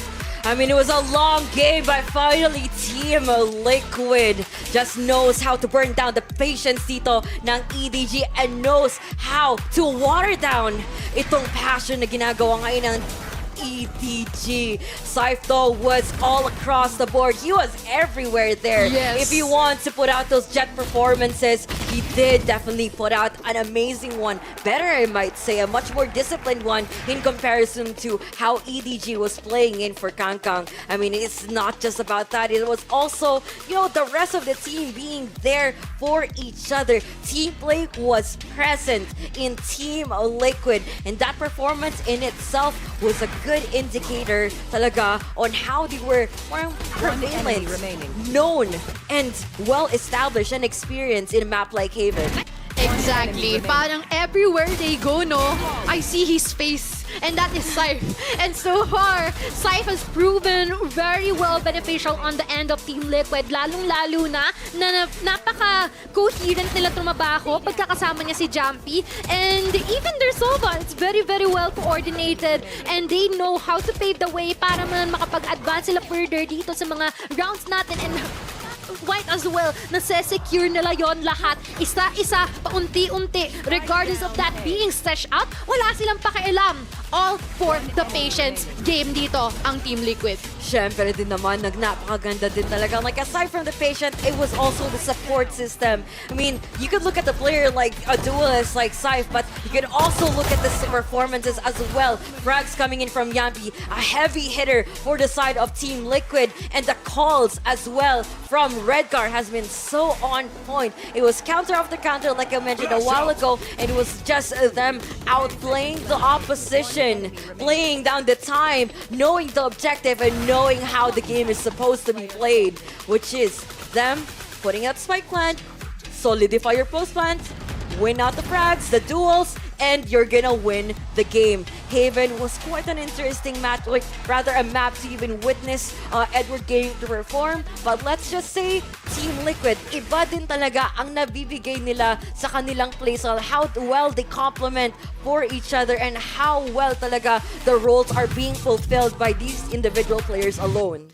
That is just very much unfortunate here in the end of EDG, but I wonder kung ano ang magiging kasagutan nila dito, especially na ang susunod na mapa natin ay Split. And so far, Split is the least favored map dito from the whole duration of Valorant Masters Tokyo, specifically at the group stages. But now, it seems like they've been able to choose this. I'm not quite sure kung sinong pumili nito, if it's Liquid or them, but we're about to see kung paano nila to ipe-play out. But with that being said, once again, I'm Mochi and I'm with Ling. Just sit tight, sit back and relax because magbabalik tayo para sa ating ikalawang laro.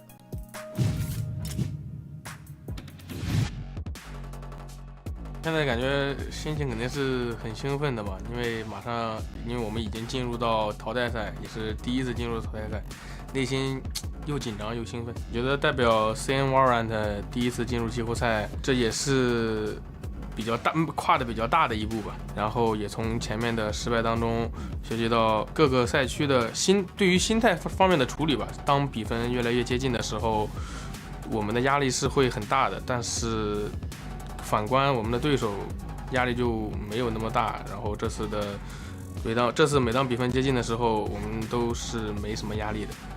Away, an attempt made. And look at this guy. He's so hungry, so out for blood. No time player, yeah, he does absolutely. There's the classic. 我认为 Liquid 打法上面是处于欧洲的传统 FPS 游戏上这么玩游戏的，但是我们不一样，我们会经常的去创新一些新的打法吧。我对于 Sokas 只是因为第一次在伊斯坦布尔的时候是 Sokas 把我们送走的。其实我认为像 Team Liquid 的 Redgar and Navid Angel， 其实他们的指挥风格我认为是差不多的，就是欧洲 FPS 方面的话，而且我感觉我能更胜一筹。我觉得他们一定会小心我们的。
Sure, it was heroic sacrificing myself for the team like that, but does that make me a hero? Maybe. Who can really say? Yeah, for sure, man. So where is this legendary Max bot? What's left of him is right over there. Nice catch, mate. He's a good little min-bot now. You like that? Yeah, I get it. Oh, come on, Gecko. Hilarious.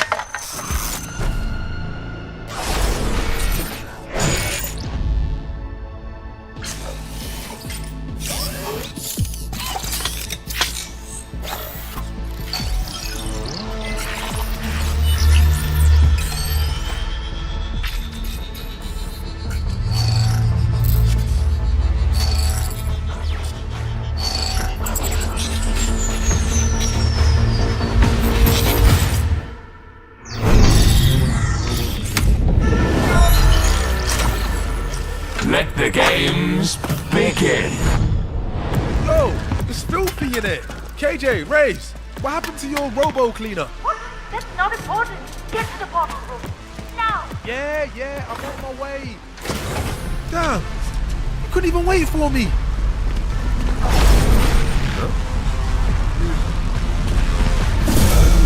This should be fun. Greetings, agents. I am MaxBot. Remember, I am the effect, not a cause. It seem like a meteorite. Flame on my hand and I keep it alive. Pass me the torch and I'm here to ignite. Believe in myself, I ain't leaving this fight. You had your fun. Now it's my turn. You can't take what I got, and I ain't gonna stop.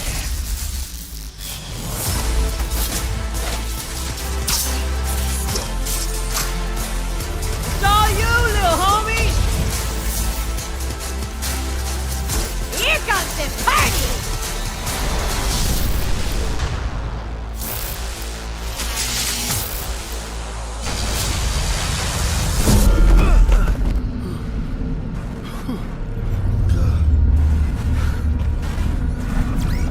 Shall we go again?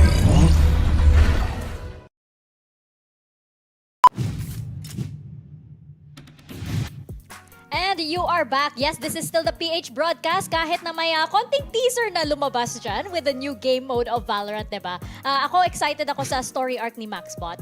Kasi, Yes. you know, diba, regular cleaning robot lang siya tapos he was tortured. And Diba? ironically, he has a great villain lore. Ironically, Diba? The rise of the great villain MaxBot, diba? And we are also witnessing the rise of a great potential villain here in EDG. But Team Liquid here managing to take Haven. At napakaganda din na pinakita ng Team Liquid kasi yung parang they know that they cannot beat EDG pagdating sa aim duels, diba? So they were like, okay, let's catch them off guard. Let's go to where they won't. Yun nga kasi parang yung plan talaga ng EDG is to, once again, funnel everybody into their hotspots where they really want to fight, burn out all that utility, and have a clean duel. But Team Liquid also said, no. Saif had such an insane game, really. I mean, it's kind of hard to judge if they really had trouble with those direct fights, especially with just Saif's performance. You know, the numbers across the board are pretty insane. Yeah, yun na nga yung sinasabi natin dito. Is he gonna be able to lead the pack then? Kasi again, that's how you kind of beat a team like EDG eh. Na if it's all about, you know, banking on kung gaano ka-explosive si Kangkang, they need that explosive player to fall back on. Yes, they still have really great setups. Yes, they were able to pivot yung rotations nila in favor of, in favor of what Team Liquid was trying to do. Pero it all was ignited talaga by Safe. And that's not to say that hindi nahirapan yung Team Liquid, diba? Parang sobrang lapit pa rin ng mga laban, diba? And it was just, nearly every round really boiled down to the wire. Kasi nakita nga natin, diba? Yung parang when it comes down to aim duels, EDG definitely are one of the top teams there, diba? And Team Liquid had to take another path going into this. And right now, going into our Prime Gaming Agent Select para sa next map natin, which will be on Split. Team Liquid's pick, by the way. I feel like potentially makaka 2-0 tayo naman ngayon. Baka. Kasi parang defitting sa playstyle yung double controller on the side of EDG. But naturally, what they want to do is to take open space. And I'm not really sure, or I'm not really a big fan of the operator being fielded here. But it's actually smoggy on that jet. I would want to also put out on the board lang na more smokers is great for Kangkang kasi he likes the off angles. Yun lang. Let's see how this map plays out. Casters, over to you. It's gonna be crucial, no? Knowing na split yung mapa natin, baka merong na namang posibilidad na magkaroon tayo ng 2-1 for this series. I mean, I'm looking forward to that. I want to see an answer back na nagagaling from Edward Gaming after witnessing, well, a bit of a disappointing matchup on Haven. Yeah. They have every chance to bawi now, but I'm pretty sure kailangan nila to make an impact. I need those explosive plays again because, for the side dito ng Team Liquid, man, they have been flowing lang. The strats, the plays, the calls have been so on point. But now they need the counter. My gosh, Edward Gaming here on Split, guys. So sasabihin na talaga natin that this is not exactly an operator map, but we still have to see what Kankan can play inside this game. Welcome back, guys. By the way, this is going to be the second game. Kung hindi nyo napanood yung previous game, it was already Team Liquid that took away Haven, but it's gonna be the second one. One more map to go para matuloy-tuloy itong laban ng Team Liquid, or could this be an EDG fall? Very interesting. And we're about to see if that would definitely be the case because now, as much as you want, it is going to be the mid-control na kakailanganin mong i-play out dito sa ating split map. Regardless of what your side is going to be, it should be of a priority. Pero ngayon, hindi ko connect ang mga shots natin dito. Pero on from Nats, mukhang meron na agad malalaglag. Nobody is going to be nobody indeed because he is just going to be a body on the floor here sa ating B tower. But we were going to possibly see kung magkakaroon tayo ng mga kasagutan dito from the side of EDG. Pero sa ngayon, wala talaga eh. Walang nagpapakita from the end of TL. Definitely. And wala din talaga sila makita doon and makukuha dahil napaka-difficult tong lineup. The setup, ginagawa ni Nats against them. Kuha muna din tayo para sa isa. Sabi din daw talaga ni Redgar. Si Kangkang off the board already. And of course, si Saif dashing on away, getting away with that single kill. Oh no! Oh, that was flawless. Parang kakasabi lang natin kanina, I think this is already the time for EDG to make bawi, but no. TL, anong bawi-bawi? 2-0. Interesting. Interesting. I mean, it's just the first round naman, di ba? Pero knowing that they're already asserting this type of dominance already, looking bright for TL. Setup's hard to counter then. I mean, Nats, this is his time to shine. Ay, nako, cypher pick pa nga pala siya, no? All knowing, I know where you are, regardless of where you are. And it's going to be pretty easy for Nats to do that as well. But knowing that Soulcast is here, so it's going to be putting that wall here sa ating A site. But just by the sidelines, isang pixel lang ang kailangan ni Redgar para i-connect ang mga shots na yon para kay Haodong. Pero gusto niya nga pa nga ata na dumalawa. Pero hindi siya pagbibigyan dito ng EDG. Gusto pa rin talaga yung mga tropa natin from EDG. Basta-basta nagpupush a smoke at ng mga crossfire ng Team Liquid. I mean, it's their eco. Yeah, it's eco. It's eco, to be fair. But we're trying so hard to find a way para ma-rationalize natin yung mga natatanggap ng EDG right now. Ay, wala. Ang hirap doon eh. Naka-wall, maubusan ka ng bala, mo-reload ka. Itong third round natin malabo. Hindi na tayo makakahanap ng reason dito. So, in the case that EDG would still be able to win this one, may problema na talaga. May problema na din talaga. At of course, they have to find a solution for that sooner or later. Especially din they're gonna be encountering another setup na naman dito para kay Nats.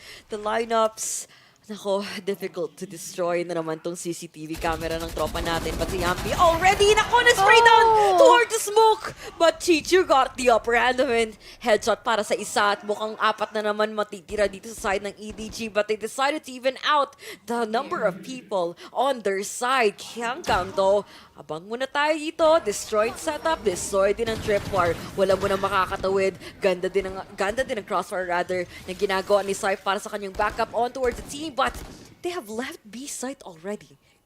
Ganon sila kakampante, ganon sila ka-confident sa call on that rotation. They want to give it their all para ma-fend off tong ramps position ng Team Liquid.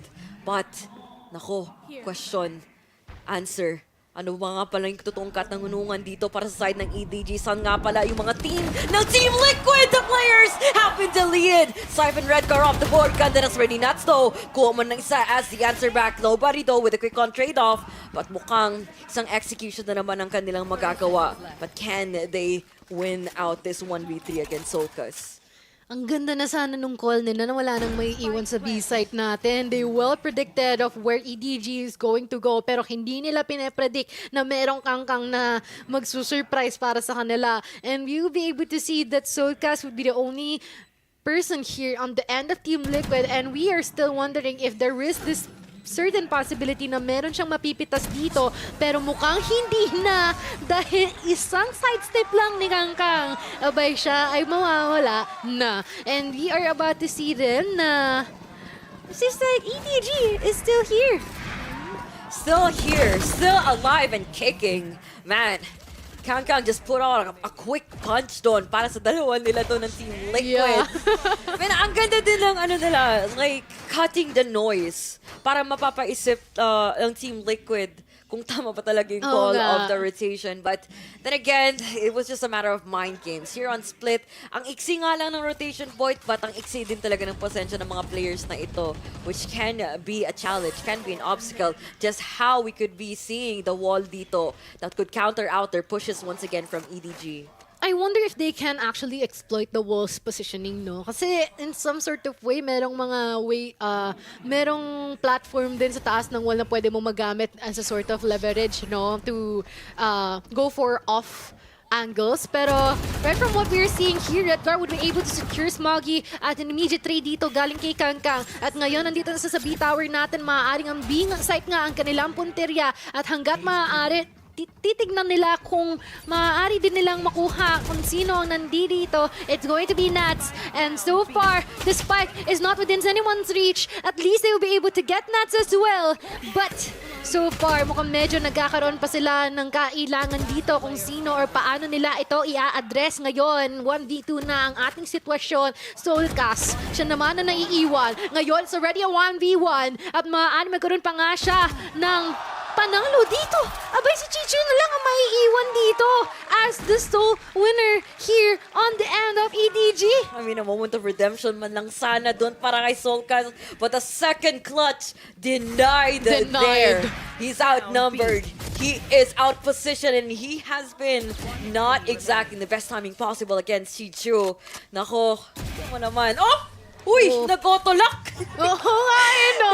With the micro-adjustment sa mouse nila. Yung, bilis ng sense. Ang bilis nila. Yung kanilang adjustment is just crazy for me to see. Like, my platinum my platinum account can't handle any of that anymore. But now, is this going to be some sort of aggression here kay Saif? Yun nga lang, hindi siya mare-reward doon. That is such a great risk that they have to take and they haven't been able to sow anything from that. Oh, they have not been productive with those aggressive stances. And wala din ka-support-to-supporta doon na ibibigay para kay Saif, kahit smoke man lang, para ma-isolate yung angle papuntang market position. But it was not really the case. But meanwhile dito, side ng EDG has the advantage, has the ultimate din para kay Kangkang para to go in all full force papunta sa mga executes. Papuntang B, posible, but they have to go up against Nats. And Redgar, nako, deleted off the board. Spot up pa nga ng Bubo, tatapunan din ang Paint Shells. Cyber Cage muna para makakatakas at mukhang buhay pa yung tropa natin, but I spoke too soon. Kangkang there to finish out the job. 3K muna para sa kanya and he could actually go out for the ace dito sa game na ito. Ay, actually, pero baka mabati mo. Pero kakasabi mo lang, nagugustuhin sana or maaari sana makatakas si Nats doon, pero hindi talaga hinayaan ni Kangkang na makawala siya. Pero ngayon, mukhang magkakaroon pa siya ng makikita dito and that's going to be Jumpy. Naku, si Soulcast na naman ang naiiwan on the end of Team Liquid and we always know how Soulcast tries to address these types of situations. He's just gonna sit here and wait, but at the same time, I'm sure that he's gonna be hunted down here by the remaining people on the end of EDG unscathed. That was a good 10 seconds. Si Kangkang nag-hold off. Ano nangyari sa kanya doon? Talaga, tinitigan niya lang, no? Ayun lang. Ano ko? Naku! No! Ace denied! Sabi ni Soulcast, pulot din na muna ng Vandal para masasave niya. A free gun. Thank you na lang daw. TYP. TYP siya ba? Ano mga isang stage na tulad ko? Oo. I mean, nagulat ako doon. It's 1v4. I mean, that's the best thing that he could do is just go on and save. I mean, meron siyang resurrection, but with the time na meron, I don't think na magagamit niya pa yun. Hindi talaga nila magagamit yun at hindi din talaga magagamit man lang yung setup ni Nats. Ang ganda na sana ng kanilang, hold for B main. It's just that, lakas ng tarima ngayon dito ng EDG. Hindi nagmimitis ang kanilang mga shots. But I really want to see kung paano ba talaga nila papasukin, penetrate itong A-site na ito. Lalo na't napakaraming utilities, ultimates na meron na magagamit pa nga nila para sa isang execute. Kumbaga sa barko, naka-anchor mabuti, no? Sa mga site na meron tayo dito ngayon. Pero mukhang sisimulan na naman ng EDG at tatangkain nila na pasukin itong A-site natin. Tamang bato lang ng mga utilities na maaari nilang magamit upang makakuha ng karagdagang impormasyon. Pero sa ngayon, mukhang hindi talaga sila binibigyan ng Team Liquid at maaaring mag-extend sila dito, play out something na unexpected para sa kanila. But so far, they are playing it very, very safe. Inaabangan din talaga nila dito for EDG to make their presence known on A. Kaso naman, tumapo ng boombot. Narinig pa nga posible nun ni Redcar. Batatapunan na din natin ang Seekers para makakasigurado kung saan ba sila nanggagaling. But Kang just cancels it all out. And of course, ganda sana ng crossover makuha dito nila Yampi. At ang tropa natin na si Solkas, but it's not really happening just yet. 30 seconds left on the clock here for the side of EDG. No sides being penetrated just yet. Gagamitin na din natin ang shadow covers dito from the Omen. Redcar delaying the pushes and of course trying to make sure na walang tatawid sa Tripwire. But counter Seekers, showstopper din. Lalabas si Kangkang. Kuha muna tayo ng isa na si Yampi. Scythe though, all alone on Haven. Triggers the dash. Iiwasan yung Pages. Kuha din muna ng isa, kaso may trade-off na naman from Chichu. 12 seconds, no spike being planted. Kuha din, Redcar, ganda ng counter, ganda din ng cancel out! Cyber Cage, Neural Theft, 1v1, Smoggy! Nako, outway towards Heavens and line! Someone lang sana, and he wins that one out!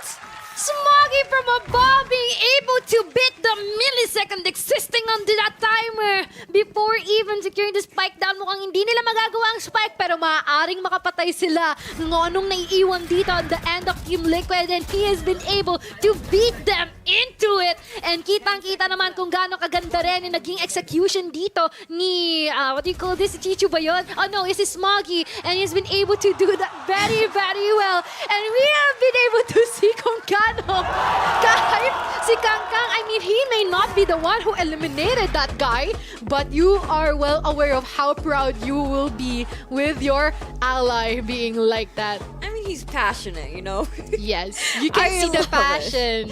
I love how enthusiastic overflowing to the brim. You can see it in his face. He's so proud of his team. Yeah. He takes every frag, every situation as a dub talaga for that round. Yeah. And it's already 42 na kaagad. And, you know, parang kanina, simula pa lang yun. Huwag muna tayo magsalita ng patapos. Because True. EDG is starting to make bawi in this game. Second map on split. Napapilitan pa nga nila tumawag ng timeout ngayon. Ang Team Liquid. Dahil, kung tutuusin, EDG was basically out-fragging them, out-dueling them. Actually, you know, I cannot stress that enough too. Na, I mean, so far we have a lot of ultimates na maaaring maging leverage dito ng, what do you call this? Ng ating Team Liquid. But at the same time, with the risk that they currently have here in the end of EDG, with the Viper Spit being existing here as well, that they can use post-plant situations, this is going to be quite difficult para sa Team Liquid kung paano nila ito ma-i-kontra. Pero, malay mo, di natin sigurado. Malay mo, Team Liquid will be able to actually play this out smoothly. And that is if they will be able to get early pick-offs. Oh, but it's a huge control counter din para kay Hao Dongdong after that B main presence. But Trailblazers being used. Side dito, sasaluin din ang ating guiding light. Tatupunan ng slow orb. Mapipilitan pa nga si Smog dito mag-trigger ng kanilang tailwind. And it seems like EDG is gonna be taking a bit more control on mid. Ako, naka-lurk na nga ito. Tropa natin si Kangkang mukhang naliligaw sa vents. Nagpapanggap bilang impostor. But kita mo naman natin ang Team Liquid is a bit too safe with their positioning. Ang Sage though, minsan nag-aasim at minsan gusto din magkaroon ng konting tigmaan. Trailblazers na naman, information play, guiding light para maka-scout in for more information, and EDG reacting fully well onto that with Kangkang already out for the lurk. He has the timing, he has the positions, but how well are they going to be fully utilizing this advantage that they currently have? They're not able to even play around it. Sark already there, playing in for the cloud. Where's Nako naman? He's going to be dashing on the way. Pero Nako, shorty out. Solkas out for the trade. Chichu takes out two. At gagamitin din natin ng Viper Spit para makuha itong post plant at ng spike plant na ito. 2v1. Redcar and Nuts. Walang utility. Has the TP. Down to 9 HP. Chichu still alive. Out here from behind is gonna be Nuts. What a quick play. That is quite of an awkward positioning here for the Viper's Pit. Maaaring he used it on good light pero not entirely well benefiting from the ultimate that he just used. Pero at least we've been able to see how Syph has been able to pop off during that round because definitely maaaring na ina-expect na rin that Kangkang might be coming from somewhere else and hindi nga nila yun kasama because normally that Kangkang would be spearheading the pushes here into a specific site they commit into it. But that is not the case and Syph is well aware of that and they've been able to actually cut down the numbers here until sa ganitong sitwasyon wherein Team Liquid has been able to win this round once again. And I wonder, hindi mo, wala pa nagagamit ng mga ultimates dito on the end of Team Liquid. So I am quite wondering kung paano nila makakounter itong si Team Liquid knowing na ganito na ang kanilang sitwasyon. Man, all I could say is Nats is just the definition of a lurker. What is new? He is just like creeping in, papuntang elbow, walang kamalay-malay. Yung mga tropa natin, si Chichu, yun, nagulat na lang siya. Paano nakalampasin? At paano din nabuhay doon si Redgar? Headshot angle na nga para sana sa kanya. Kay Kangkang, but hindi pa nga ito ma-deliver. He decides to re-engage. Pre-fire muna tayo, pre-aiming din papunta sa smoke. And of course, lalabas na naman dito ang ating mga shorty player na si Syph. Jet against Jet action. Waiting for the first step. Waiting for the first peak. Kaso wala nang ang tailwind. Naku, ganun katagal yun. Sana all marunong umantay, sabi daw ni Syph. At si Smoggy daw, nako, hindi daw siya gagalaw. The man who can't be moved. Ang rami na dito nangyayari. Wala pa rin namamatay, sabi ni Syph. But gusto niyang tatapusin din with a headshot na angkuyin natin na si Smoggy. 4v5 ang labanan at mukhang si Kangkang dito is gonna be in the lowest of HP for this team. But sabi ni Nobody, ako din, kaso walang heal at kaso din walang trade. Sabi ni Howdong, asa daw ang mga kakampi niya na mukhang naliligaw pa nga papunta sa mid at nagtatangkang ng rotation papunta sa B na kung saan si Nats ngayon. Ako, 10 seconds on the clock. I doubt that they have enough time to actually commit into a specific site at mukhang they will resort into saving the specific guns na meron na lang sila at kung sakali man na merong maging agresibo dito, i-push sila, abay yun na lang ang kanilang kukunin in hopes of narrowing down or at least gaining something in this specific round. Pero we are seeing them that they've been able to actually play it out really, really well, but they also have a couple of ultimates na activated na rin para sa kanila. So I wonder if they'll be able to utilize this in our next round. Lalong-lalo na Team Liquid has been able to actually put them down. You know what? Sige, kumalma muna kayo. Kasi if not, we will be able to win this round over you. Kalma din talaga. Everything has to be channeled fully well. You have to not give in to the pressure. Sabi din dito ng Edward Gaming. As we all know, nahirapan din talaga sila. Not just like figuring out where Team Liquid may be, but they're also struggling so far in, well, I wouldn't say map control. Kangkang has the lurks. They have everything. It was mostly them committing those objectives. The counter utility coming out from Team Liquid has been quite stellar so far. The timings, the cycling of the utilities were so on point from their side that it's just almost impossible for Edward Gaming to find an opening kung kailan ba talaga sila papasok. But timeout na naman dito for EDG. Great time for them to reassess that. Napakahirap din kasi kung ako ay nasa posisyon ni Kangkang, which is malabo kasi halimaw siya. Pero alam mo yun, kung ako ay nasa posisyon ni Kangkang, malilimit talaga yung movement mo eh. In this type of a situation na knowing na Syph is there, Redgar is there, Nats is there, alam nila kung ano ang galaw ng isang lurker, alam din nila kung paano nila mapapaamo itong tigreng to. And they're well aware of how to get this beast down, how they will be able to tranquilize it. And so far, the attempts that they're doing is actually well rewarded. And we are wondering kung paano nila tatapatan to in the end of EDG kasi hindi naman pwede na it's just going to be a Kangkang show. Definitely, they have to take all the risks that they can. EDG would not place all of their eggs in one basket, in one player, and all the responsibilities that there is in this game. But meanwhile, Team Liquid mukhang may binabalak na naman. Flash peek, paranoia, napakagandang lineup. At Syph, kukuha mo na ng dalawa. Spike being down here on Rams. Walang magagawa ngayon ng Team EDG dahil wala na silang, well, I would say anyone that creates space for them, create frags, make an impact for the team, because Liquid is just gonna be overwhelming them. A tidal wave that they have to deal with, and Solkas just trying to make sure that it's not gonna be a walk in the park on towards A. But how long? Other needs for him, he got the spike, has the Cosmic Divide, and has the frags against the Sage. 1v3 is gonna be a long run for him, but he still has to go up against the Jet player. Scythe playing in for heaven position, repositions himself back to screens para makakasigurado na walang nagtatawid. But red card, nako! Wag daw doon, that's bawal.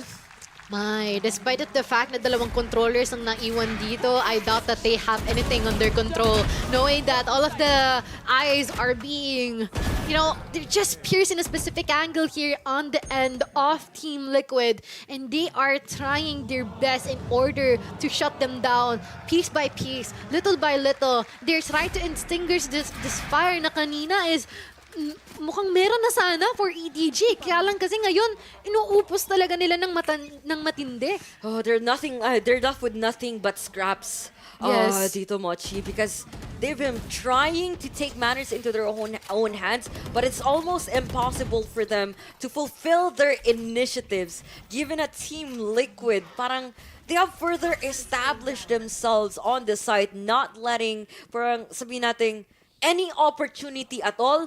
One, na ma-frag out sila, ma-early pick sila ng EDG. And second, they're just letting Kangkang do his thing, and that gives them a false sense of security that they have control on this map. They're willing to give out mid just because of the fact that Nats has an amazing setup, and they have gone out for the quick responses. Effective, I might say, but for EDG, has to put out, has to innovate, has to make a quick change!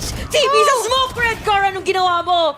Nuts, buhay pa daw inside the smoke, inside the site. Nobody out for the trade. Si Scythe dito, nakapag-respond din na. At Team Liquid already out for the rotation. That is such a bold move here na nagawa ni Redgar. I doubt that it is a misclick though. Mukhang tinda-try niya ata talaga to leap here, leap of faith. But I guess it is quite the opposite na nangyari dito because EDG does mow them down just like that. And just trying to establish their footing once again. From considering na kanina nakita natin that Team Liquid has been able to or managed to get a steady pace, but I guess not.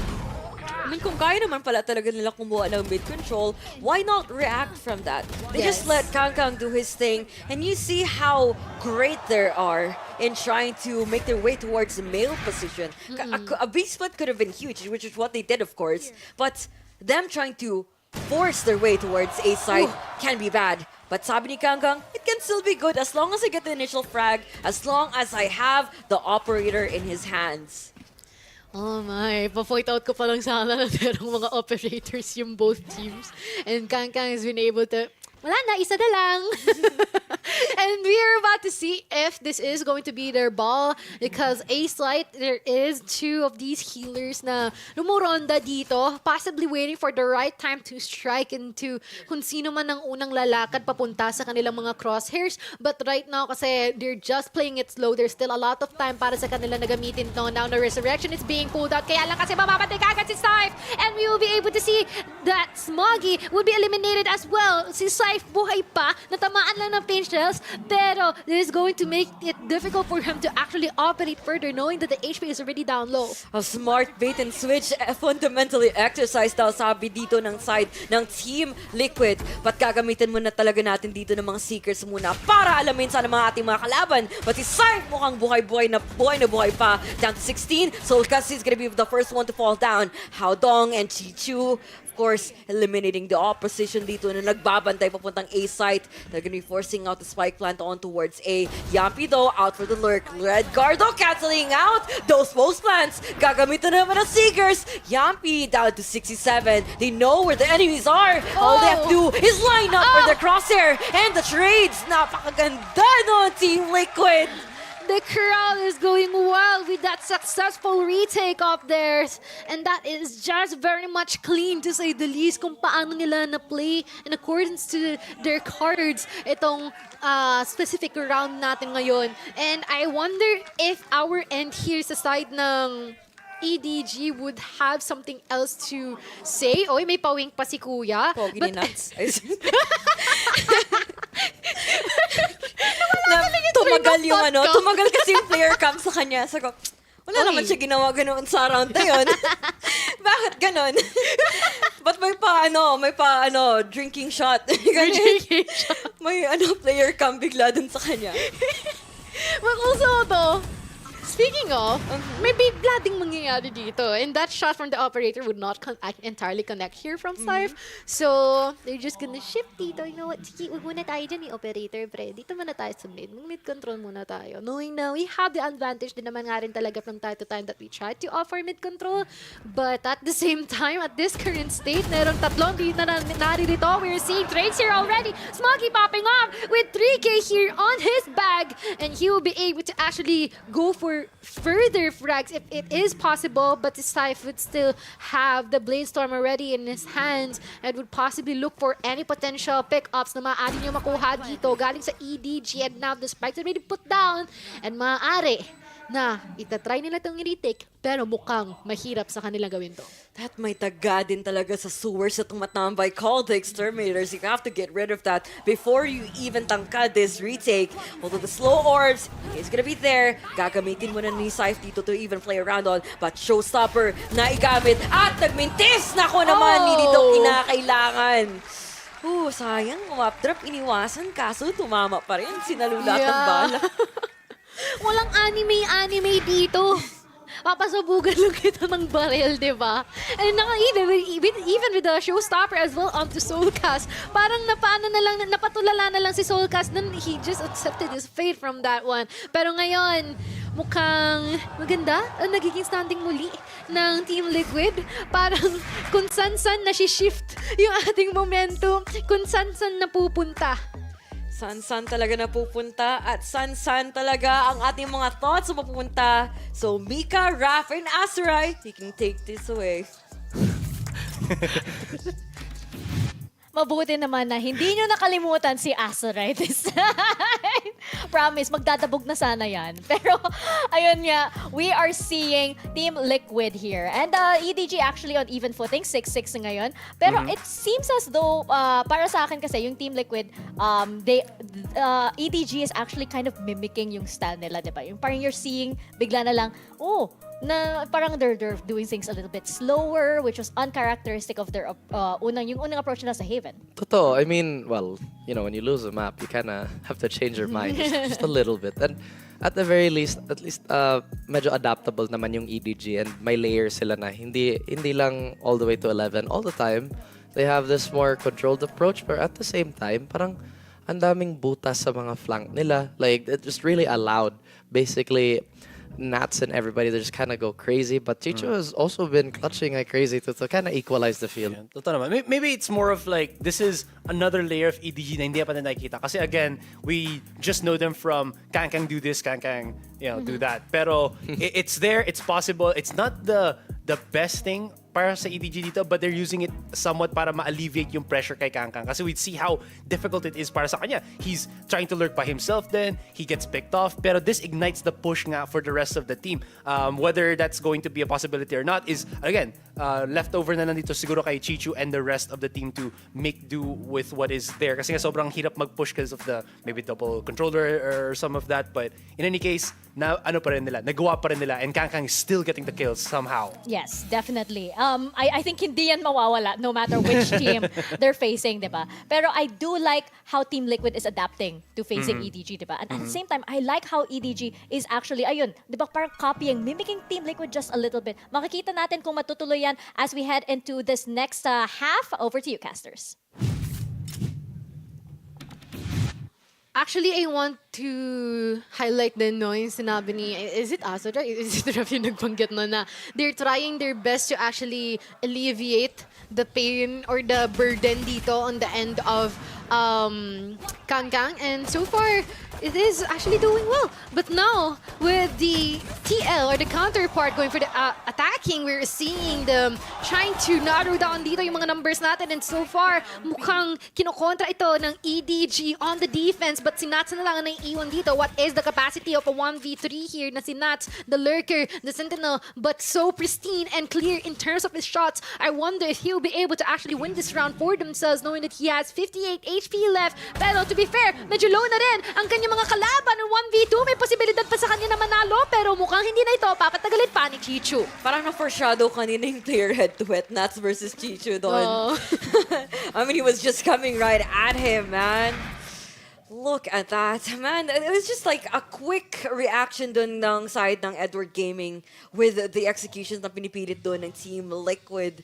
And they just tried to make sure na, one, hindi makakommit ang objective, and two, hindi rin talaga sila makakalampas sa fortress that they made on towards B site. Trying to replicate what the Sentinels were doing a while ago ng Team Liquid, but they were able to execute that even without having a single anchor, a single Sentinel, and a single frag na makukuha man lang sana ni Syfe, which is what he delivers in this game.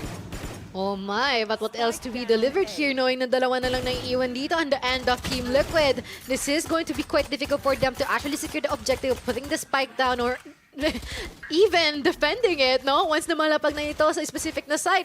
Lalong-lalo na, despite the fact that they have a lot of time to work with, I doubt that they have the manpower and the resources to do so. And lalong-lalo na tinititigan nilang mabuti kung saan manggagaling ang ating mga kalaban dito, pero si Nobody lang pala makakatapat ni Syfe doon. At siya ay mamamatay at that instant, and now it's already on to the Edgar. He'll be able to get one, but not entirely enough to actually win the round for themselves. I mean, did they try to do the most that they can sa eco na yon, inflicting casualties for sure, but it was just a little bit of better job compared to what EDG was doing previously. Siguro it came to the fact na yung anong set of utilities meron ang EDG wasn't really enough to stall them. They were given the opportunity to just slide right in towards the smoke, and Team Liquid got the frags along the way. Not so productive, but we still take that for their side. Now, Byron muna tayo dito. Of course, EDG playing in for the bonus. Close engagements na naman pipilitin nila, but they're gonna be left out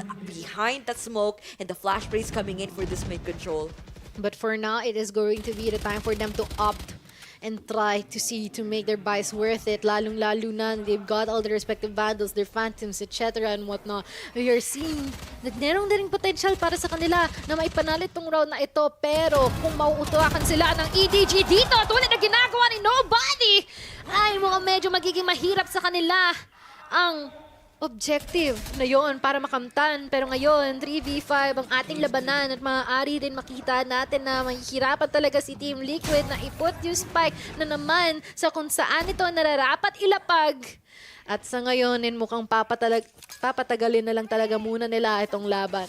Papatagalin because they're gonna be trying to stall off everyone with that pain shells. Of course, Redcar has other plans. Trying to get those pickings on towards B, but there's gonna be an Astra there. How dong nako with that Spectre. Smoggy has the bucket though, but delikado yan para papasukan nila Nats. Alam mo, I don't think people actually understand that it's very difficult for you to force out a contact play once your opponents are playing on split and playing in for bonus. Bucky Spectres can be a bit overwhelming for you to do those type of plays, and Team Liquid try to play out their luck there, and for this time around, napilitan na naman sila for the save. Medyo mahirap ito para sa kanila talaga, no? And they'll be opting for an eco round here for the rest of the other people. But at least maaari sila nakapitas dito, respectively kay Smoggy and kay Nobody. But ito na ang ating score lang ngayon, 6-9. Very nice on the end of EDG, but there's still going to be this problem on the end of TL kung paano nila makukontra or mapapatasan itong EDG knowing that they're already 3 rounds away. At habang tumatagal, mas lumalaki yung diferensya natin dito. And the gaps are starting to get bigger, and not really a nice way to put it, but Team Liquid is just in a very difficult situation right now. They're forced on ecos, only one has the Phantom, a limited set of utilities, but a single flash gen from Yampi. I want to see how well they're going to be able to support si Syph dito as he tries to push pupunta sa ramps. But si Kangkang, off angle muna tayo on top of box. At aabangan talaga yung mga pushes towards the smoke. Gagamitin natin ang shorty, aasimin kaya to ni Syph or pipilitin kaya nila ang play papunta sa sides of main. A minute left on the clock. Guiding light muna para kumuha ng information. At si Kangkang will not lose his patience.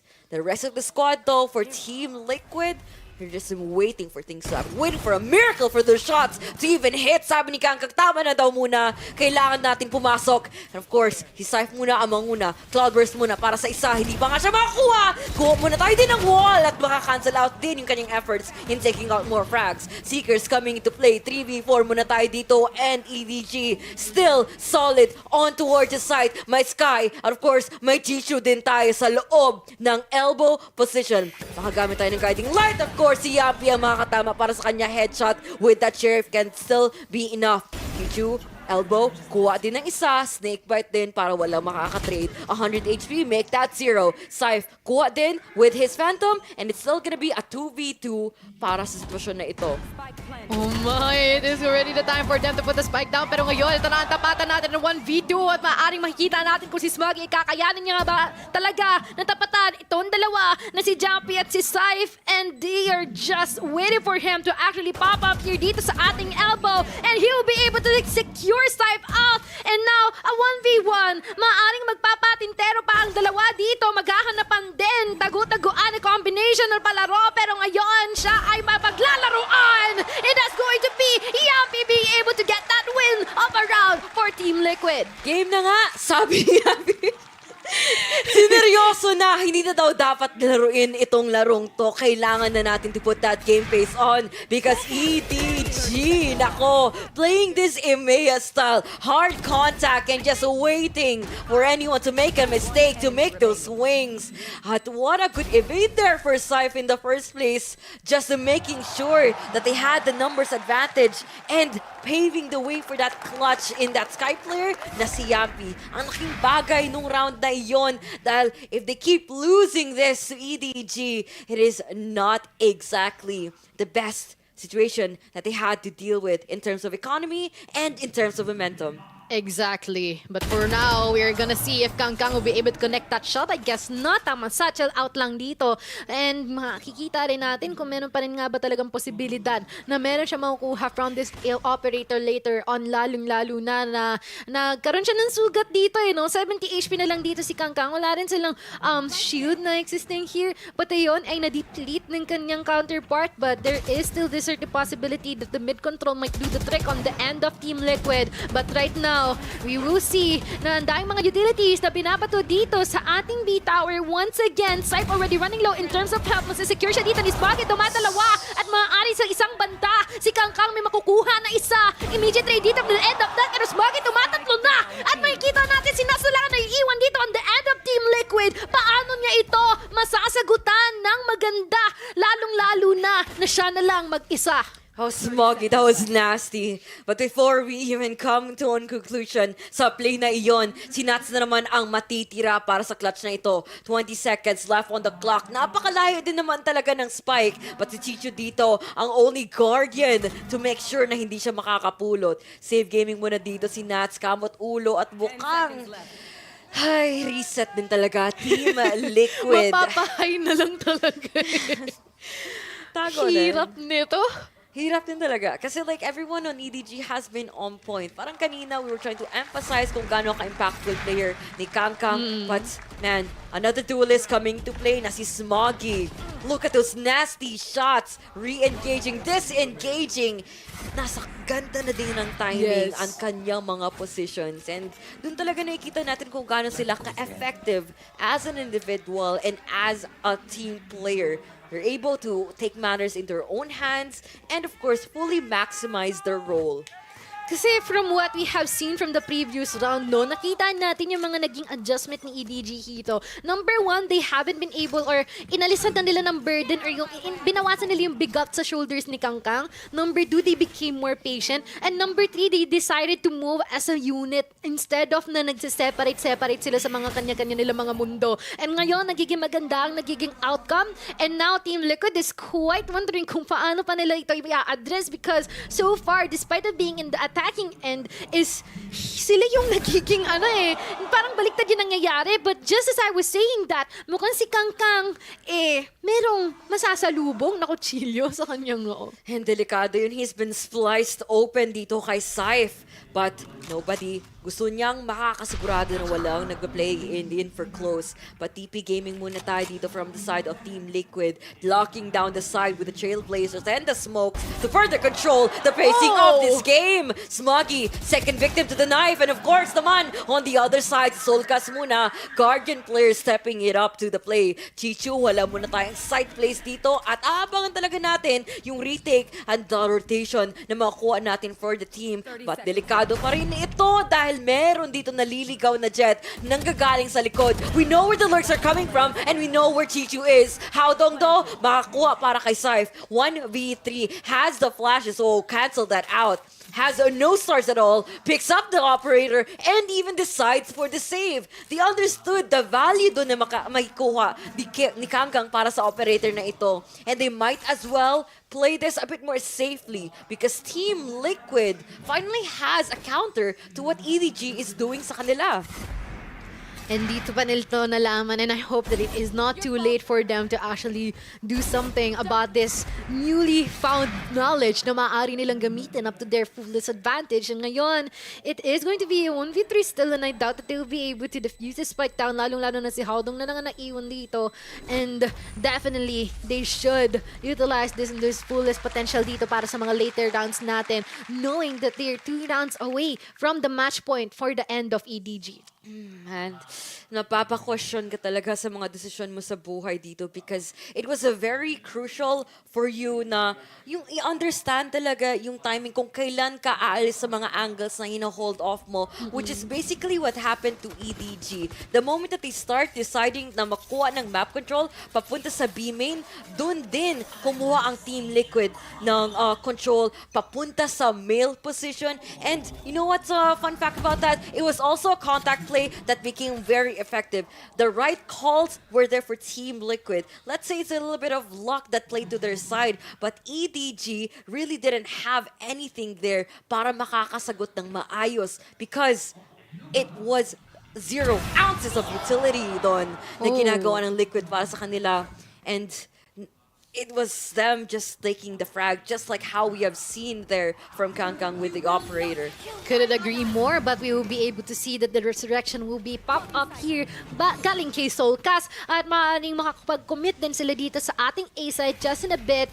Going in with a guiding light, ang shot ni Kangkang dito hindi ko connecta, pero showstopper natin ilalabas na kung connecta ito kay Saif, and with a series of trades already going on, we will be able to see that EDG will have the ground in this site. They have it under control until si Nats na lang ang naiiwan dito.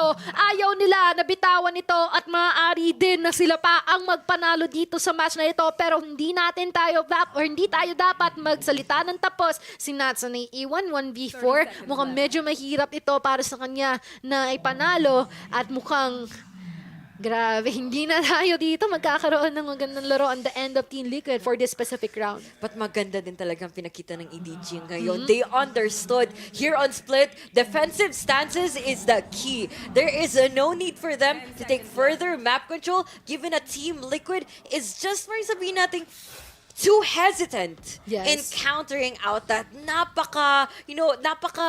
abangers gaming din talaga na ginagawa ng Team Liquid. And they were just doing that they were doing those efforts in not the best places possible in the map. And you see how effective they are playing in for dumpers. As long as there's enough people to man down the sites, it is enough for them. And as long as natuloy-tuloy to, this can be quite bad news for Team Liquid kasi pinipilit ngayon ng Edward Gaming na abot tayo ngayon sa map 3. Man, our map 3 lang naman is Lotus, guys.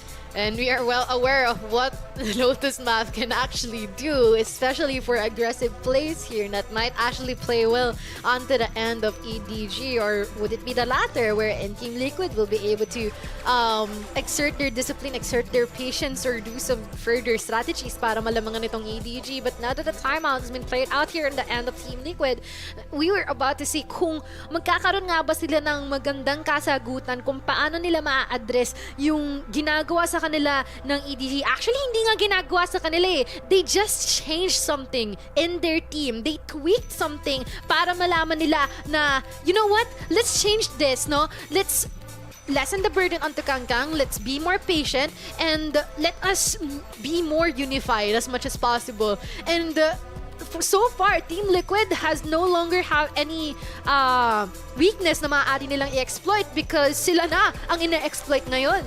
And they basically had a zero set of utility din talaga para makakuha man lang ng information that they could react on. Ang bilis makakancel out yung Trailblazer na Yampi. Iniiwasan lang talaga din ng guiding light dito ng Sky players natin. And mukhang nagiging, well, a bit more trickier for you as a duelist to know where to peek, to know where they are, and to even make your moves on towards the site. And sa side dito ng EDG, they are making all the right decisions and making all the right counters para papatigilin din to ang ginagawa sa kanila ng Team Liquid. But dahan-dahan tayo dito. Lalabas din natin ang guiding light at the right timing possible. But good thing Chichu is there for the backup and 2K kaagad ang para sa kanya, leaving Team Liquid down to 3 players already in a moment that they need all of them most.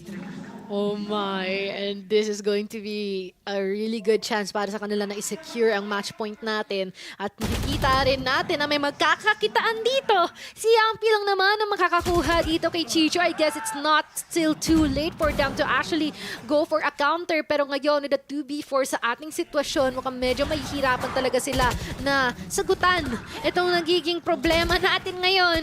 And now, Yampi, Redgar, one more each, already good here. This is the time for them, or the perfect time for them to put the spike down. Maaaring marami pa silang oras dito, pero kailangan pa rin talaga nila mag-ingat, lalong-lalo na napaka-potent pa ng mga naiwan dito on the end of EDG. It is going to be a Kangkang versus Redgar showdown in a 1v1. And we are seeing that Redgar, nako, nag-iikutan, ring down the Rosie, pero meron pa rin matatamaan.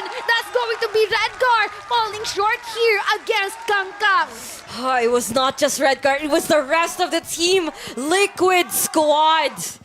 Alam mo yung parang they were set up for a successful mid-control take. They had the timing against the Sky player, but Chichu is there to further solidify talaga yung control nila on towards mid, canceling out the efforts from the rest of the Team Liquid squad. And for Kangkang to even put the cherry on top of that victory, he put out that clutch. Man, match point na. Match point na, good. And very drastic difference from our first match. Kung kanina napakalapit, ngayon medyo malayo-layo na ng bahagya eh. Paano kaya yung third match natin? Mas magiging malayo kaya yung diferensya? Pero ngayon, mukhang malayo na rin maa-attempt dito on the end of EDG because they will be able to get a -1 here on the end of Team Liquid. And sa ngayon, mukhang nilapag na ang Viper Split natin sa bandang A side, ang entrada nito, pero wala namang naroroon. Ito na nga ang kanina magiging choice dito kung saan sila pupunta, kung sa mid-control ba sila re-resort, or would it be still over B side because Howdong, tamang kulat lang dito on the end of Team Liquid. Abay siya na lang at trumabaho doon. And we are be able to see na meron ba tayong dalawang member dito from the side of Team Liquid dito sa mid area natin. Pero ano pa nga ba ang kanilang gagawin? What is it there left to do? Knowing that they're already falling short, they're falling behind, they have some time left pero not entirely enough for them to actually put the spike down, and not even the resources and the manpower that they need, with Nats as the lone survivor. Once again, pretty similar to the previous rounds that we had. And this is going to be a really difficult time for the end of Team Liquid. Tragic. That's one word here for Team Liquid right now. But our hopes has not been deleted off just yet. Meron na naman tayong makikitang plays coming in from Nats. Although he's going to be down to 45 HP, he still have 20 seconds to play around the 4 players just scattered across the map. As long as he isolates all those duels, get the spike down, that's all the team needs. Neural Theft, kakasigurado tayo dito na wala magsiswing on towards alley position, but he is running enough time. And the HP, finally EDG, putting the score line up to a 1:1. And that was the answer pack that everybody has been waiting for. And it just happened here on Split. Edward Gaming. They've been able to set the bar onto this series. Hindi pa tapos daw ang laban dahil tayo ay tutungo sa kalupaan ng Lotus maya-maya lang. And nakita rin namin kung gaano kaganda yung naging adjustment sila dito. We cannot stress this enough because Team Liquid, the moment na makuha ng Edward Gaming kung ano yung kailangan nila adjust, they've been able to possess the groove that necessary for them to actually win this match. And for Team Liquid, they're quite wondering kung ano pa nga ba ang kailangan nilang gawin. Kasi right after that adjustment na nakuha ng Edward Gaming, mukhang hindi na sila nakasagot pa. I mean, for the present time alone, these were high-tempo games in the initial part of the map, but mukhang hindi na natin makikita yung certain type of conditioning that we have been expecting so far for EDG. They have adapted and reacted well to the type of pacing that their opponents were doing against them. And nakita mo naman how patient they are on not trying to force out, imposing their will on towards this game. It wasn't really a battle of dominance anymore. It was the battle of endurance. And you have to say Edward Gaming was very patient for that. They channeled all of their utilities, all of their firepower in the best timings possible. These are where we see players like Chichu step it up for the rest of the team, and he is well deserved of the recognitions right now, aside from Kangkang as well, playing out those amazing clutches that the team needs and what Team Liquid has to face to further shut them down. I really do wonder kung ano pa nga bang maaari nilang i-face dito because so far, Team Liquid, dahil pa nilang kakainin na bigas. But, oh yeah, they are Europe, right? They have a lot of biscuits to eat. Oh, yeah. Wala nga pala, hindi nga pala uso yung rice sa kanila. But with that being said, it's going to be quite difficult on the end of Team Liquid to go for the counter. And like what you've said, they really have to know something. Ano pa nga ba yung nawawalang sangkap? Asan yung sipa dito sa dish natin na kailangan nating iserve para mapabagsak natin itong si EDG? Because so far, they're definitely having that sort of difficulty of, you know what, saan nga ba tayo lulugar? Ano pa nga ba yung kailangan nating i-check? Ano yung kailangan nating palitan? And so far, hindi pa nila masyado nalalaman kung ano yun. I mean, yeah, but you have to just give it up for EDG as well. Parang nakita mo na how comfortable they are just sitting on the side, waiting for Team Liquid to just like barge right in. And dito natin nakikita na kahit binigyan sila ng freedom to roam around the map, it came with the cost of them parang leaving with question marks all across the board. Mapapatanong ka talaga, lalo sa depensa na ginagawa ng Edward Gaming sa kanila that gave no clues at all. No giveaways about the play. And man, it was just like patience right there. Discipline as well. Yes, and I guess that's already time for us to actually switch into a break. Once again, I'm Mochi and I'm Ling. Please do sit back and relax once again para sa ating last match for this series.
what's yours is mine and what's mine is yours. Yun nga ang sabi ng EDG sa Team Liquid after taking their own map pick, diba? EDG picks Haven, Team Liquid says mine. And Team Liquid picks Split, EDG says mine. Kaso lang, yung matchup na yun, it was actually quite close. I mean, 13-8 is still not a bad scoreline. Yeah, I just really feel like on the last swing on the side of TL, they really kind of lost their nerve. And, well, Kangkang just came alive. I mean, when we were just sitting here, you're already saying, oh no, bakit si Kangkang pa yung naiiwan sa EDG, diba? Yung nag-swing si Redgar. And other than that, I feel like EDG this time around, kahit medyo slow start sila at the first half, they were more assertive. The way they would move around the map. Parang nagtanong ka din kanina, Asar, kung bakit, I think it was, Smoggy who would take some of these fights, but then there were also these ridiculous exchanges where Smoggy would swing with a Bulldog and just Smoggy gets one. Again, hindi ko na kung ito yung game plan talaga ng EDG, pero I think the reason why they went for the double controller really fleshed itself out nung nag-second half na tayo. Kasi, like I mentioned, nung nag-halftime pause tayo and we were talking about discussing things when napakabilis na bilang net sa casters, I would just mention din na Kangkang really loves to play the off angles with the smoke then. He didn't do it all the time on that second half, pero because of how they were able to just get control back, kita mo kung gano'n na siya more confident actually pushing up. There was one example where he was just gonna push through, I think that was the A site dun sa A main corridor, and he got a pick off, tapos nakawala siya without any punish from Team Liquid. And speaking of which, diba, si Kangkang, you can see here yung first kills niya, diba? He has 6 first kills compared to Safe na first deaths naman niya, 6. So you can just see how, parang that dynamic changed up, diba? And you pointed out din, diba, na parang yung Team Liquid, parang they were losing steam sa second half na yan eh. You look at the second half and it's actually nearly all EDG except for 2 rounds. So parang yung tanong ko dito is, nawala ba ng gameplay dito yung Team Liquid? Were they running out of strategies? Or was EDG just really adapting more to their opponent? I think it's a mixture of a lot of things. Pero para sa akin din, bakit nag-Sage pa kasi yung TL? Like, what is this, 2021? Why are we picking a Sage on Split? What kind of throw pick is that? I'm just gonna say that outright. There was really no value. Honestly, there was very little value. Maybe in their mind, the theory was, okay, Kangkang's gonna pick and we might have a res. Pero yung kulang sa game plan nila, walang volume yung Siege nila eh. Like what, 12 Fair. total kills? So what, how many res would you get in the entirety of the game? Maybe 2 or 3 at most, 4.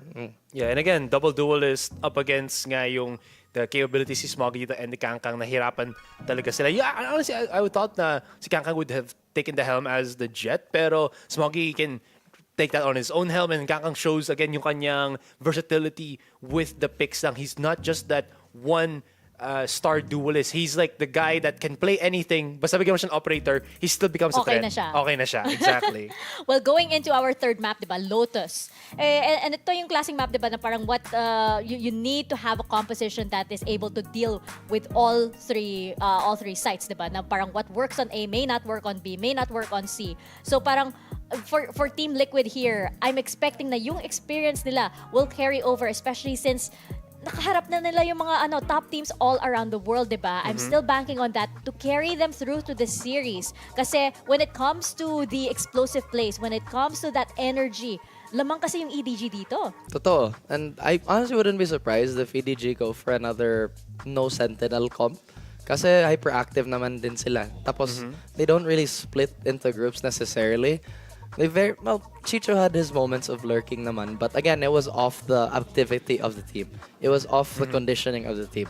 And I feel like Liquid, if that the same thing that would happen would still be there, when they kind of run out of steam, I'm a little worried about them. Kasi Nats, although he's such a threat on those lurks, parang minsan sobrang off ng timing niya or off ng impact niya. Isn't it just because EDG just has insane reaction? Kasi parang like they know exactly where their opponents are gonna be. The psyche na agad nila, and they're just able to get the one pick, move away agad. I know it's very simple, pero it feels like they just have that reaction to their advantage. In that vein, that just means Team Liquid's being very predictable then. Then that's a problem for Team Liquid. looking, gusto ko yung reply ni Astra, problema nyo yun.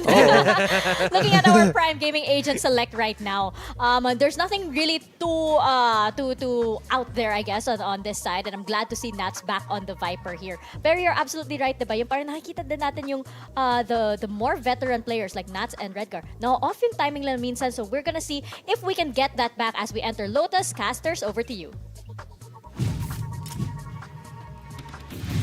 Maraming salamat, P. At kami nagbabalik. This is our third match here. And nakita niyo yun, it's the first time that EDG is gonna play on Lotus. And I'm excited for this debut. Parang a while ago, nag-anticipate tayo, baka lalabas sila ng Gecko. Baka may mga agents tayo na hindi pa natin nakikita dito sa competitive play. And of course naman, EDG has a lot of names, or rather, has a lot of eyes to this roster right now. And to even think about things, Team Liquid, my gosh, I'm pretty sure aside from calling out those names, they have to delete them as well. Yes. Interesting conversation na nangyayari ngayon dito sa matchup na ito, and I'm pretty sure it's gonna be a lot more to come. And actually haven't been able to see a Fade here in a while, no? We have Fade that has the Soulcast here in the side of Team Liquid, and I hope na maaari nilang ma-utilize to into its fullest potential. Not to mention that they've got the Cypher onto Chichu as well. And it is a good way for them to put a start to things a bit different and could be a bit something talaga na magagawa nila ngayon against EDG. This could be the secret weapon that they could definitely use against them, given that they have information coming into play. Ang laki din talagang bagay na makuha with those scans na magagawa ni Solkas. But for now, they're playing in for contacts once again, and makita mo naman how the setups here from Yampy has been, to a full extent, been the best effort for them to stall out EDG in this push. And at the current time, mukhang ito na nga ang kanilang magiging punteriya dito on the end of Seaside. Potentially, kung meron silang mapipitas dito. And once again, as much as possible, normally, teams would want to go to the A main as their default plan. Para naman, marami silang ma-free agad na space here, respectively the B-Link. And I guess that is going to be their ball here. They're just waiting for Kangkang to actually free all the specific spaces na maaari nila makuha in order for them to execute forward. And they really have to be careful though. Nako, si Redgar, tatalsik ang ulo. And we will be able to see na hindi magkakaroon ng counter or sagot dito ang side ng Team Liquid. Siyempre din talaga itong konting kaasiman na pinapakita ng Edward Gaming or Kangkang perhaps has been an impactful stance sa makuha niya. Of course, it's not gonna be landing out a shot para kay Saif. Double Duelist performing at its best dito sa kanilang retake at mukhang dalawa kaagad ng mapipitas. Saif still online. Yampy playing in for the smoke, but he's gonna be up against Howdong doon na nag-aabang. Classic gameplay goes as well, coming in for Tree. Solkas out for the trade. And isa na lang matitira. Howdong out for the reload, down to 33 HP. Sasalin kaya niya ang paint shots. O magtatahang siya para may bigyan itong spike defuse na hindi pa nga niya magagawa.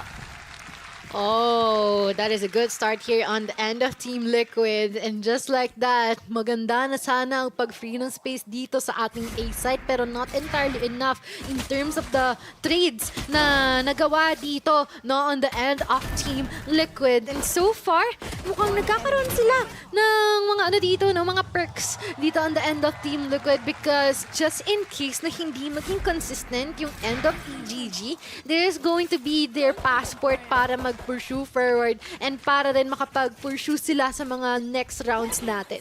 Of course, push forward is all that they need. Especially with the obstacles na kung meron, naka-set up kagad si Yampin, you know? Quite a reliable Sentinel player flexing in for the team. This could be what Team Liquid needs right now. But for the side ngayon muna ng EDG, gusto na naman nila ulit makatikim papunta sa A-site. Setups muna tayo dito muna ng smokes. But side ng Team Liquid, hindi muna sila gagalaw. Kuha din muna sila ng information. Prowlers coming into play on towards B main to make sure it's gonna be a go signal na A-site could be the place to be. Ano yun? Mag-uusap sila. Pre, ready ka na? Goods ka na. Are you ready? Are you G?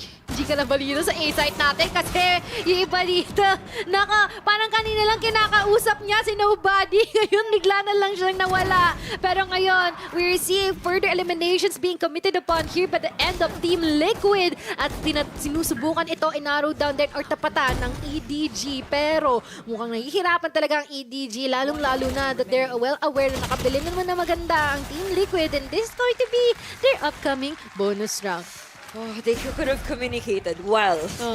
Ang lapit nila sa isa't isa eh. But speaking of that, it was a very chaotic match na ginagagawa ng EDG against the side ng Team Liquid. Kahit pagpasok lang sa site na yun, that mini objective alone was almost impossible to do. They were overwhelmed by the Spectres, and of course, Team Liquid had the upper hand in getting information sa kabilang side ng mapang yun. Gumamit sila ng Prowler, and now it was a Ghost Site, like I said a while ago. But for now, switch up muna tayo ng mga positioning. Tamang setup na naman tayo dito sa papuntang C-site, and EDG is gonna be relying solely on towards their default positions para mag-aabang sa mga nag-aasim na Team Liquid papuntang B.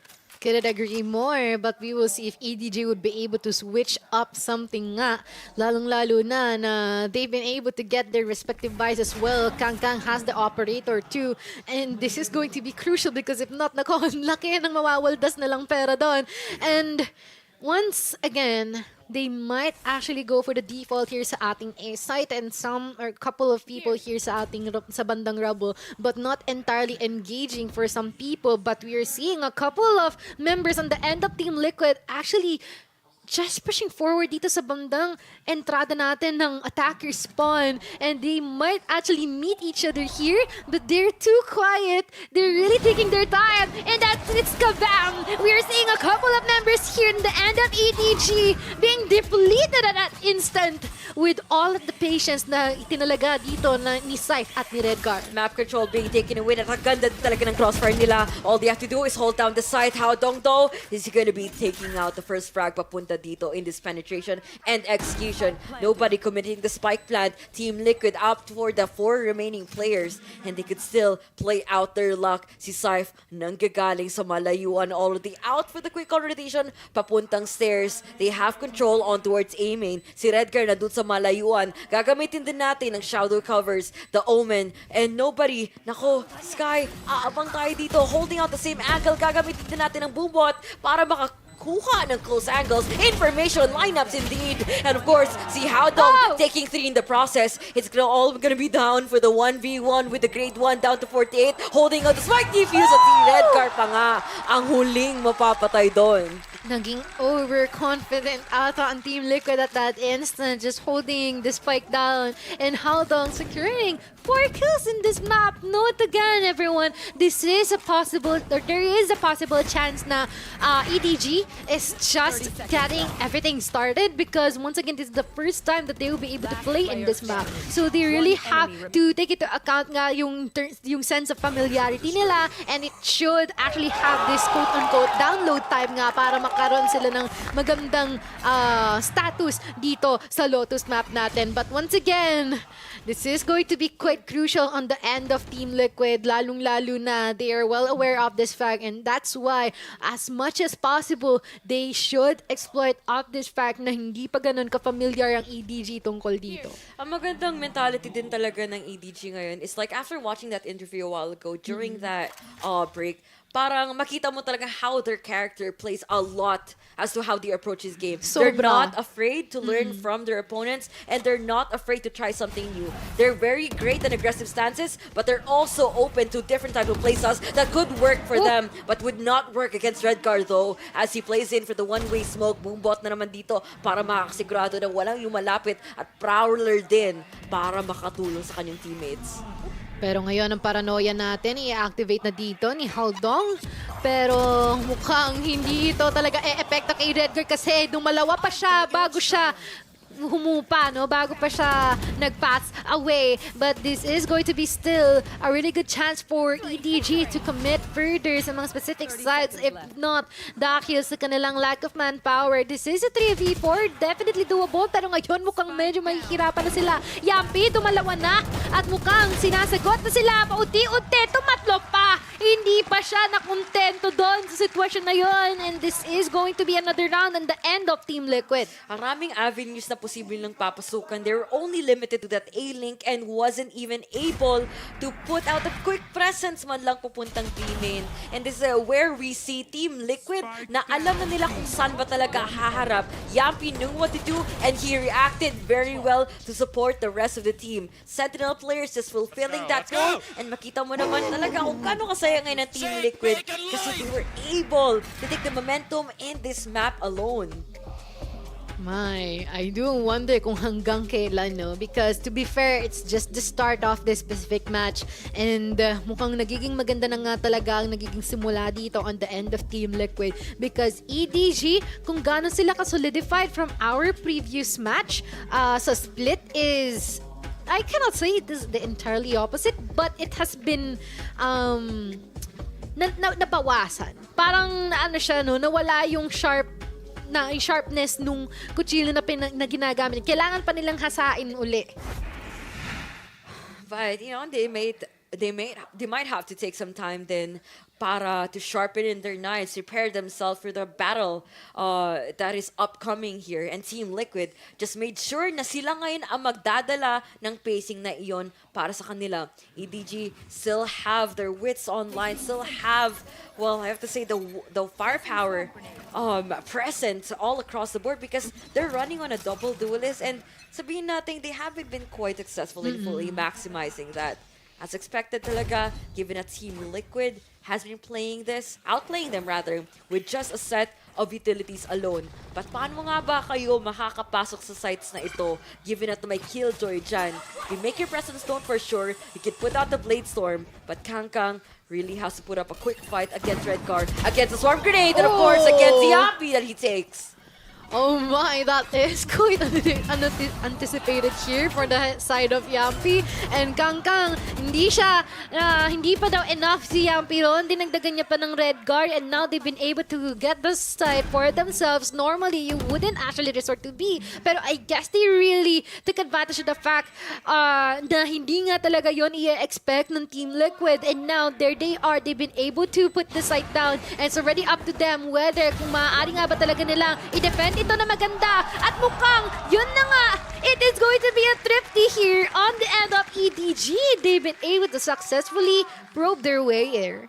Man, what a quick wraparound. The fact na wala ng Killjoy doon, wala ng setup, and efforts denied doon from Yampi. And what a lurk doon na ginagawa so far ng side ng EDG. Aside from Kangkang just playing it off right there, it was huge in itself na they were able to corner them down in a single part of the map, and it was huge enough for EDG to prove their dominance in this game.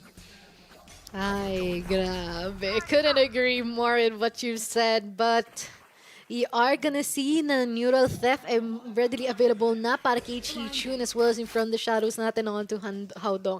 I'm not quite sure if this is the right time for them to actually use it, but boy, is it gonna be super helpful just in case na pagpasyahan man nila gamitin ito. Kangkang already good for one here. Good pick off onto the end of Redguard. Pero mukhang nadadagdagan pa. Paunti-unti. Mukhang gusto niya pa nga na tumatlo. Naku, isa-isa yung mga member natin dito from Team Liquid. Once again, nag-evaporate na naman sila. Dalawa na lang ang naiiwan sa kanila. And that is going to be Soulcast and as well as Yampi, but he's already good for 4. Maaaring makakuha pa nga talaga siya ng ace. And he's gonna be able to connect that onto the last one. It is still Kangkang. Nako, nag-flying kiss pa sa kalaban. Standing ovation. Oy! Oy! Okay, they take those. I commend Edward Gaming here. I commend Kangkang here. Man, kahit yung simpleng micro-objective lang, kumuha ng certain parts of the map, mananalo ng mga duel, and it was just that accumulated to that win. I mean, they got the ace. They got the clip. Oy, ano yun? Aww. Ang cute nila tingnan pagka ano, no? Parang nag-G talaga sila doon sa mga laban nila. Kitang-kita mo yung dedication, yung commitment. Passion. Words of affirmation. Ay, wala pala doon. Ay, wala. Ibang language na yun. Ay, nako. But now, though, they might actually opt to our C site. Maaaring ina-absorb pa ng Team Liquid yung nangyari kanina, and they really want to get the utmost advantage from that fact. But now, mukhang wala pang nalalagas dito. Si Kangkang mababangasan nga lang ng kaunti. Nako, yun nga lang nagkakaroon na ng lagasan sa ngayon. And we will be seeing Redgar and Soulcast, the remaining people here. Pero sila ay pumapalag pa. Ngayon si Redgar na lang ang naiiwan dito. O, meron ng mga magagawa. Mukhang medyo malayo talaga dito. And I don't think na kukontrahin niya pa ang EDG. Maaaring siguro mga exit frags. Pero 1v3, actually doable pa to para sa kanya eh. He has TPs. He has paranoias na magagamit para sa, kahit spawn position alone. But he would decide to take the high road. Isa-save na lang itong Vandal at utilities na ito. EDG, mukhang dito na talaga magsisimula. Aside from them warming up towards each other with that friendly banter a while ago, they're just warming onto the game. And, man, you wouldn't want, like mine, to do a little bit of cardio after putting a quick run for that execution that they did on towards C. Tricky for Team Liquid. I love the, parang mind games, not just inside the server, para sa kanila dun sa lands. Naramdaman ko yung giggle ni Nats kanina. Yeah. Parang nababad trip na talaga dyan sa mga pinaggagawa ni Kangkang. Pero, I mean, the dude is feeling himself. You better give him that, diba? I mean, well-deserved nga naman din talaga in terms of the exposure, the clip. Naku, pero gumawa na highlights reel dito sa Masters Tokyo. But we have a lot of ultimates available here in the end of Team Liquid. Samot-sari na maaari nila magamit here in order to advance forward. So we're about to see if that would actually be a good probability on their end, or is it going to be the immediate shutdown na maaaring magawa dito ni Kangkang and friends? Kaso naman, nag-aabang na sila dito ngayon. Medyo napaka-defensive stance na naman ginagawa dito ng EDG. Hinaantay talaga yung kasagutan muna ngayon ng Team Liquid after taking out a few more rounds that we could anticipate. Sila 5v5, maraming ultimates magagamit dito ng Team Liquid para sa kanilang mga retake. But kung tutuusin, EDG just wants to play it safe, just wants to play it for the pickings, information. At sabihin natin, for Kangkang to take his one on towards C-Long. But no one is gonna be budging on towards the side just yet, giving anything here for the side ng attacking. Dahil lahat sila nag-aabang ng pagkakamali ng mga utilities na mauubos dito, lalo na sa depensa. But he regroups for his team. He waits for a reaction. Tatapunan natin ang Boobot Seekers din. And of course, they even opt out for the, push pamunta sa A-Link pa nga. B-Link, sasabihin natin, but si Nobody ay mangunguna na naman dito. Forcing out the spike plant, gagamitin na natin ang lockdown. At si Nobody na naman, left all alone towards the site and decides to back on away, papunta sa main. Long way to go here. Redgar mukhang medyo malayo na ang kanyang nararating. I wonder if i-expect siya dito, pero mukhang hindi i-expect ni Yampi na siya. Itatalalan ni Kangkang. Right click ng Classic sa mukha. And just as I was saying that is going to be the immediate rift around here on their end. And that is going to equalize the scores that we currently have. I mean, that was chaotic. I hope EDG had their comms on. Hindi ko na narinig yung spike defuse. Hindi ko na alam ano nangyayari sa B-men. It was just them giving jabs towards each other through the Vandals. And they were just spraying towards the spike defuse, I hope. And Sulka just took a hold of that. Okay. He was unbothered. Sige, magkagulo kayo dyan. Basta ako, I'll just do my thing. I'll mind my own business. And yes, he won the round. Oh my. Kalmado din na naman itong EDG. May ibang binabalak, a different change of pace. Biglaang, after that round that was supposed to be theirs. And of course, Kangkang with the operator once again na kumuha na naman para kay Redgar. Of course, the controller is going to be off the board, but we still have Nats to rely on to even further lock down the sites. Killjoy still being online, but magduduos muna siya dito against the Cypher, Chichu, na nag-lurk and tries to take more information. And good job! So wakas nakasagot si Nats. Kumanta. Nagpa-fangirl yung katabi ko dito. Yes, nakasagot siya. Okay, he got this one. He got this one. Pero now though, it's still 4v4, so it's still a good probability on the end of EDG to put the spike down on their end. Pero medyo madedenay or medyo madedelay sila dito ng ating snakebite na binato ni Nats. And with the showstopper already being activated here, hindi ito kokonekta sa kahit na sino. But this is going to be the chance for them to already look for the all respective positions na maaari nilang puntahan in order to gain the 11-inch here. Gale sa Team Liquid, they're still waiting for the right time to strike. Mukhang meron na nga magpipick dito. Magkakakitaan. Immediate trade-offs there between the two sides. At maaari magkakaroon pang nga tayo ng mga karagdagang casualties here with nobody catching them off guard. Pulling off a 3K as well in this round. Just that quick. At what cost na hindi na inabangan lang man lang yung recon ng Fate. It could have been a game changer.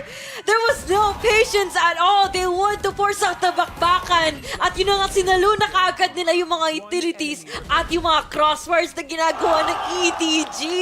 What was happening there for Team Liquid? Even the fans have been dismayed sa nangyari doon.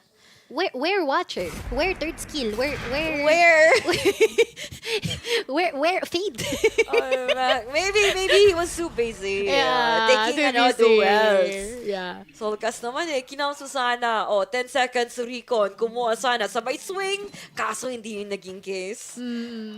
Too bad though, but I mean it's just 4-5, so let's see if there'll be something to be changed. Pero once again, eco round to guys so I mean meron tayong shorty, meron tayong sheriff, it's a mixed vibe to be honest. May mga bulldog din may bulldog tayo sa kamay ni Redgar and hopefully he can capitalize on that.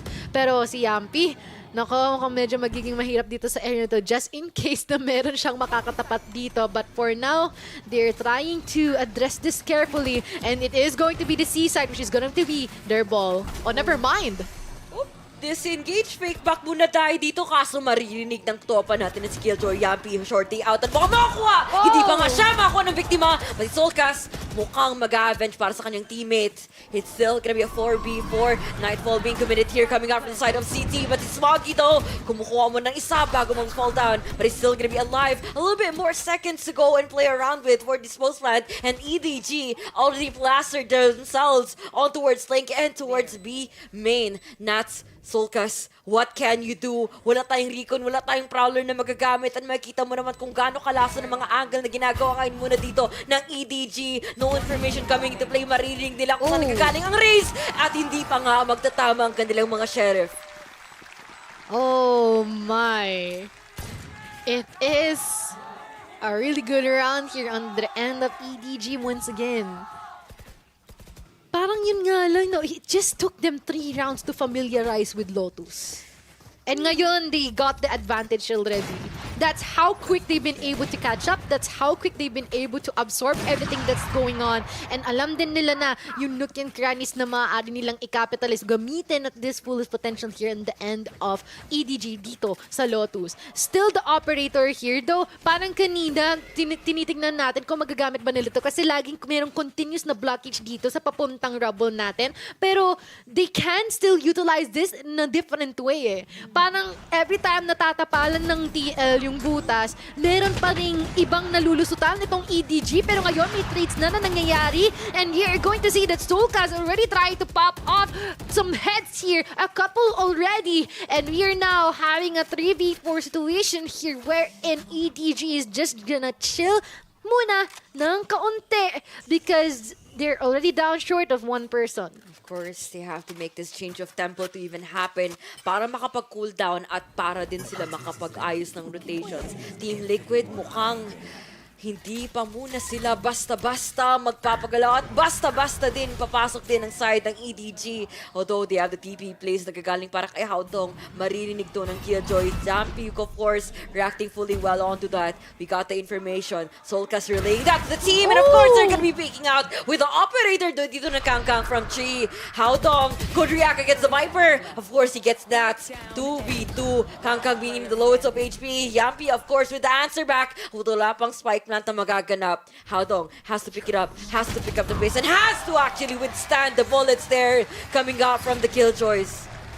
Oh my. I wonder if this is going to be like a reset para sa kanila. Kanina pa ako nag-oh my dito because every single round they're just being able to make it close enough in their counterpart. And nagagawa nila yun na maganda. But this time though, it is going to be a different story. Lalong-lalo na if FTL will manage to go for a 6-6 for this first half. Because if that would be the case, it will be a full reset for our second half. Oh, it's nerve-clenching rounds talaga. It's just sobrang close na hindi na siya naging komportable from either of the teams. Sobra silang napapressure sa isa't isa at sobra din talaga naging limitado for them to take a pause para ma-reassess yung sitwasyon. Because from both sides, they're both forcing those battles to happen, not letting Team Liquid to go for the reset, and not even letting EDG to set themselves up for that execute, which is difficult. Ang raming natatapon, ang raming utilities din na sinacycle sa side ng Team Liquid dahil meron silang double controller. And EDG only has nobody to set the team up, which can be difficult for you as an initiator. And actually, like what you've said, it costs a lot din kasi, you know, stretching out the rounds, really, your patience, your sanity even. Yeah. Kasi ang dami talaga nangyayari dito and it's still a question kung ma-address mo nga ba ito lahat na maganda. Pero Kangkang, tama, dash in lang sabay I love you. Tama lahat ng mga kutsilyo na dito galing sa Blade Storm niya. And si Yampi agad ay mawawala. And now it is time for them to put the spike down here sa ating B site. And we have been able to actually see how they will be able to establish further dominance here on the end of Team Liquid at meron na naman siyang mapipitas na isa. At they're not stopping there because si Redguard gustong sumagot pero hindi entirely enough because the end of EDG is just mowing them one by one. Even if that Team Liquid is trying to offer the trade, hindi ito nagiging sapat para sa kanila. The strat is really Kangkang go kill. Yeah. Kangkang, you could do whatever you want dito para sa likod mo because the trade-offs, kahit mawawala itong duelist na ito, you can definitely see Smoggy just has his back. And of course, the Blade Storm being of great use para sa kanya para pipilitin yung mga mabilisang angles. At of course, yung mga entries na iyon. Good initial frags coming in from this valuable player and a good initiative din para sa EDG in picking the pace, you know, dominating, just letting Team Liquid submit to this type of playstyle. And in this specific time, it is going to be the time for us to know more or further from our panels. Mika Favs, pasok po. Grabe talaga. Where else do you see somebody jumping in with a Blade Storm kahit na binabaril ka? Diba? The courage on Kangkang to be able to do that. Yun nga parang sa isip ni Kangkang, I was like, well, I have no choice now. I guess I'll just kill you. Sige, gagawin ko na lang. I mean, win or win. Win or win. I think what's I think the biggest theme between these two teams, like overall in the series, is like eventually TL lose ideas on how to deal with the front-facing power of EDG, and it's a little worrying now that EDG have a decent lead. At least may cushion sila kung matalo sila sa pistol. Pero, yun nga, medyo effective din yung pistol round sa EDG eh. Whether it's creativeness, confidence, or just sheer bravado kay Kangkang dito, whatever the cause, the effect is nakakahuli siya ng players ng Team Liquid where Team Liquid's not really expecting. Kasi ang expect nila is, if I throw this utility at this particular spot, hindi ako hahabol. And lo and behold, Kangkang just dashes in. Sabi mo nga, throws the blades na lang. It's not just from that last round din. He did that a couple of rounds ago on the B site. So, paulit-ulit yung ginagawa ni Kangkang to. And it's really catching Team Liquid in a space na, again, we talked about this at the very start, hindi nila makip up yung speed. And they're parang expecting rather, diba? Yung parang EDG, Kangkang in particular, to react like, let's say, yung parang the rest of the players that they have come across, na parang kung may smoke, hindi ako papasok dyan. This is the way you play Valorant? Exactly, diba? Yung parang hindi applicable kay Kangkang. The thing is, like, okay, if Team Liquid keep thinking that way, like, oh, but there's a smoke, do they think that EDG is just gonna give them the match? I mean, you know, this is, after all, a multiplayer game. It's very interactive with each other. It's like, wow, right? Pero yun nga, like, they're not taking into account the behavioral things that EDG like to do. It just push the tempo and every now and then disrespect the utility. Yeah, and or run through the utility, diba? And nakikita din natin from the side of Team Liquid, diba? Parang I'm worried na nawawala yung identity nila because of all of this adjustment, diba? Nasa na yung core nila, nawawala din eh. So we're gonna see if they can manage to bring back that old Team Liquid as we jump into the second half. Casters, pasok na.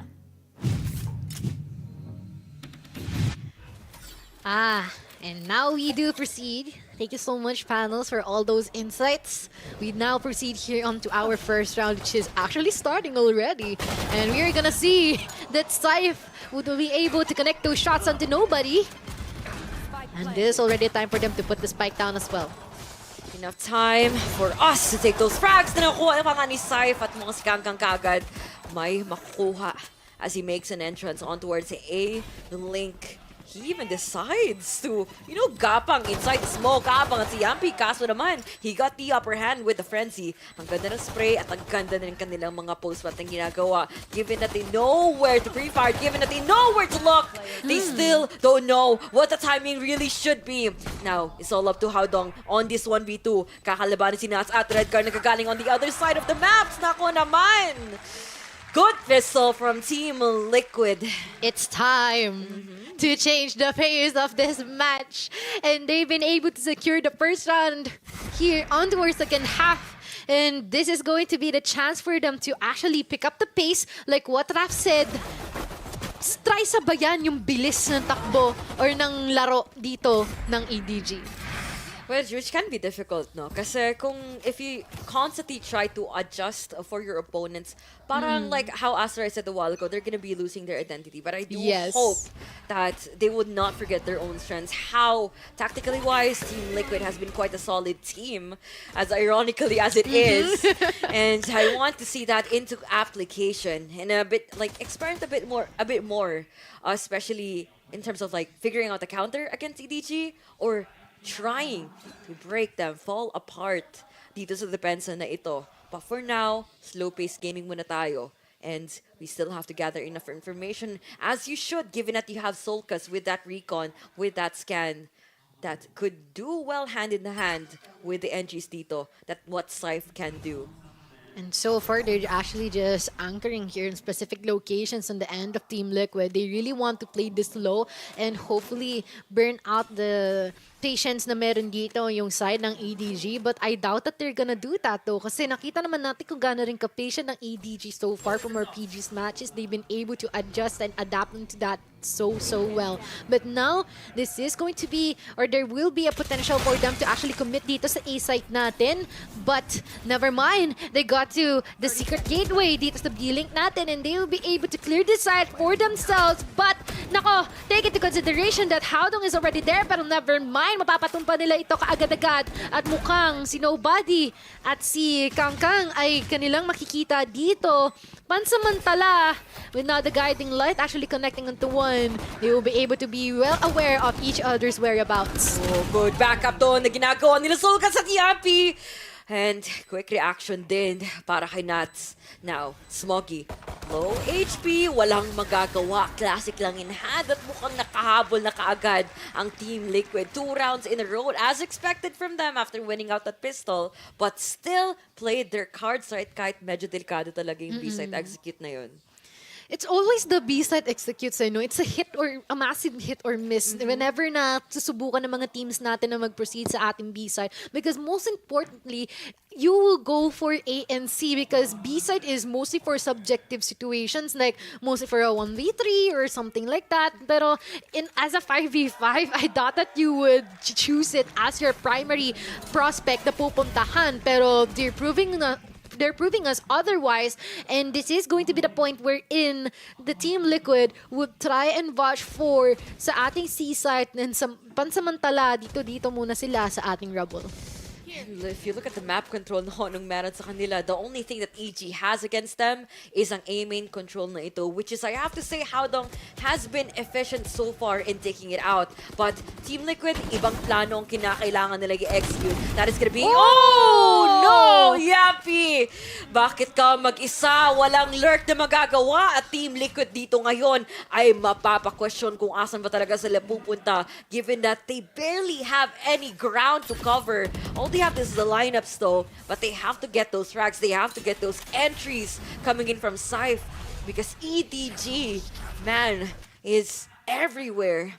They are manning enough sides, even though tatlo yung natitira dito, they have decided to even commit for the rotate away from C-side kung saan na ngayon ang Team Liquid inclining more for their execute and the objective. 30 seconds left. And we got 4 more people here in the end of Team Liquid. Actually, doable naman para sa kanila ito na maipanalo itong round na to if it weren't for them narrowing down the numbers in the end of EDG as well. Pero ngayon, nailapag na nila ang ating spike sa C-site at paunti-unti mukhang nagkakaroon pa sila ng leverage para mapatumba ang EDG hanggang si Smoggy na lang ang naiwan. Satchel na lang ang kanyang ang meron sa kanya.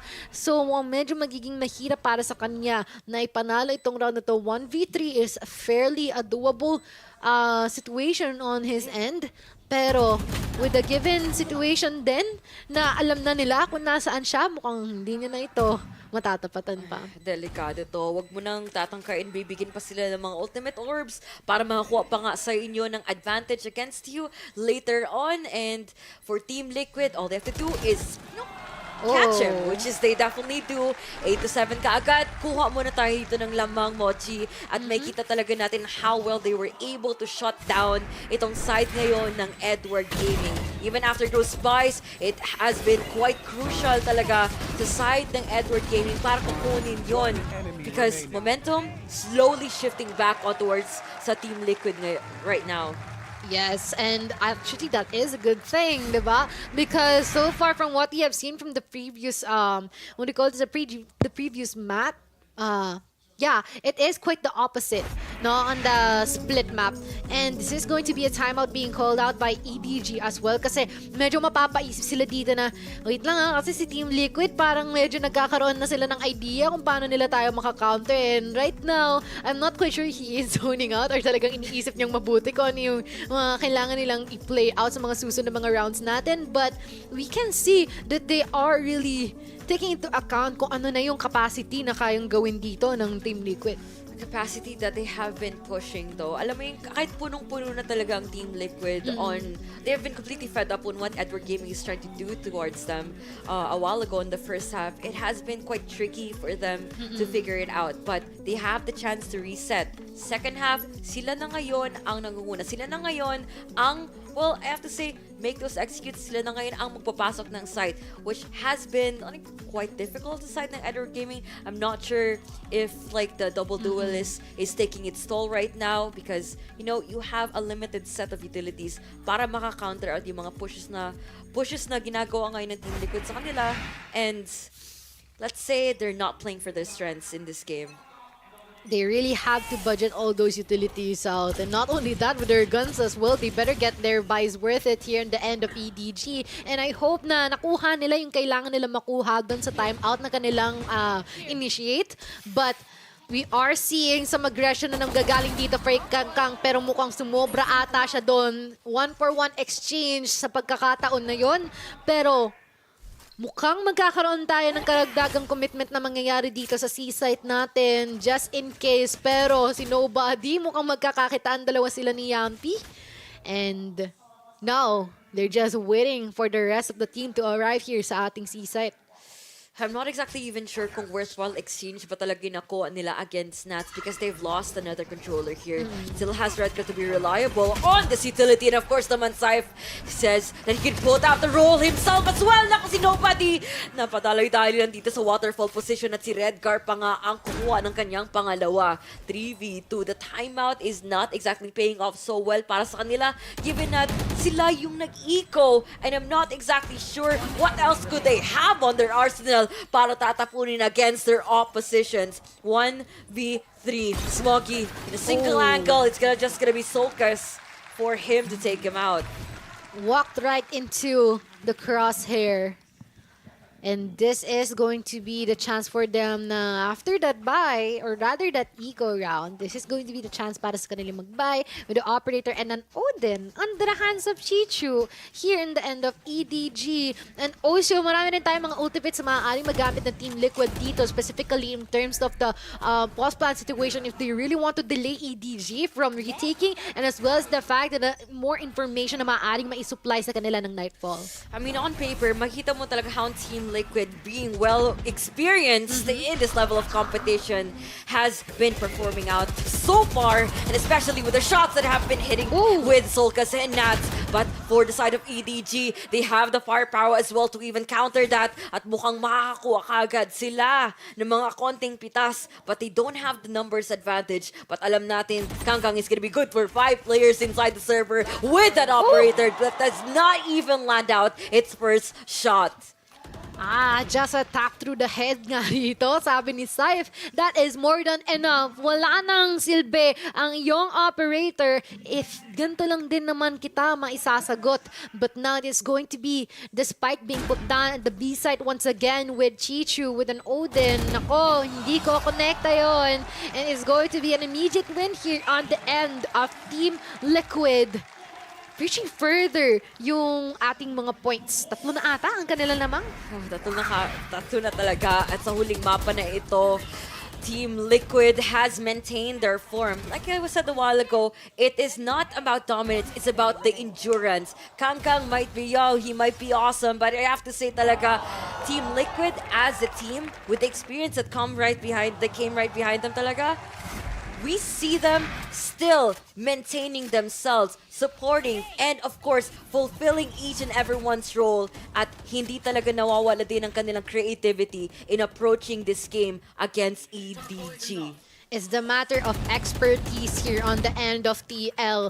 And so far, EDG is trying to break that stereotype na hindi porke mas matagal sila sa scene, mas magaling na sila sa amin. They want to prove that otherwise. Pero EDG, they're really falling short It is for us to witness how TL is addressing these bit by bit na maaaring kang tumagal. Like what you've said, it's not about the dominance, it's about how they will be able to endure, persevere, or even do the necessary adjustments that they will need to do in order to adapt and overcome the remaining of these games or matches or whatsoever, even the rounds even. But now, they might possibly go to our B site once again kung saan si Haodong lang ang naririto with the Cypher Cam being placed here by Chichu as well. There's already a good chance for them to actually execute forward, pero just one tap dito galing kay Haodong. Si Yampi ay mawawala na bigla. At sinalupa nga itong showstopper at Facial si Saif. Kuha mo din tayo ng ultimate of Smoke. He takes out 2 in the process of taking out those pushers. At si Nats, buhay na buhay pa. Compromise pa nga siya ng neural step na hindi pa nga maglalayad ang kanyang mga phantom shots. At ang ganda din, ultimates in hand dito sa side ng EDG. Saif and Redcar already up with the crossbar papunta sa B side. At mukhang si Chicho dito mukhang naliligaw pa nga sa box. That is so clean. I mean, kanina akala natin magkakaroon na ng advantage the moment that that specific bullet landed from Haodong with the Sheriff being used, but not entirely the case because it's just one of the rest of the circumstances na meron tayo dito in this round. They've been able to actually commit their specific utilities really well, considering na yung end natin dito in the end of TL, well rewarded lahat. Ultimo, yung showstopper na yun, the patience na yun, lahat kumonekta. Saif has been doing wonders for his team. Definitely, and you have to give it up din sa Agent Comp and Team Liquid. It was just enough for them to counter out EDG ngayon. Wala silang masyadong may tatapon. At of course, aside from that, it is just gonna be the lives that they're gonna be risking here. Naku naman Nat, sana humarap ka. But Boombot din talaga ang haharapin muna ni Syfe dito. As so long as the Seekers are there, they know where they are. But it's gonna be cancelled out almost immediately. Kangkang there decide to disengage from the conversation. A-link mo ng taguan natin dito. At si Syfe na naman mag-aasim. Gagamitin din natin ng lockdown para masasuon out yung mga tropa natin ng EDG. At mukhang tatun na naman na matitira para sa kanila. But inside, the re-aggress, madedetain. Syfe there to finish out the job. Maging dalawa na naman dito. Nobody at Smoggy na naliligaw na naman all the way towards spawn. Smoggy though, punishing it at the race. Good counterpart, but seems like the Sky player is still alive and kicking. But I spoke too soon as he tries to make a comeback there. Smoggy, nako, on this 1v2, highly doable, but the recon spots him out and he does not even have enough time to clutch out his for this team. And with that being said, it's going to the match point being secured here in the end of Team Liquid. Ginawa na ng EDG lahat pero hindi pa rin talaga yon sasapat. Lalong-lalo na that they've been... Alam mo yun, napakalaki na rin ang naging advantage talaga ng Team Liquid from the get-go eh. And yes, they might have been able to actually try and understand how Lotus actually works, but hindi yon entirely enough with all of the expertise and knowledge or experience na meron ng Team Liquid dito from the past matches that we had. But now, it is going to be the Viper Speed readily available for Nats here to actually use just in case that they want to secure the round for themselves. Kaya naman, sila ay dediretso dito sa ating B-side momentarily without anyone actually being here because it is going to be the chance for them to actually dominate and put the site down on accordance to their hands. Ngayon, it's a 4v4, good for exchange. Yun nga lang, hindi magagamit yung kanyang Viper's Pit. Wala na si Nats and now it's already their ball here towards our C site. Nagkakandalagasan na from both sides of these teams. 3v3, but nako, nagkasalisihan. Kangkang and Redgar, or rather Solkas, nako, magkakakitaan. And we're about to see if they'll be able to defuse the spike here. As long as they withstand the showstopper dito, nagkakalig yung rock box, Smoggy! Nako! Naman! Sinalo ang bala! Syfe already out for there. Nako! Tinubos na nga! Tropa natin from Team Liquid, walang magagawa. Giving away so much map control against EDG, fully committing themselves on a single part of the map. But at what cost? They were funneled down to one avenue that is gonna be on the way towards C at hindi pa nga sila naka-further solidify, nakapag-post plant, nahirapan, kumuha ng frag at wala nang masasagot. Naubos lang sila ng ganun lang and Smoggy just wiped out the entire server. Oh my, it is going to be the time here wherein EDG will be showing or exhibiting signs of life na hindi pa tapos ang laban na ito dahil hanggat maaari na kaya namin itong patagalin o patalunin, gagawin namin yun dahil gusto namin na ma-maintain yung posisyon na meron sila sa ating upper bracket. They want to advance further to our future or next stages. And right now, this is going to be the ball on the end of Team Liquid here. Maaaring i-pursue nila itong A-site natin, but they really have to be careful, lalong-lalo na si Kangkang ang naririto. Or, dun ba ay si Kangkang ang kailangang mag-ingat dito? Kaso naman din mag-iingat talaga sila sa mga flanks na ginagawa or posibleng tatangkain dito muna ni Nobody.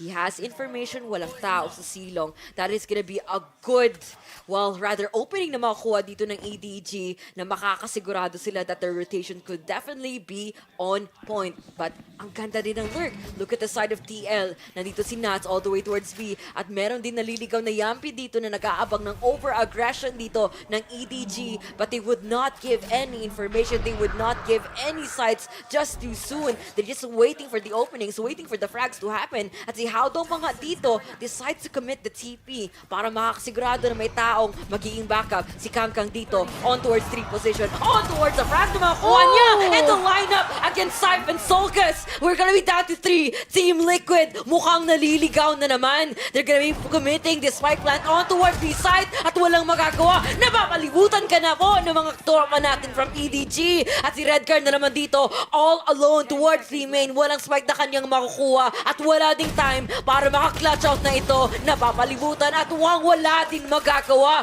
But could he actually force this out? And no, he does not. Not entirely enough here. on the end of Team Liquid. I mean, regardless naman din kasi, kahit na hindi sumulpot si Kangkang doon, I doubt that they will have enough time to put the spike down knowing that there is still a couple of oppositions here existing at the A site.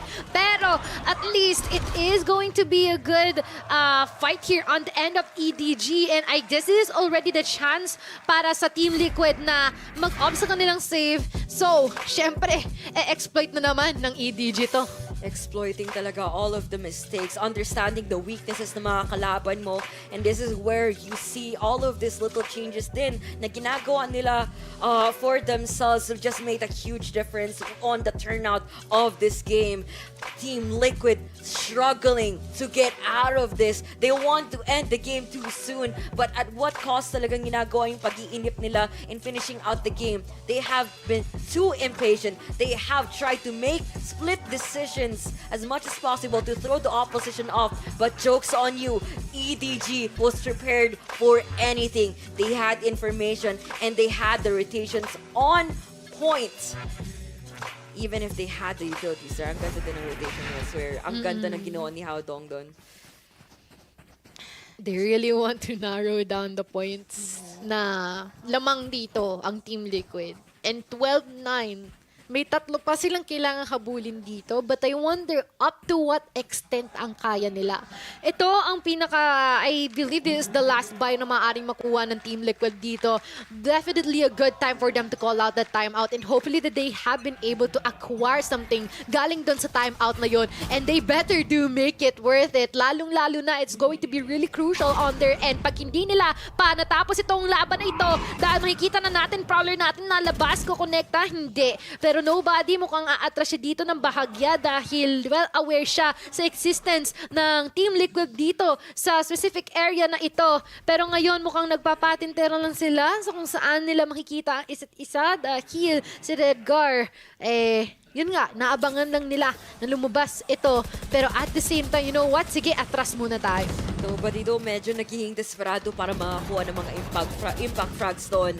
At makita mo naman talaga yung mga counter utilities na tinatapon ngayon ng Team Liquid para mababack on with. At para din, mapapasawalang bisa yung control na kukuha nila earlier on in this round. But speaking of control, Kangkang already there. A main push, ganda ng laso na angle, at ang ganda din ng ginagawa dito ng Redgar para makapag-play ng mga mind games sa kanilang mga kalaban na nag-further aggress on towards C. But clock is ticking. 30 seconds left on the clock dito. But for the side of EDG, ganda ng rotation here with a Cypher is going to be blasting his way in towards C side. But Cypher is going to be there down to 61. Napakaganda sana ng mga TP plays. Wala din sila mga tatali at mukhang dito natin may kita si Chichu stepping up to the play with that lineup. Naku naman. But Yampi's turret out there for the trade. Haodong with the answer back as well. Picks up the spike. 7 seconds remaining on the clock at mukhang ito na mangyayari for Team Liquid na walang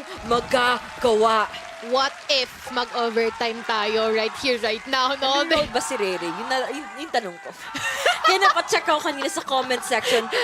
Still existing talaga ang sumpa, no? Kahit sa manlupalo pagpunta. Pero 12 na ang ating scorings natin dito. Habang sinu-check nila kung nanonood nga ba si Ray Ray.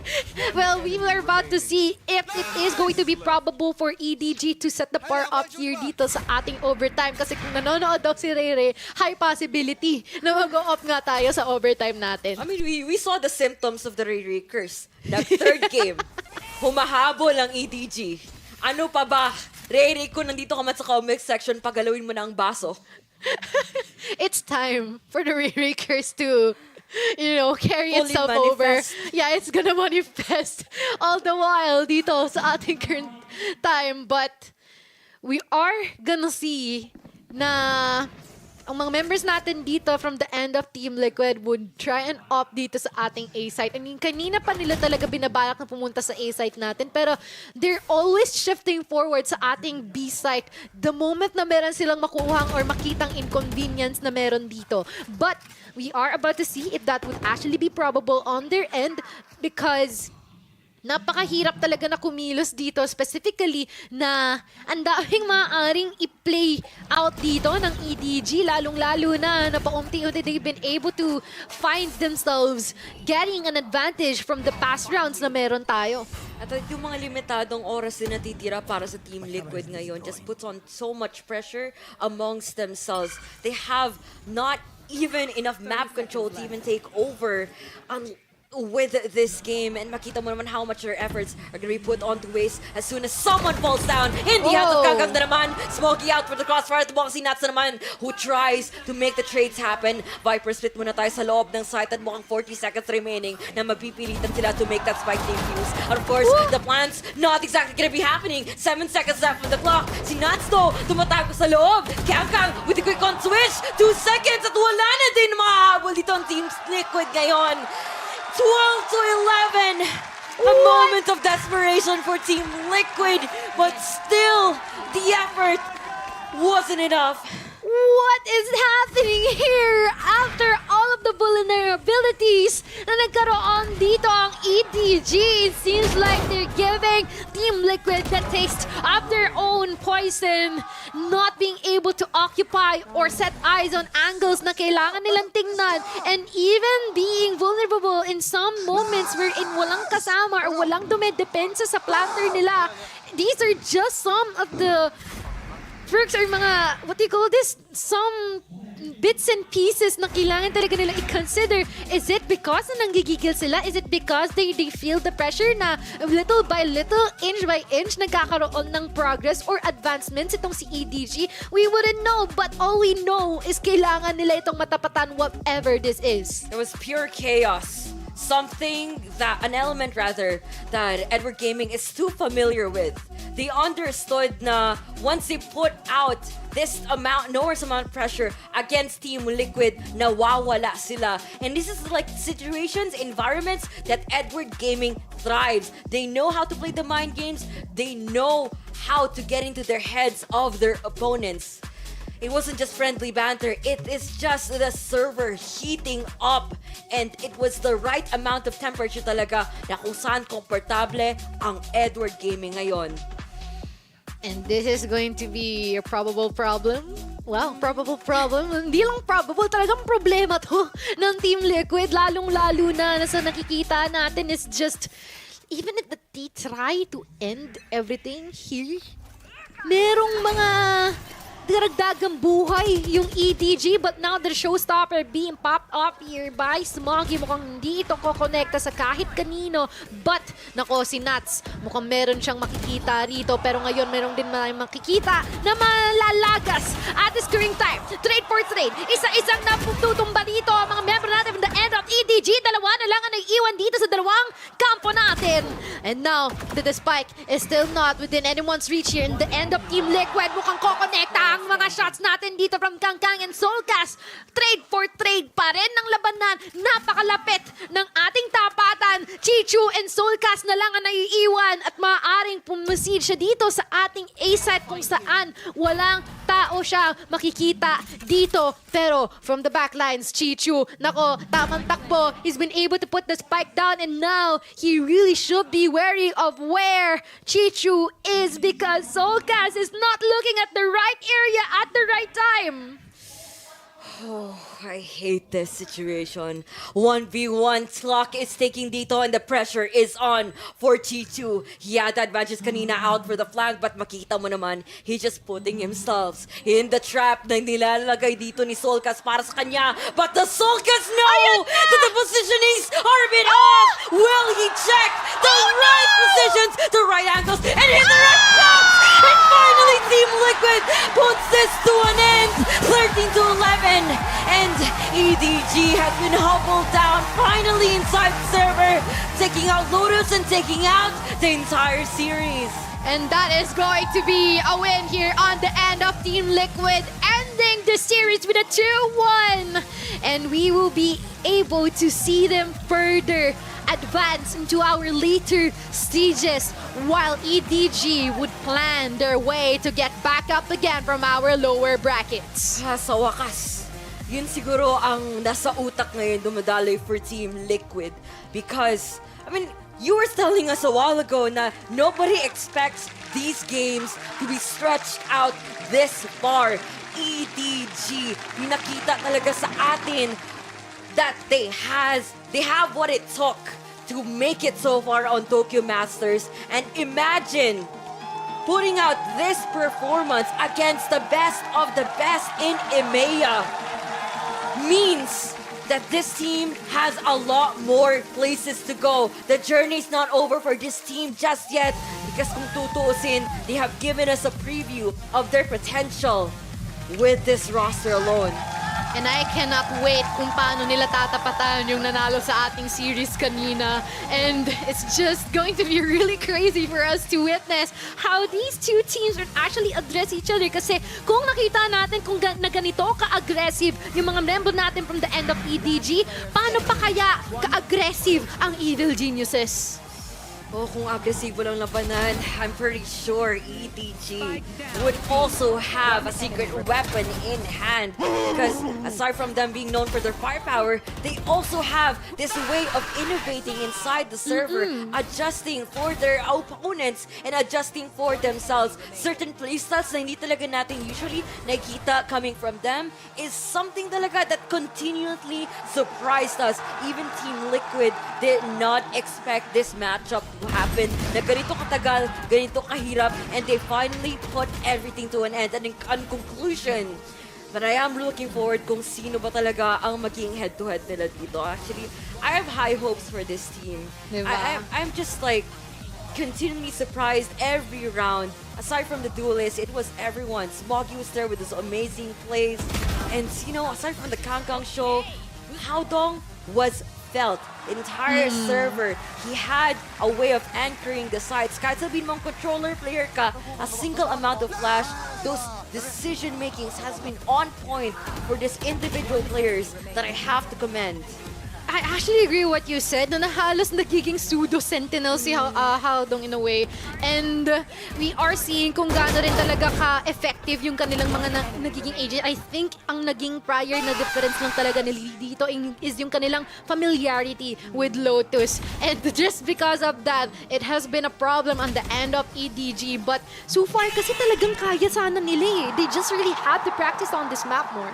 Oh, man, imagine kahit yung mga simpleng plays na that they have executed flawlessly. EDG displayed that, performed, and of course, did not disappoint in this series. And for Team Liquid, props to you guys. They have withstand talaga yung the force that has continuously given them jabs left and right, taking down sides, your players, and leaving you to innovate yourself as well, evolve in the server on the spot. Because para kay Redguard, grabe malaking toll to para sa kanila mentally in losing out rounds, even thrifties against EDG, but they still kept their calm, they still kept their cool in the series. And with that being said, I guess we should appreciate the rest of what just happened from this whole series. Mika Fabs, Raf, and as well as Azurai, please take it away. Thank you very much to our casters, Ling and Mochi. Si Azurai, by the way, honored na nabanggit mo sa wakas yung pangalan niya. Pero guys, I just have to say, for today, I am so glad that I voted with my heart. Parang it's a Mika Fabs day, no? Lahat ng predictions natin. Mali. Diba? Ano ba yung sinabi mo at the top of the day? Diba? Yung parang, oh, clearly Loud will take this. Clearly, this is EDG. Clearly, Navi will win it all, you know? Like, my bad. They were a team built for greatness, but have stumbled. Pero definitely, yung Team Liquid, diba? Yung, they do take this series, but I feel like there's still a lot of, wow, criticizing ka agad, diba? But I feel like there's still a lot of work to be done because EDG definitely did not leave this series with, a Liquid, the Team Liquid that we have right here is definitely battered and, bleeding and pawis na pawis from this series. Totoo. I mean, just look at the stats that Kang provided for his team. But I also feel like despite all the frags EDG got in their way, we were talking about this too na siguro yung pinakamalaking problema sa mga fiery teams, parang EDG, is that they really do overheat. And there were fights where they shouldn't have taken to begin with that kind of snowballed into something uncontrollable. But like you mentioned, TL, man, TL had a run for their money today.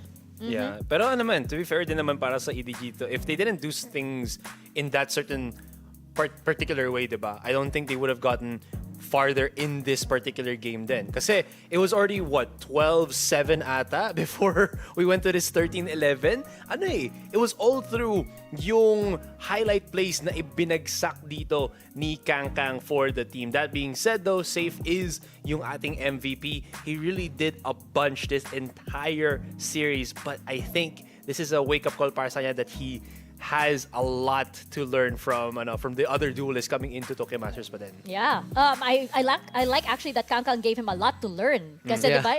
But it definitely shows he was up to the challenge, diba? Yung parang, I feel like on the side of Team Liquid, there definitely is a lot of improvement. Lalong-lalo na yung next match nila will be up against EG, diba? It's another EMEA versus NA matchup, the kind that we love seeing at global events like this, the Masters, diba? And I feel like on the side of EDG, they will be up against Loud next, another team that has a very different playstyle from the compared to Team Liquid, diba? It's gonna be so exciting to see kung ano pa ba ang ilalabas ng mga teams natin dito. Tingin ko medyo similar yung Loud at EDG kasi may star duelist sila na that really does get the volume and a very active supporting cast na diba sinabi ko din kanina na dapat at least like for even one round, Loud should go back to that vintage form where they really push the tempo with Aspas being an operator on defense and again in being in super forward positions. We saw a lot more of that on the side of EDG than we did ever on Loud. Pero baka ano din, byproduct sa anti-stratting ni Potter din. Could be that. Could be then them just having like opponents na they just had to adjust in a certain way or nagbago lang talaga sila through the course of time. That really happens then with some teams. Talagang ano eh, because of their opponents, their playstyles, whereas their temperament gets changed then. But this would be really nice then to see how they go head to head nga in that particular elimination match. Kasi again, all is laid bare na in that particular best of 3. And make no mistake, no? Napakalakas talaga ng EDG, diba? They may have fallen to the lower bracket that we have. They may be up against champions next. Elimination is looming around the corner. Pero, I think everybody, lahat ng mga tao na napanood yung Valorant Masters are very impressed with what they're seeing from this team. Na let's say, bagong-bago pa compared to all of the other teams that you have here. Diba? Loud, Liquid, Fnatic, everybody. Grabe no, isipin mo yung first match nila, champion sa EMEA. Diba? Champion sa Americas na yung LB nila. Tapos world champions naman yung kaharap nila, diba? Parang, okay guys, so this is what is trial by fire. But in any case, like you mentioned, EDG, that's a fantastic showing. I really like that they're stepping up to the moment. And instead of like shying away, they're being a lot more forward and aggressive. And it's been really working out for them. Yeah, and again, this is just when we started yung series ito, when we're talking about, this is a great stress test para sa Liquid as to how far they can really gauge things. Stress talaga sila. Stress din ako. Mamamata sa point na, gusto ko na matapos ito, pero hindi. They're still fighting. EDG almost gets sana yung overtime. Well, it's been an exciting day. And bukas, meron pa tayong 2 very exciting matches. One that we've seen before and one that we have never seen before in the entirety of Valorant. So we will see you guys when that broadcast begins. But of course, thank you very much to Asra and to Raf and to our casters, Ling and to Mochi. For now, this is the end of our PH broadcast. Kita-kits bukas for PRX versus DRX, The Revenge, and Fnatic versus NRG.